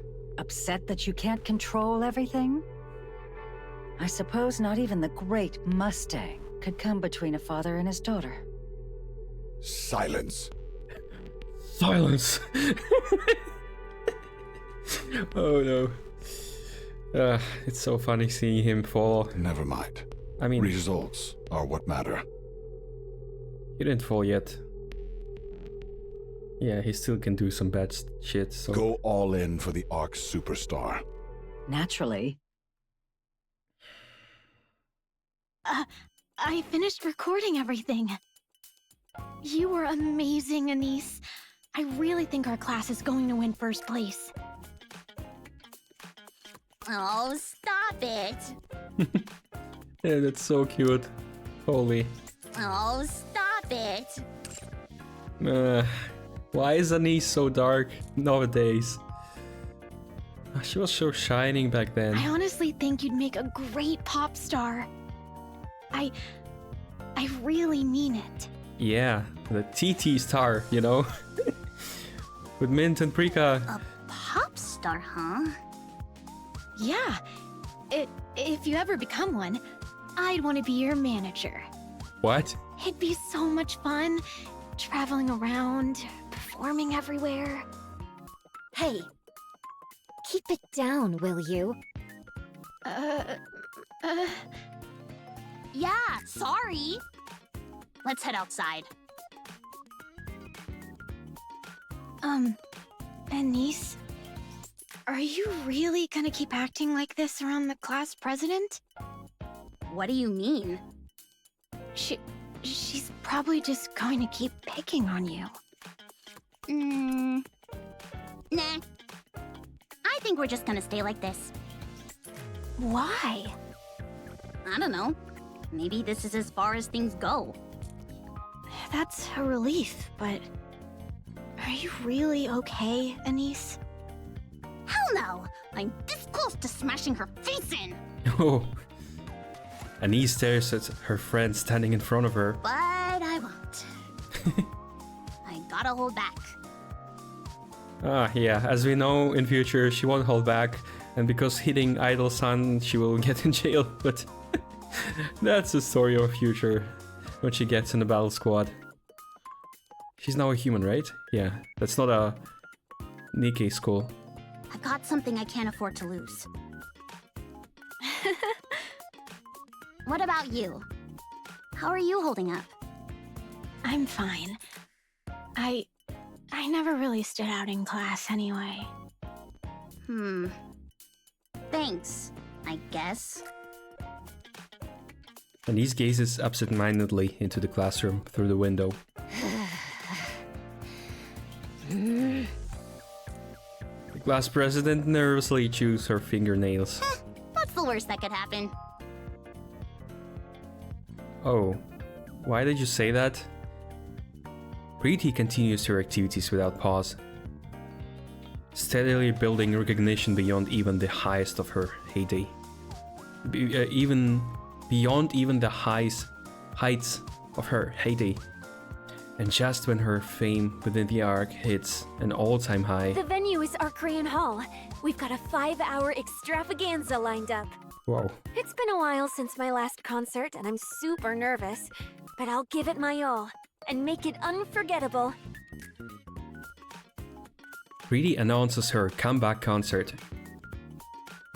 Did you get it? Wait, is that concert where she... So far we didn't see any connection with Deep or VTC. Maybe everything Aegean told Nian was really just how it officially was put, but not what actually happened.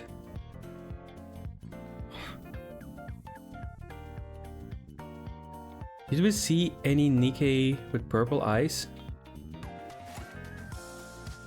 I mean, that can't be guilty. That's not guilty. Who else? Sin? No, that's not her. What if she's still alive? Okay, let's see at first what happens in this story, and then we can judge. And if she's still alive, maybe even know her.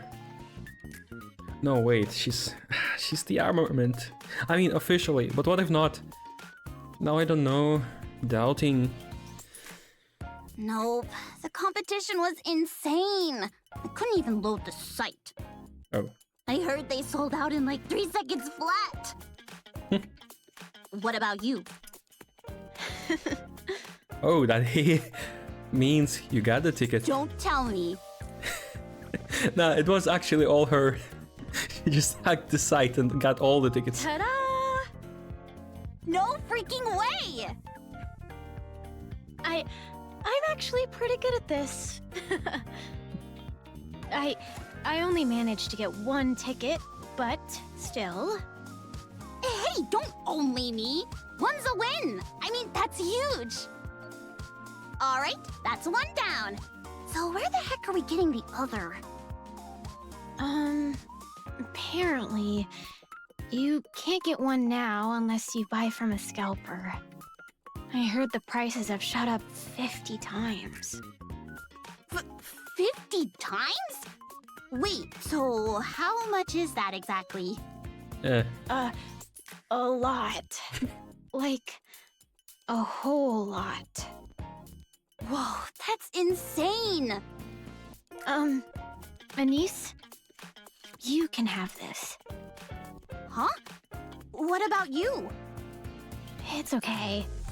Damn, how did she get that kind of friend? Like, it seems like it came out of nothing. Or, like, what happened this whole time when she was silent for half a year? Where was this girl? I mean, she was there. How did the things change?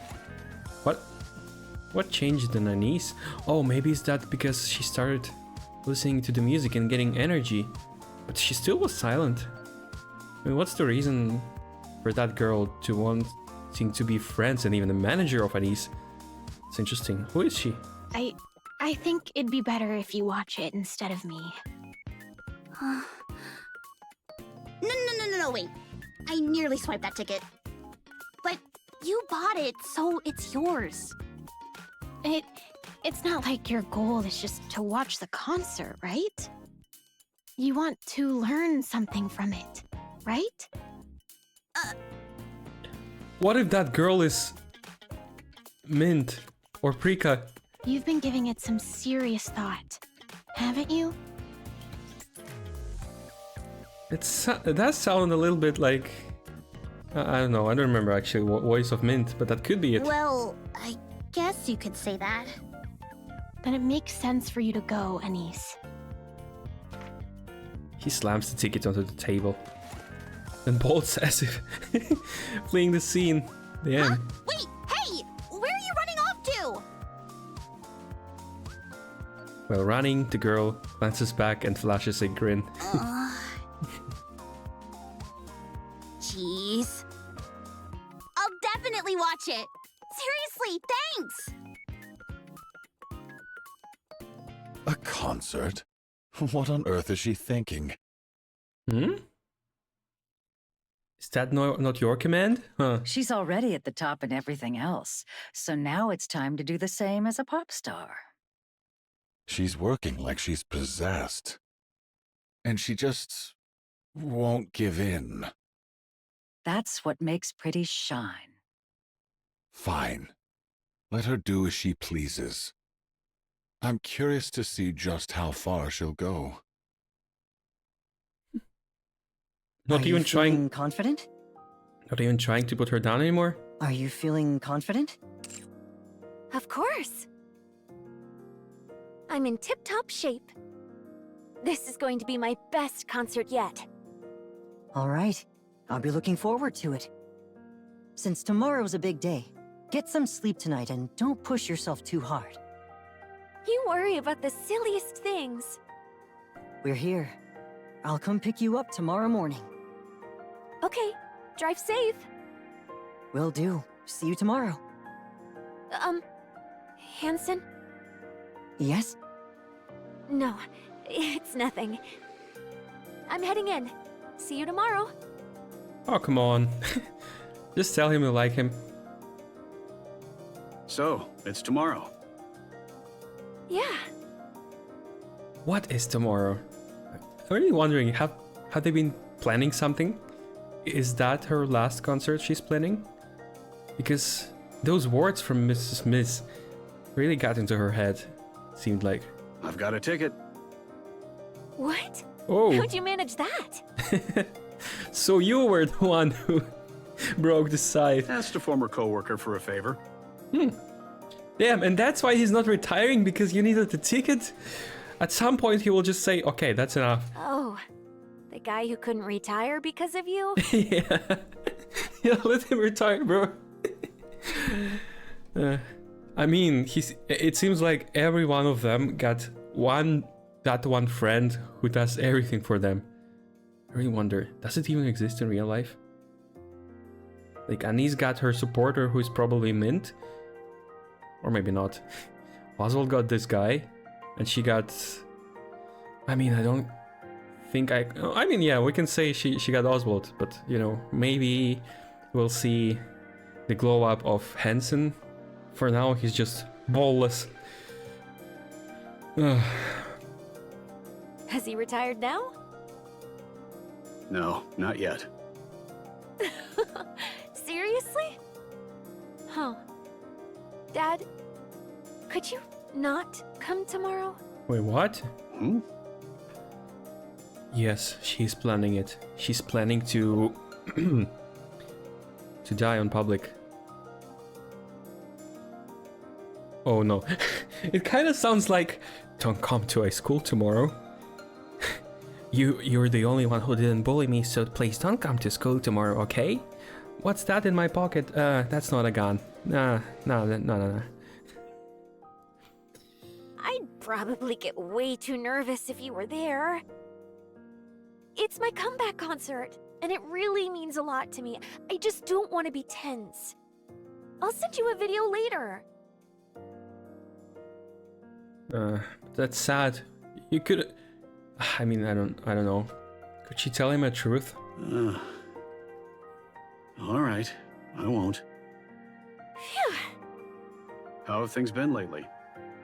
Honestly, it couldn't be better. Good. I'm glad to hear that. Yeah, me too. Well, that was easy. I'm starting to get chills again. Let me see, is that the last one? Oh no, okay. I mean, that's probably the last one and that's epilogue or something like that. Or is just the ending divided by 2 chapters? Let me do a short break, I'll be back.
I'm back.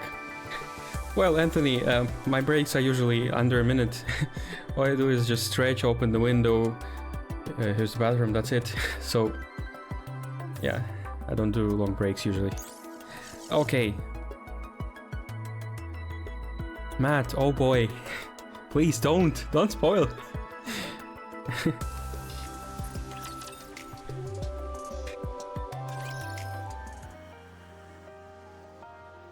Oh, right.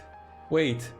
If what I think is right, and Pretty is preparing her, you know, death, Anise will see it. She'll be broken. No. We know that she will become a pop star after that, so maybe she will be broken, but she would want to become a star like Pretty herself. Let's see. Anise feels like she's dreaming. Arcrian Hall is packed to the brim with humans and Nikke's alike. A massive stage stretches out before her. And on it, Pretty commands the room with an almost overwhelming presence. Wow. Anise is certain of it. The first concert she's ever seen will be the best of her life. Oh no. Oh no, I don't think so. Oh, sorry, Anise. Sorry, Oswald. Did she at least say farewell to him? I think Anise has jumped off. On your brother, you can do break time right now. If only. Nah, actually, no. No Anise. No Anise. Arcana. I mean, adult Anise. Yes. Yeah. The only thing I don't understand, why can't he answer why he abandoned them? Because Frisia could explain it for him. Like, how is that possible? Oswald stares at the worn leather gloves in the display case. Red Hood's messy signature is barely legible now. Could this be another connection forged by Red Hood? Connection? I owe her, in more ways than one. Wait, what does he mean? The TV hums in the background, broadcasting non-stop coverage of Pretty's comeback concert. No matter which channel he flips to, it's all the same. Oswald gazes at the ticket, in his hand, lost in thought. I suppose it wouldn't hurt to be a bad father. Just this once. Wait, so she told you not to even watch the TV? Oh no, bruh, Oswald, no, that's not the moment. She will... Something like that. People just can't bring themselves to face them. Probably a bit of guilt, because he treasured the goddess. The central government wanted him to take them out. Government secrets, like, they can't get out. Yeah. Like, I mean, yeah.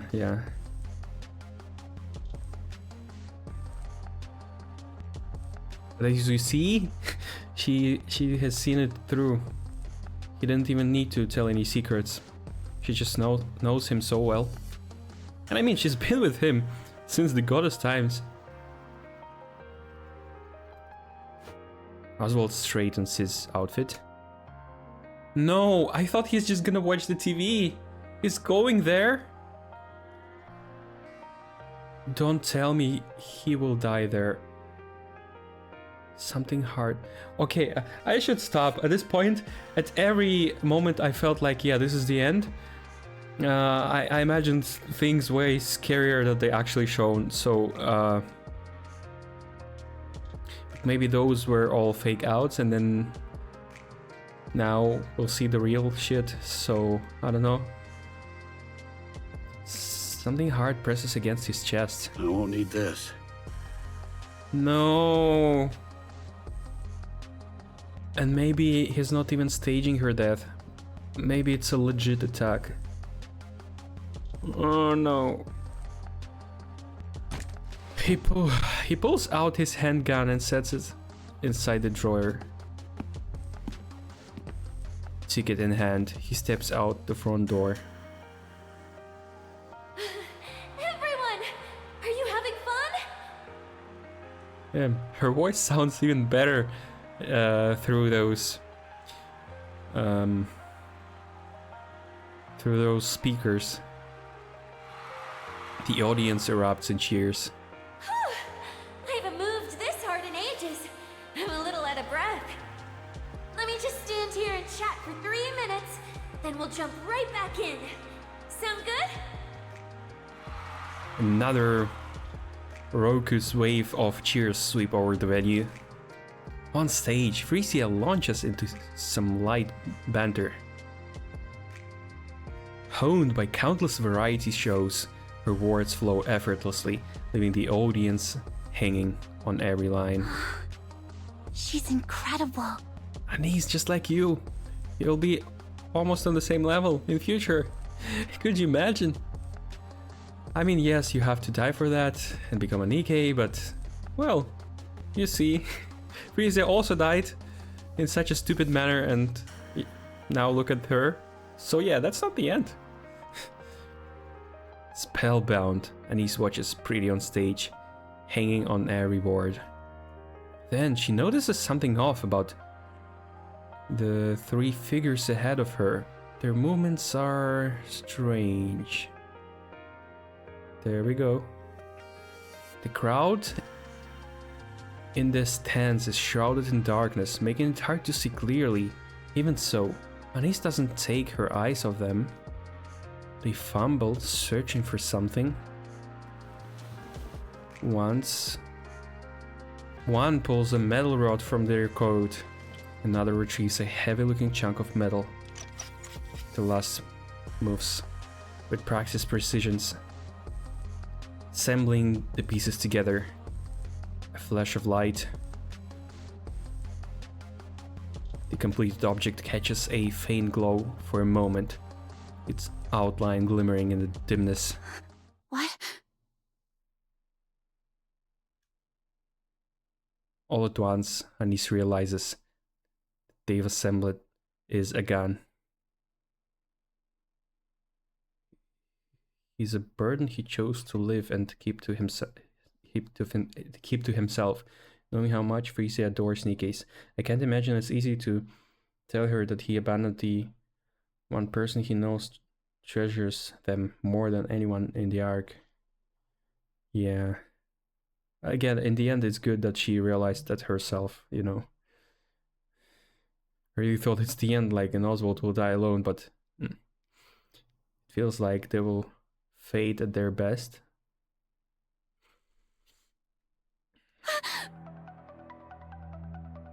Anise charges forward, but the crowd is packed too tightly. She can barely move. Still, she forces her way through. Slowly, a path begins to open. She pushes harder, closing in for the three figures. Just a little more and she can stop them. How? You're just a girl. At least just scream. In that instant, the person in the center jumps up and raises the gun, aiming straight at the stage.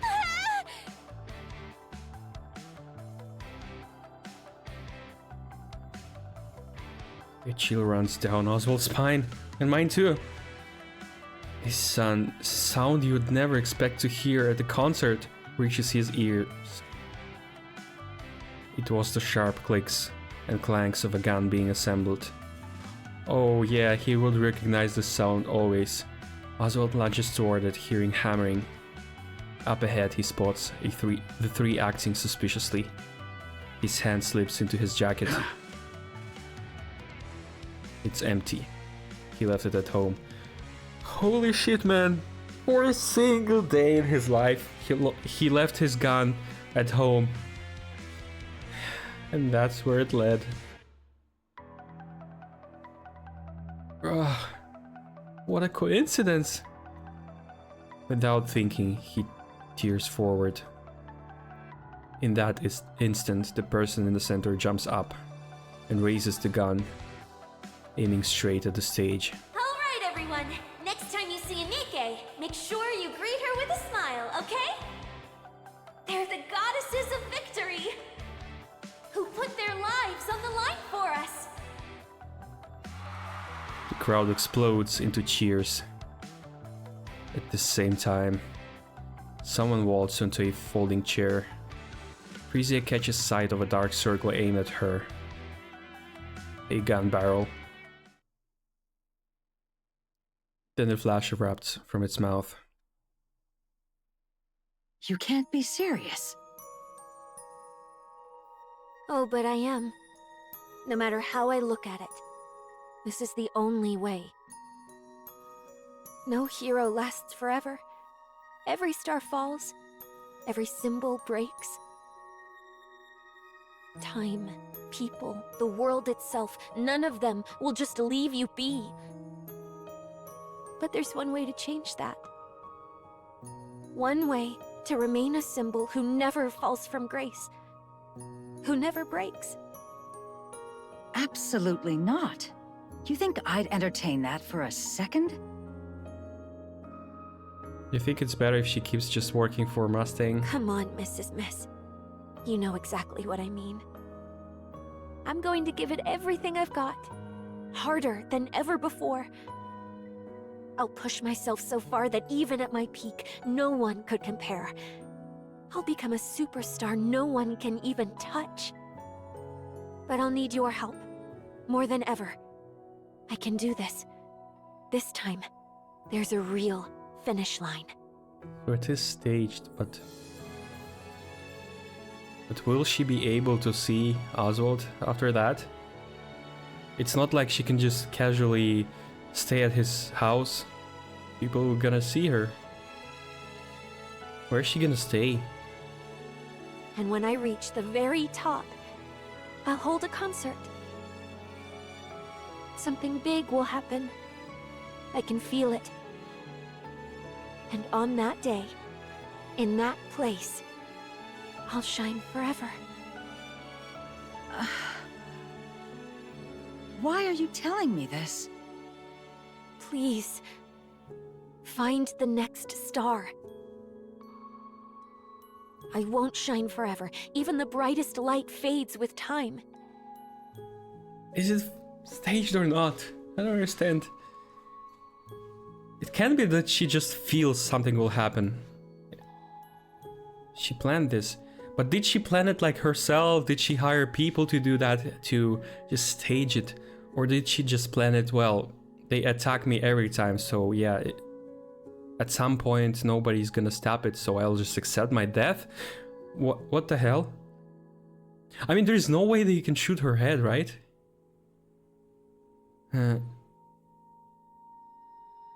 Guess a premonition is the best way to put it.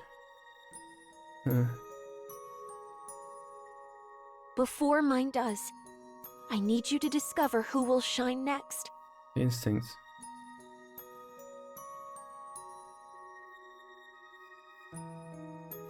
Not by the price of life. Really, it would have been better if she just staged it. They have all the powers to do that. Can it be we just... It's the first time we actually see Frisia in action and they just kill her? I mean, we also didn't see Redwood that much. She also appeared in 2 episodes.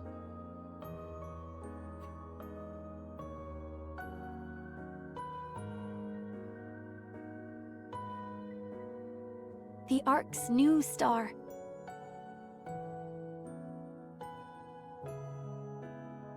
That's something only you can do, Mrs. Miss.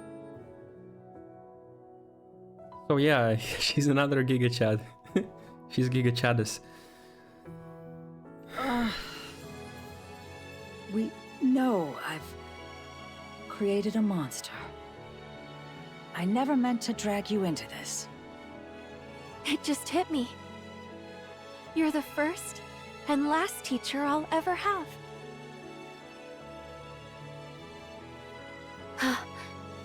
A bullet. No.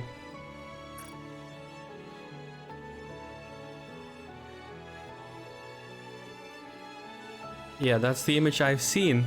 I didn't see the bullet though. I just seen an artwork with her outfit and stuff like that. But it seems like they were redrawing this.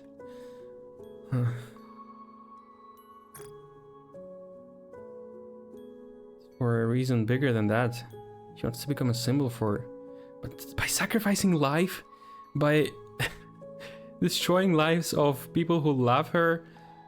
I mean, maybe her fans will keep thinking about her as a never dying star, but Oswald...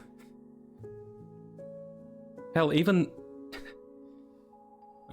again, I can't say anything good about Hansen because he never did anything good after all. He never even said her the words he wanted to say, nor did she say them to him. She wants to become a symbol. It can't even be erased. Becoming a martyr is the only way she could make that promise. But the price of... That's the thing flying at me, huh? Back when I was a human, I only ever saw a flash. Never the bullet itself. So that's what a bullet really looks like. Crazy that something so small can kill someone. Why are they aiming at the head? It's slow, though. I can dodge it easily. They can? Maybe I can even catch it. but a normal NIKKE probably can't pull that off. Oh, right. Dad mentioned something about Lilyweiss in the hallway the other day. No. Yeah, she has superpowers. She can move super fast. Is that her power? Holy. And that power will just disappear now, never being seen by anyone. Maybe I really do have a knack for combat. If I'd become a NIKKE sooner, could I have ended up like the goddesses? Damn, you are now. You now are one. But what if it hits me and I'm fine? No. No, it's okay. I swapped to a lighter frame and made sure the area around my forehead is fragile. That's what you... Let's see. At this angle, it'll hit my neck. Better shift a little.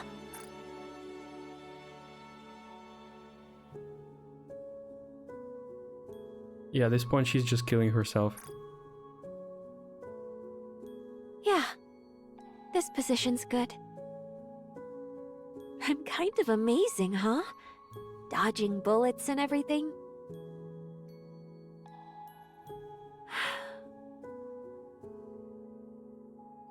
Okay. That's enough. This is it. No. Again. She could make it look like she's dying. No matter how I think about it, this is the only way. It's not. I'd be lying if I said I don't have any lingering feelings. But I don't regret this.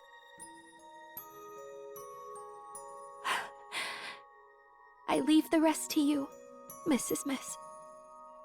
Hanson, I'm sorry. And...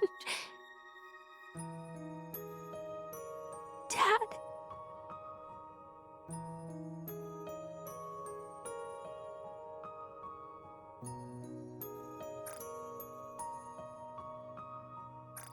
I love you. Thank you for being my dad.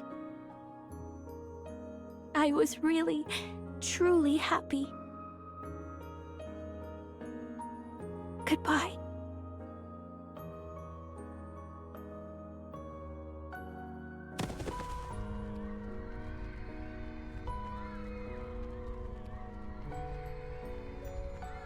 Brady crumbles to the floor. A chorus of shrieks ricochets off the walls. People shove and scramble for the exits as the venue spirals into chaos. Meanwhile, Anise charges the NIKKE folks and grabs one around the waist.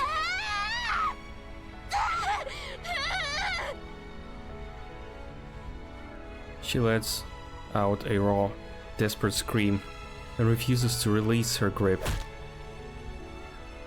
The butt of a gun slams into the back of Anise's neck. Her body goes limp.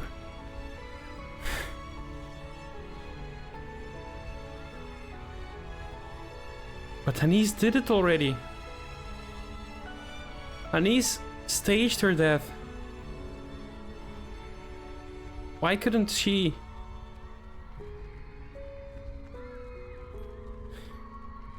She drops hard to the floor. The fleeing crowd does not look down and tramples past her in the panic. Oswald barrels into the NIKKE folks and grapples with them, but his alcohol-wrecked body won't respond fast enough. They shove him aside and slip into the chaos of the escaping crowd. He struggles back to his feet and heads for the stage, compelled to see the truth for himself.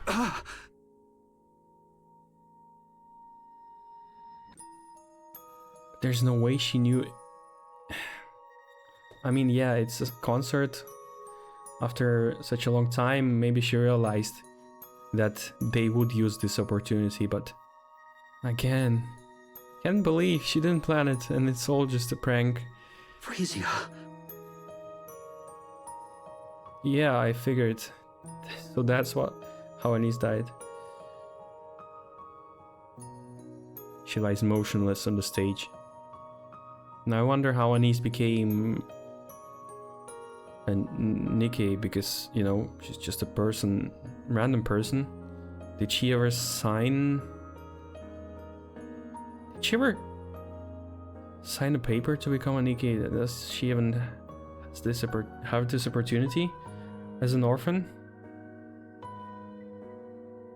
She lies I think probably, maybe, the president of class will finally realize how bad she was and just sponsor her NIKKE-fying. That's my theory for now, but she lies motionless on the stage. No! Mr. Oswald.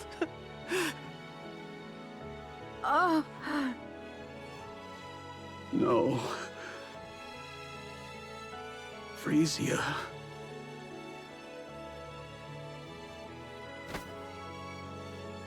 Oswald pulls Frisia into his arms. In that instant, he understands everything she was trying to do. A storm of grief and pride surges through him. Even so, he... No. All he can do is let his grief spill out.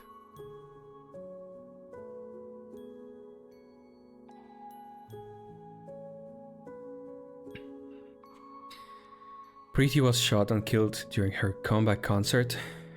The 3 suspects are arrested within 20 minutes and identified as extreme NIKKE phobes.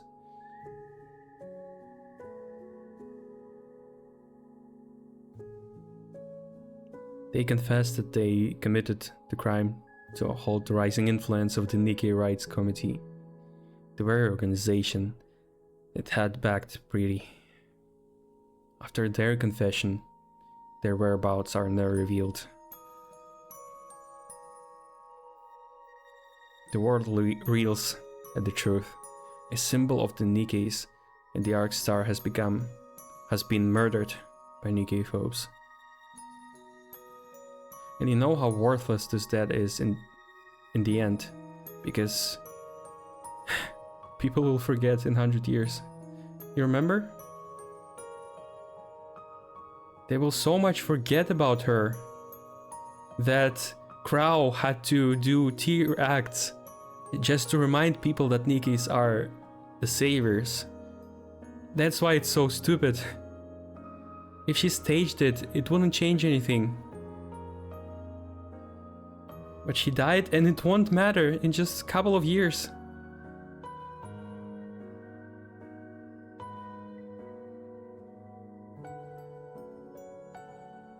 Like, all the talks about Preeti that people say is just, oh yeah, she was so good and she died, and that's it. It doesn't give them energy anymore. Because Dead Star is worse than Disappeared Star, or, you know?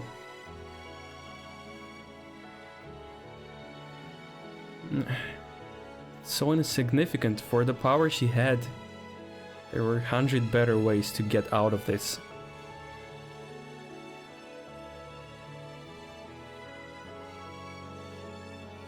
Another mistake. She did the same mistake Oswald did back then.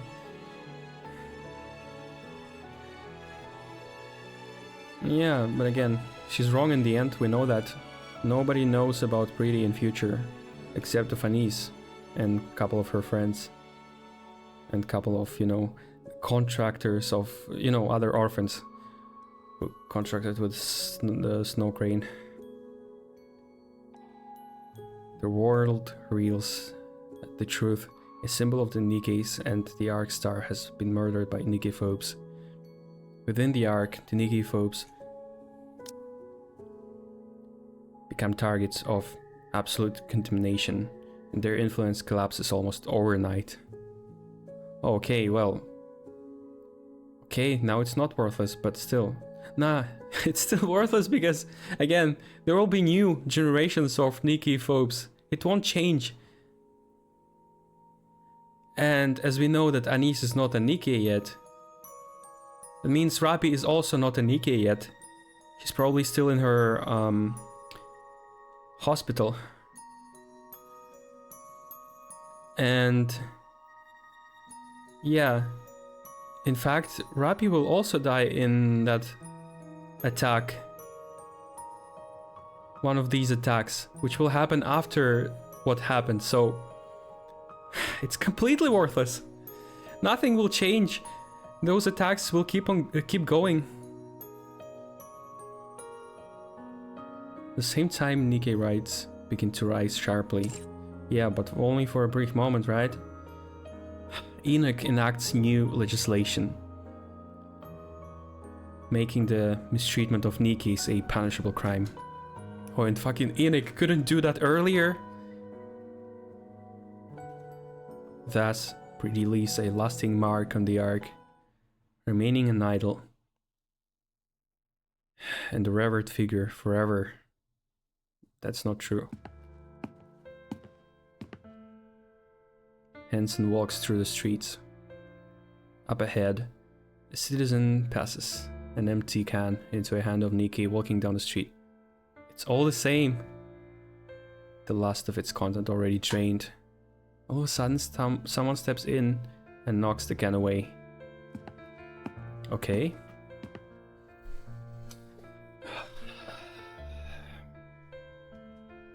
Nikke is stationed at the public facility stand guard, their uniforms, their shelved and their bodies worn and battered. A group of students lingers nearby, snickering as they hurl scraps of food at them for sport. The Nikkes don't react, they don't even flinch. Moments later, the students are detained by the ACPU. Beat their asses, Polly and Miranda. Hansen continues down to the street. In the dark corner of the park, a mass-produced Nikke is getting pummeled, her body swaying with each hit.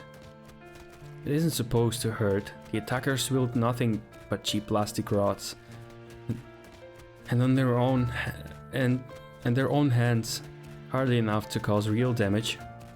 But that Nikke's face twists in pain. Citizens step forward, confronting the attackers. Meanwhile, someone supports the Nikke, offering words of comfort. Hansen keeps walking down the street. He passes a shop where Nikke stands awkwardly at the entrance. The owner refuses to sell to her. She fidgets in place, unsure whether to plead or leave. In the shop next door, the owner beckons her over. He passes her the goods and holds both her hands genuinely but firmly. Hand holding. The first hand holding with the Nikke. Hansen keeps walking. A little further on, a drunken man uses a Nikke as a target for his slurred abuse. Someone steps in to fight on her behalf. Yeah, fighting those alcoholics. Another is subjected to crude jeers and harassment. Someone steps forward to help report it. One stands rigid as someone spits in her face. Someone throws a punch in response. And then a citizen breaks down in front of another Nikke and shouts, "It's because of you, Lost, that we ended up like this." The Nikke lowers her head like a criminal awaiting judgment, simply enduring it without protest.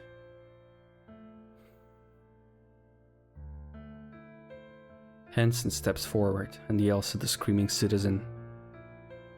"It's thanks to these Nikkes putting their lives on the line that we're alive today. Please tell me Freezy is alive and she's sitting on that bench, waiting for Hansen."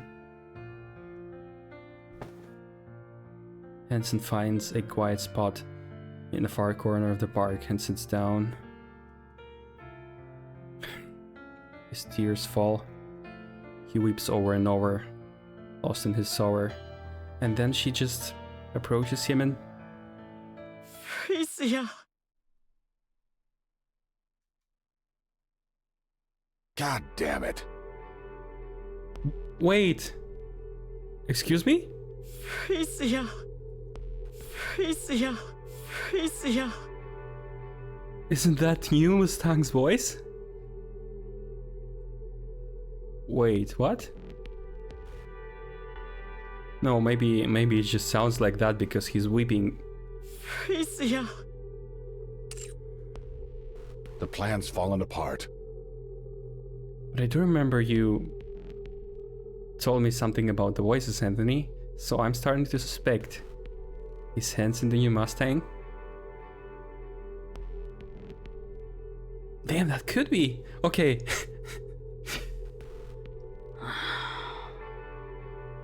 Somebody just destroy this Mustang. You're telling me you had no clue until it blew up? Explain yourself, producer. How would I know? You damn well should have. Do you have any idea how much money I poured into this? And my position, my damn position. What are you going to do about it? Okay, do they save brains of really important Nikkes to maybe in future save them, restore them? I mean, they have Nymph. Nymph can restore stuff. Hell, even people survive bullet shots through the brain. Like, in real life. There must be a way to restore her.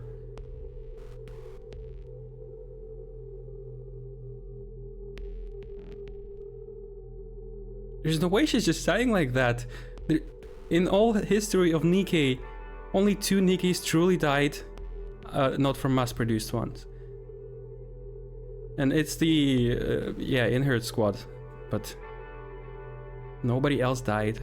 Remember? Rose survived, Retro survived, Rappy survived couple of deaths, Commander survived many deaths, countless. Marion survived countless deaths. Nobody ever dies. She must be alive. Hell, even Hammering. Bro, she lost everything except of her head. And even head is infected with those crystals. But she's still surviving. The Goddess Squad, after fighting with Lilyweiss, they are all alive. Even Lilyweiss herself may be alive. Maybe her memories are inside of Queen's black goo. We don't know, but there's no way she's just dying like this. Oh, but maybe that's where the armament comes into play. Maybe that's how they saved her. But if she's not a human, what's the point of that? She can't talk, she can't live.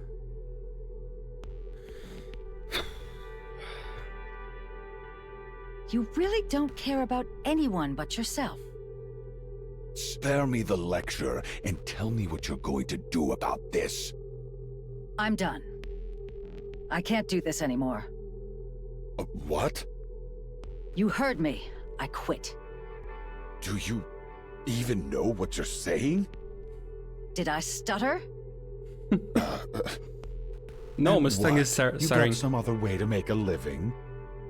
I've got plenty of money, though it's money I earned while you treated me like dirt. I will find them, mark my words.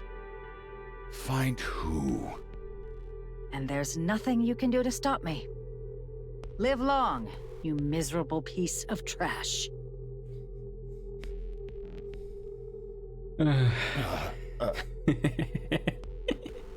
Finally someone said it. Long live sucker. Okay. Ha. Go on, scram. I don't need anyone.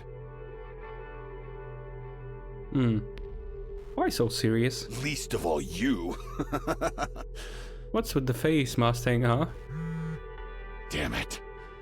Can't they leave me alone for 5 seconds? What's with the face, Mustang, huh? Why so serious? Yes, it's me. It's me, Mario. I apologize for what happened with Pretty. There were complications. Sorry, what? Her body? Huh? Well, Yes, it's still there. It's been delayed because of the funeral and all that. Why would you need it? It's not him. It's the central government who finally completely killed her. No, I don't have a use for it, but... All right. I understand. I'll take care of it. If that's all you need, there's no reason for me to refuse. See you then. Yes. It's freaking VTC. Thank you. It's again them. Thanks, pretty. Even in death, you've got your uses. Now that's entertainment. Doesn't sound like they're proposing you to create an armament. What is he talking about? Are they planning? With a soft click, Oswald returns home and switches on the light. Bruh, how is he still holding? Really, like... I'm not sure I'd survive something like that. Starts preparing a meal. 2 plates are set neatly on the table. After eating, Oswald settles onto the couch and plays Frisia's performance. He keeps watching until he drifts off to sleep. So I was right. Right in the beginning I said the story is actually about Oswald and his misery. He wakes up to find it's his day off. The performance plays again. He remains absorbed, watching until sleep claims him once more. For Oswald, time has stopped.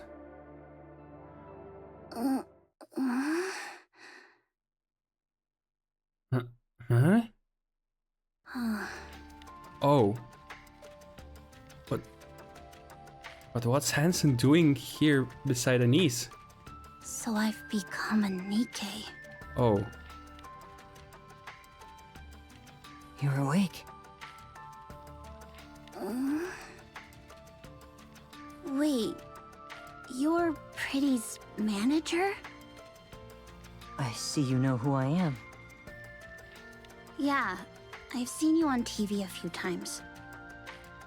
I see. How's Pretty doing? Anise, you don't realize.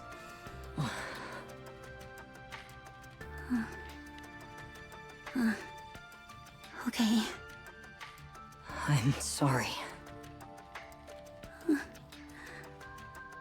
5 people lost their lives at the concert. Of those, the women whose brains were intact were taken in by Tetraline and turned into NIKKEs.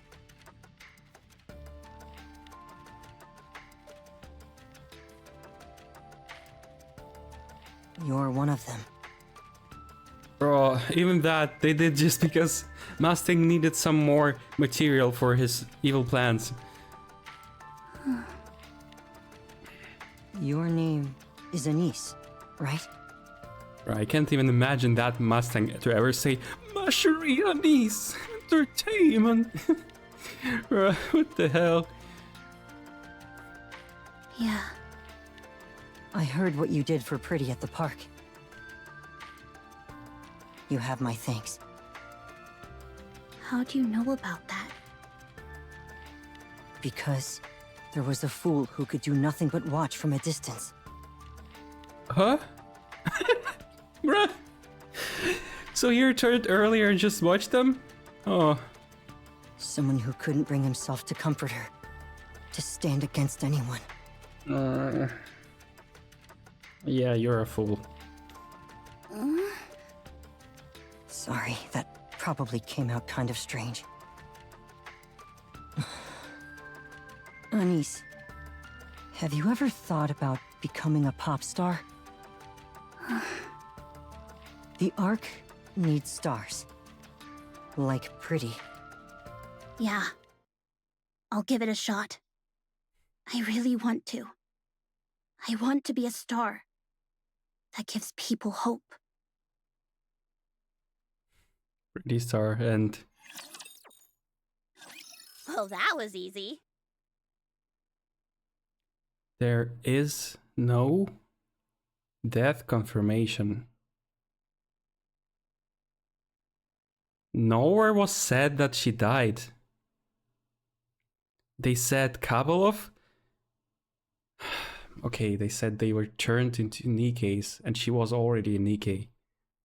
But it didn't say that they didn't take NIKKE's heads as well, that were still intact. If her brain was intact, they could have taken it. They have body, they didn't talk about the head.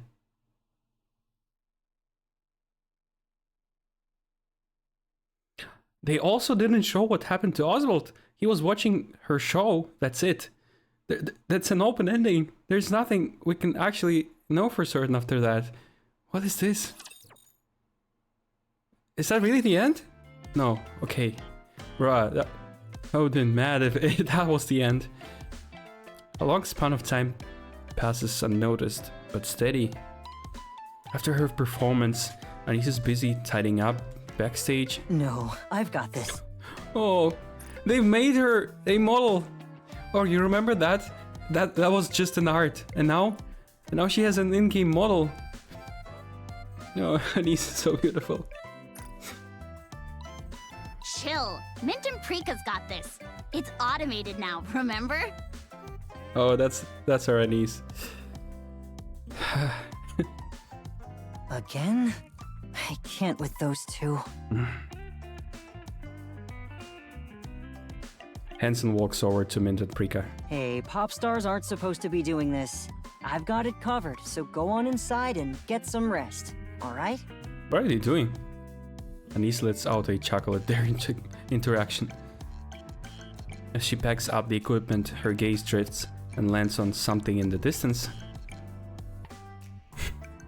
A middle-aged man is still in his seat, his eyes fixed intently on the stage. Slowly, Anise begins to make her way toward him. Hello there.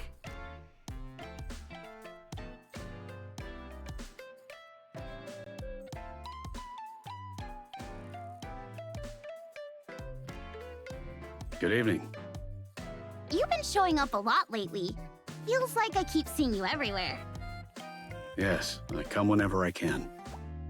I like it here. Anise bows her head politely. Thank you. I'm so glad you liked it.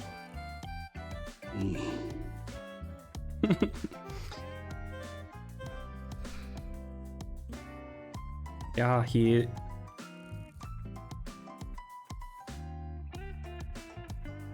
he's, you know, trying to replace the emptiness in his heart, because Anise is really like a continuation of Pretty,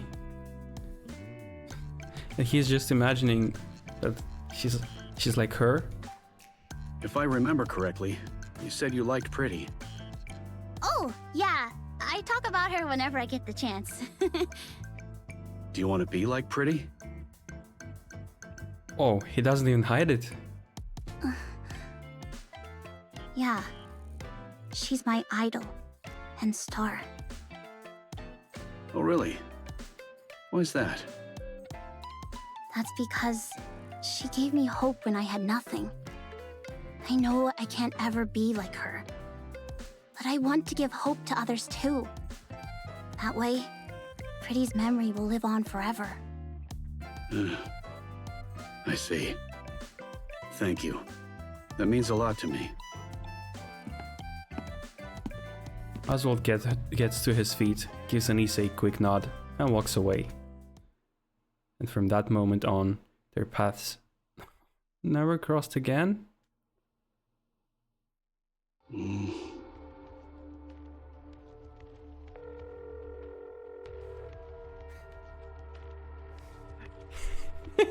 Is he calling the never retiring colleague? Hello? Yes. I have a favor to ask. I figured you'd be calling. What can I help you with? I'd like to leave a record. Of your daughter? No. Frisia will live on as a symbol.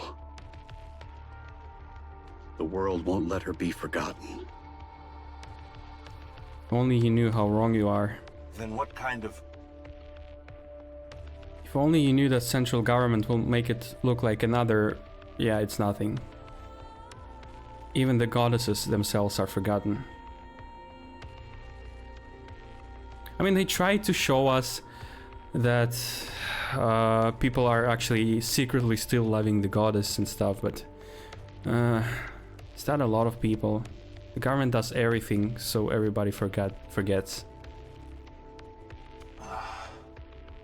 Record. Chief, the Goddess Squad's records have all been completely erased.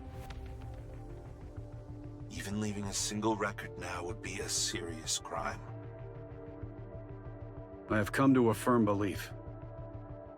Those who have illuminated the world must not fade nor be forgotten. If the world rejects their existence,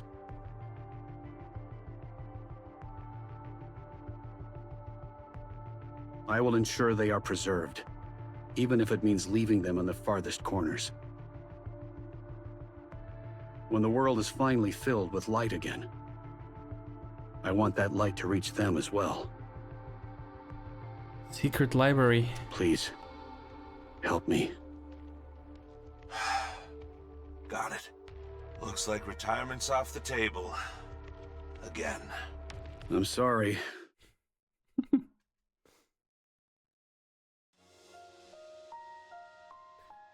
More time slips by.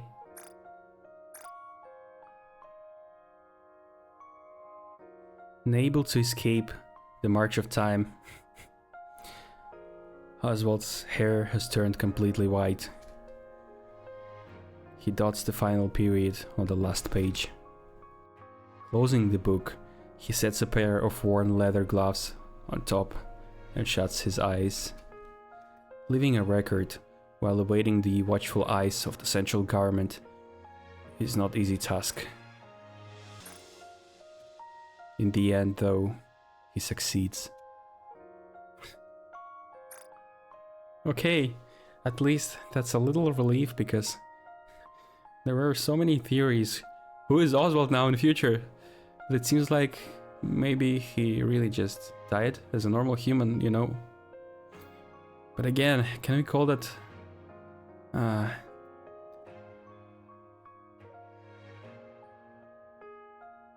I don't think... like, can we say it's death without regrets? Is he happy now? Of course not. Because his daughter just killed herself.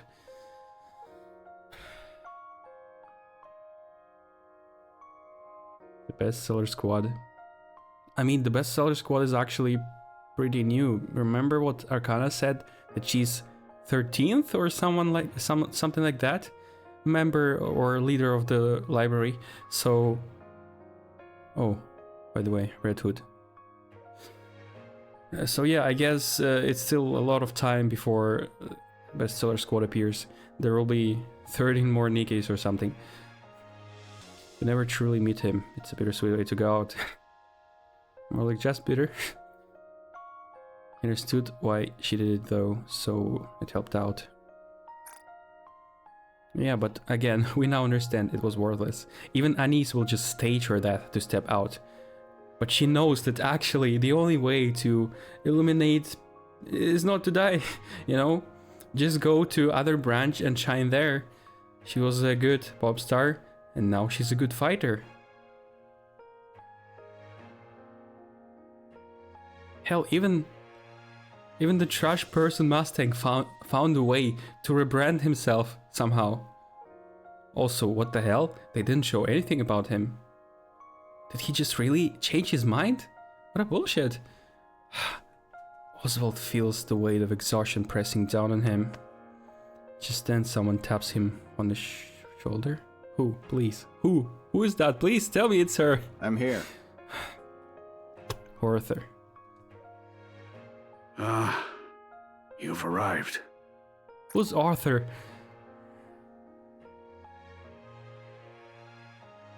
How have you been? Same as always. I'm sorry, Arthur. I didn't take care of you the way I should have. Yeah, it's him. What are you saying? It's the man, never retiring man. I've always respected you, Dad. Huh? Oh, he got another family. After my biological father fell in the line of duty, you took me in and raised me without ever asking for anything in return. Oh, he adopted another kid. Arthur. That's a new name. You gave me the strength to stand tall in a world like this, and for that, I'm truly grateful. If there's one thing I resent, it's that my old man never got to retire because of you. Oh no. It's son of the never retiring man.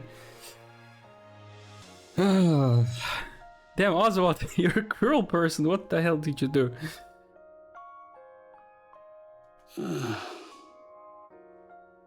I'm joking. My father always respected you. And so do I. I've been training hard to live up to your expectations. I didn't quite make it to Deputy Chief, which is a bit of a letdown. But I've made a bit of a name for myself in the Ark. Wait, Johan? I'm again trying to find connections between all those famous people. Like, where did Johan come from? Because imagine the tragedy if it turns out that 2 kids of Oswald end up being completely obliterated by central government. But that would be a NIKKE style, right? You've done well. You've done... And Preeti was called a hope. Remember? Anise said she's a hope for her. And you remember how Johan was called a new hope. A new hope as a new son or a new kid of Oswald. Bro, is this real? The bestseller squad will be formed as you desired. Oh, wait, so it is an old squad? But who was ruling the library all this time? Who are those many people before Arcana? Records that must never be forgotten will be passed down through many generations. And one day, they will return to the world.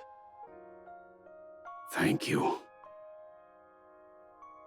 And that's the book the Arcana showed to us. With the name O on it.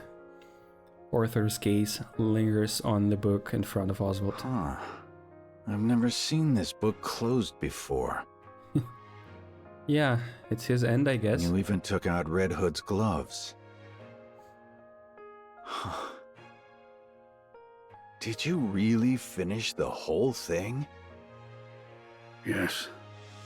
I've just finished it. That's incredible.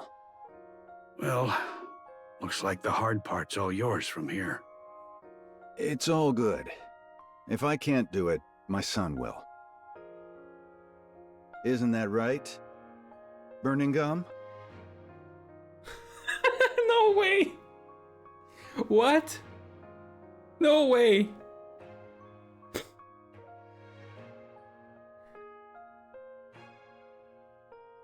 No, why this trash? Is he the current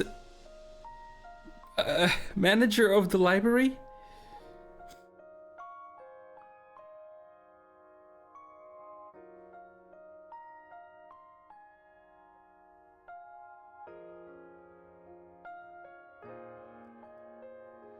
Grandpa, I think keeping records on paper these days is a waste of resources. Yeah, he was a trash as a kid already. Watch your tone, young man. Don't speak to your grandfather like that. It's fine. He's not wrong. Oh. Have you really finished it?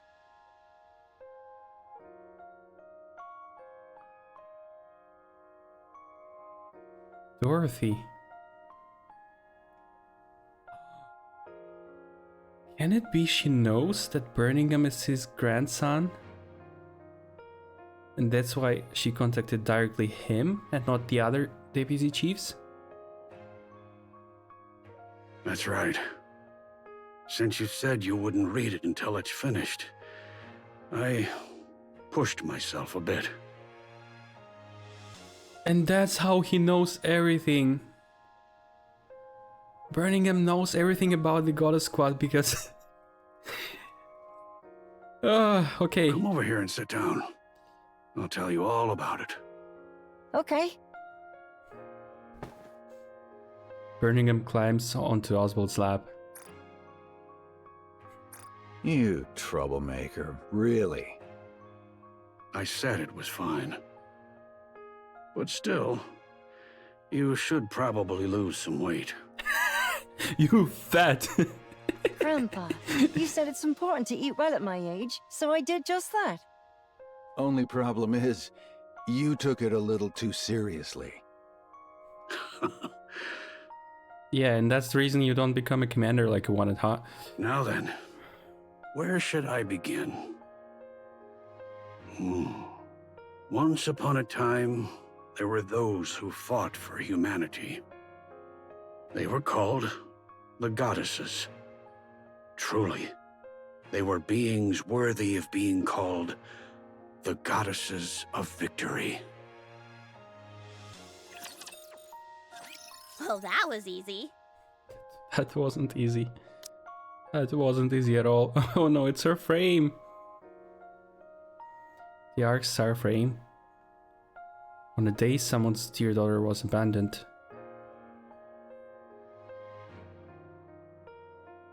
The Ark Star was born, ready to shine forever in people's hearts.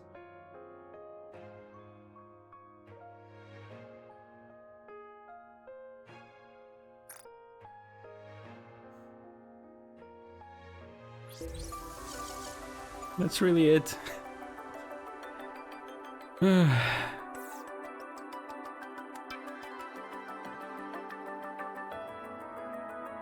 I am wordless. I think I might have getting second affection for NIKKE. We've seen this mudfish Birmingham. Maybe he does know a lot more than we thought. And maybe he's not as bad if we just know what his intentions are. And I don't know what can I say about Innsmouth. Okay, I thought I can build a sentence with all of us, but yeah.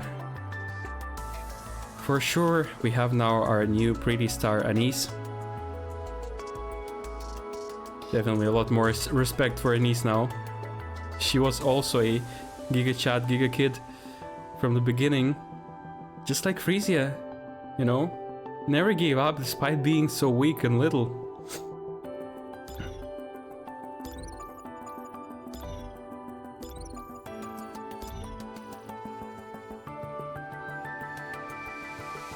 That's a lot of space around.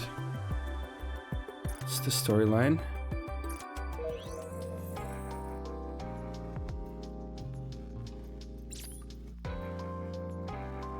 Red Ash Old Tales, Red Ash Old Tales. Our Guardian. Overzone.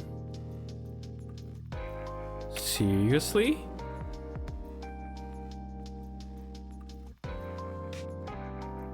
Oh yeah, makes sense. But that's not directly after it. It's just... I guess it shows it like that. If the events happened... Like if the time between events is not as much, they just put them together like this. And if it's a little bit extended or like not directly connecting to others, it's a little bit further in time and not that direct continuation. So yeah, There must be some, I don't know, 20, 30 years after our zone? No, wait. Let's calculate, actually. Frisia was, what, 7 or 9? At the time Oswald took her. And... I mean, we don't know the age of Frisia in future. But we know Anisa's age. And she was 17 when she became a star. She was... let's say half the age of... right? She probably was... No, not half. I mean, let's assume... If Anise was 17... Frisia probably was between 25-30. Well, yeah, around 23 years passed after our zone.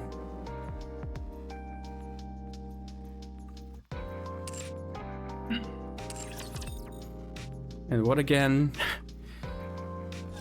I mean, we got some answers. Maybe not the answers we wanted to hear. Seriously, what the hell? Why is Birmingham Oswald's... I mean, it's not his biological grandpa, sure, but... Still, why such a trash grows from such a gigachat person? And what happened to Mustang? Anthony Jamo, you're probably not here anymore, but... You said keep watching, and they didn't show anything about Mustang. Life was great. Sending my love. Will it be shown later? Maybe there will be the second part of it? New hope. We'll see the continuation, you know, on Mustang's side, how he changed.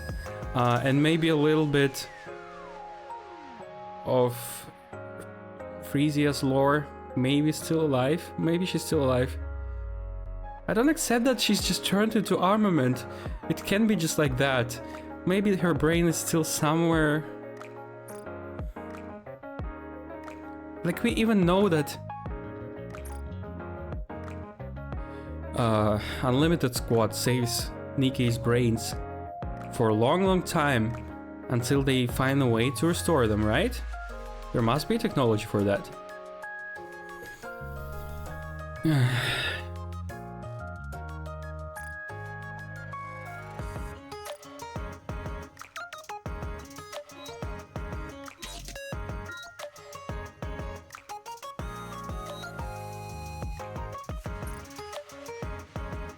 Really, I refuse to believe she died because it wasn't said she died, okay?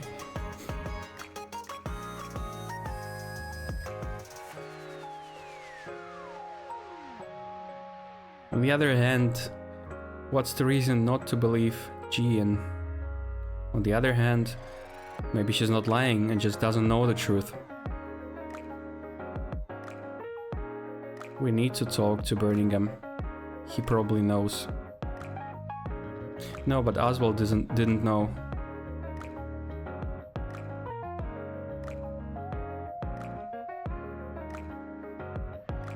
Should we really do this?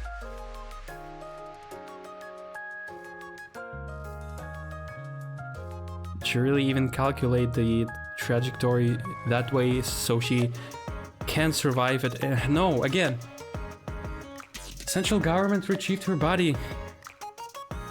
So there will be more information of that, right?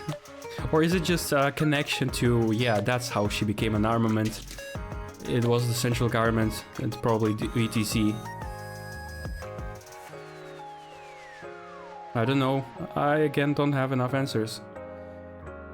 Guess I have to ask the chat again then in Discord so we can discuss it. Not sure. I guess I heard someone saying the story was uplifting. I don't know. For me, it's completely sad. Nothing good in this ending. I mean, not in quality terms, but in a like it's really sad.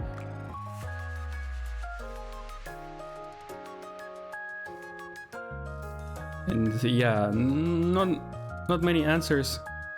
It was great to see Oswald and how Anise became a NIKKE and stuff. But the main answer is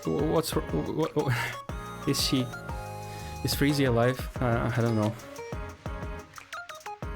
And yeah, that's a confusing ending. So it's time to theorize. And we'll see further tomorrow with the live stream. We'll see Anise, the star. Maybe she'll tell us more. That's it for now. See you tomorrow. Thanks for watching. Have a good day, have a good night, and bye.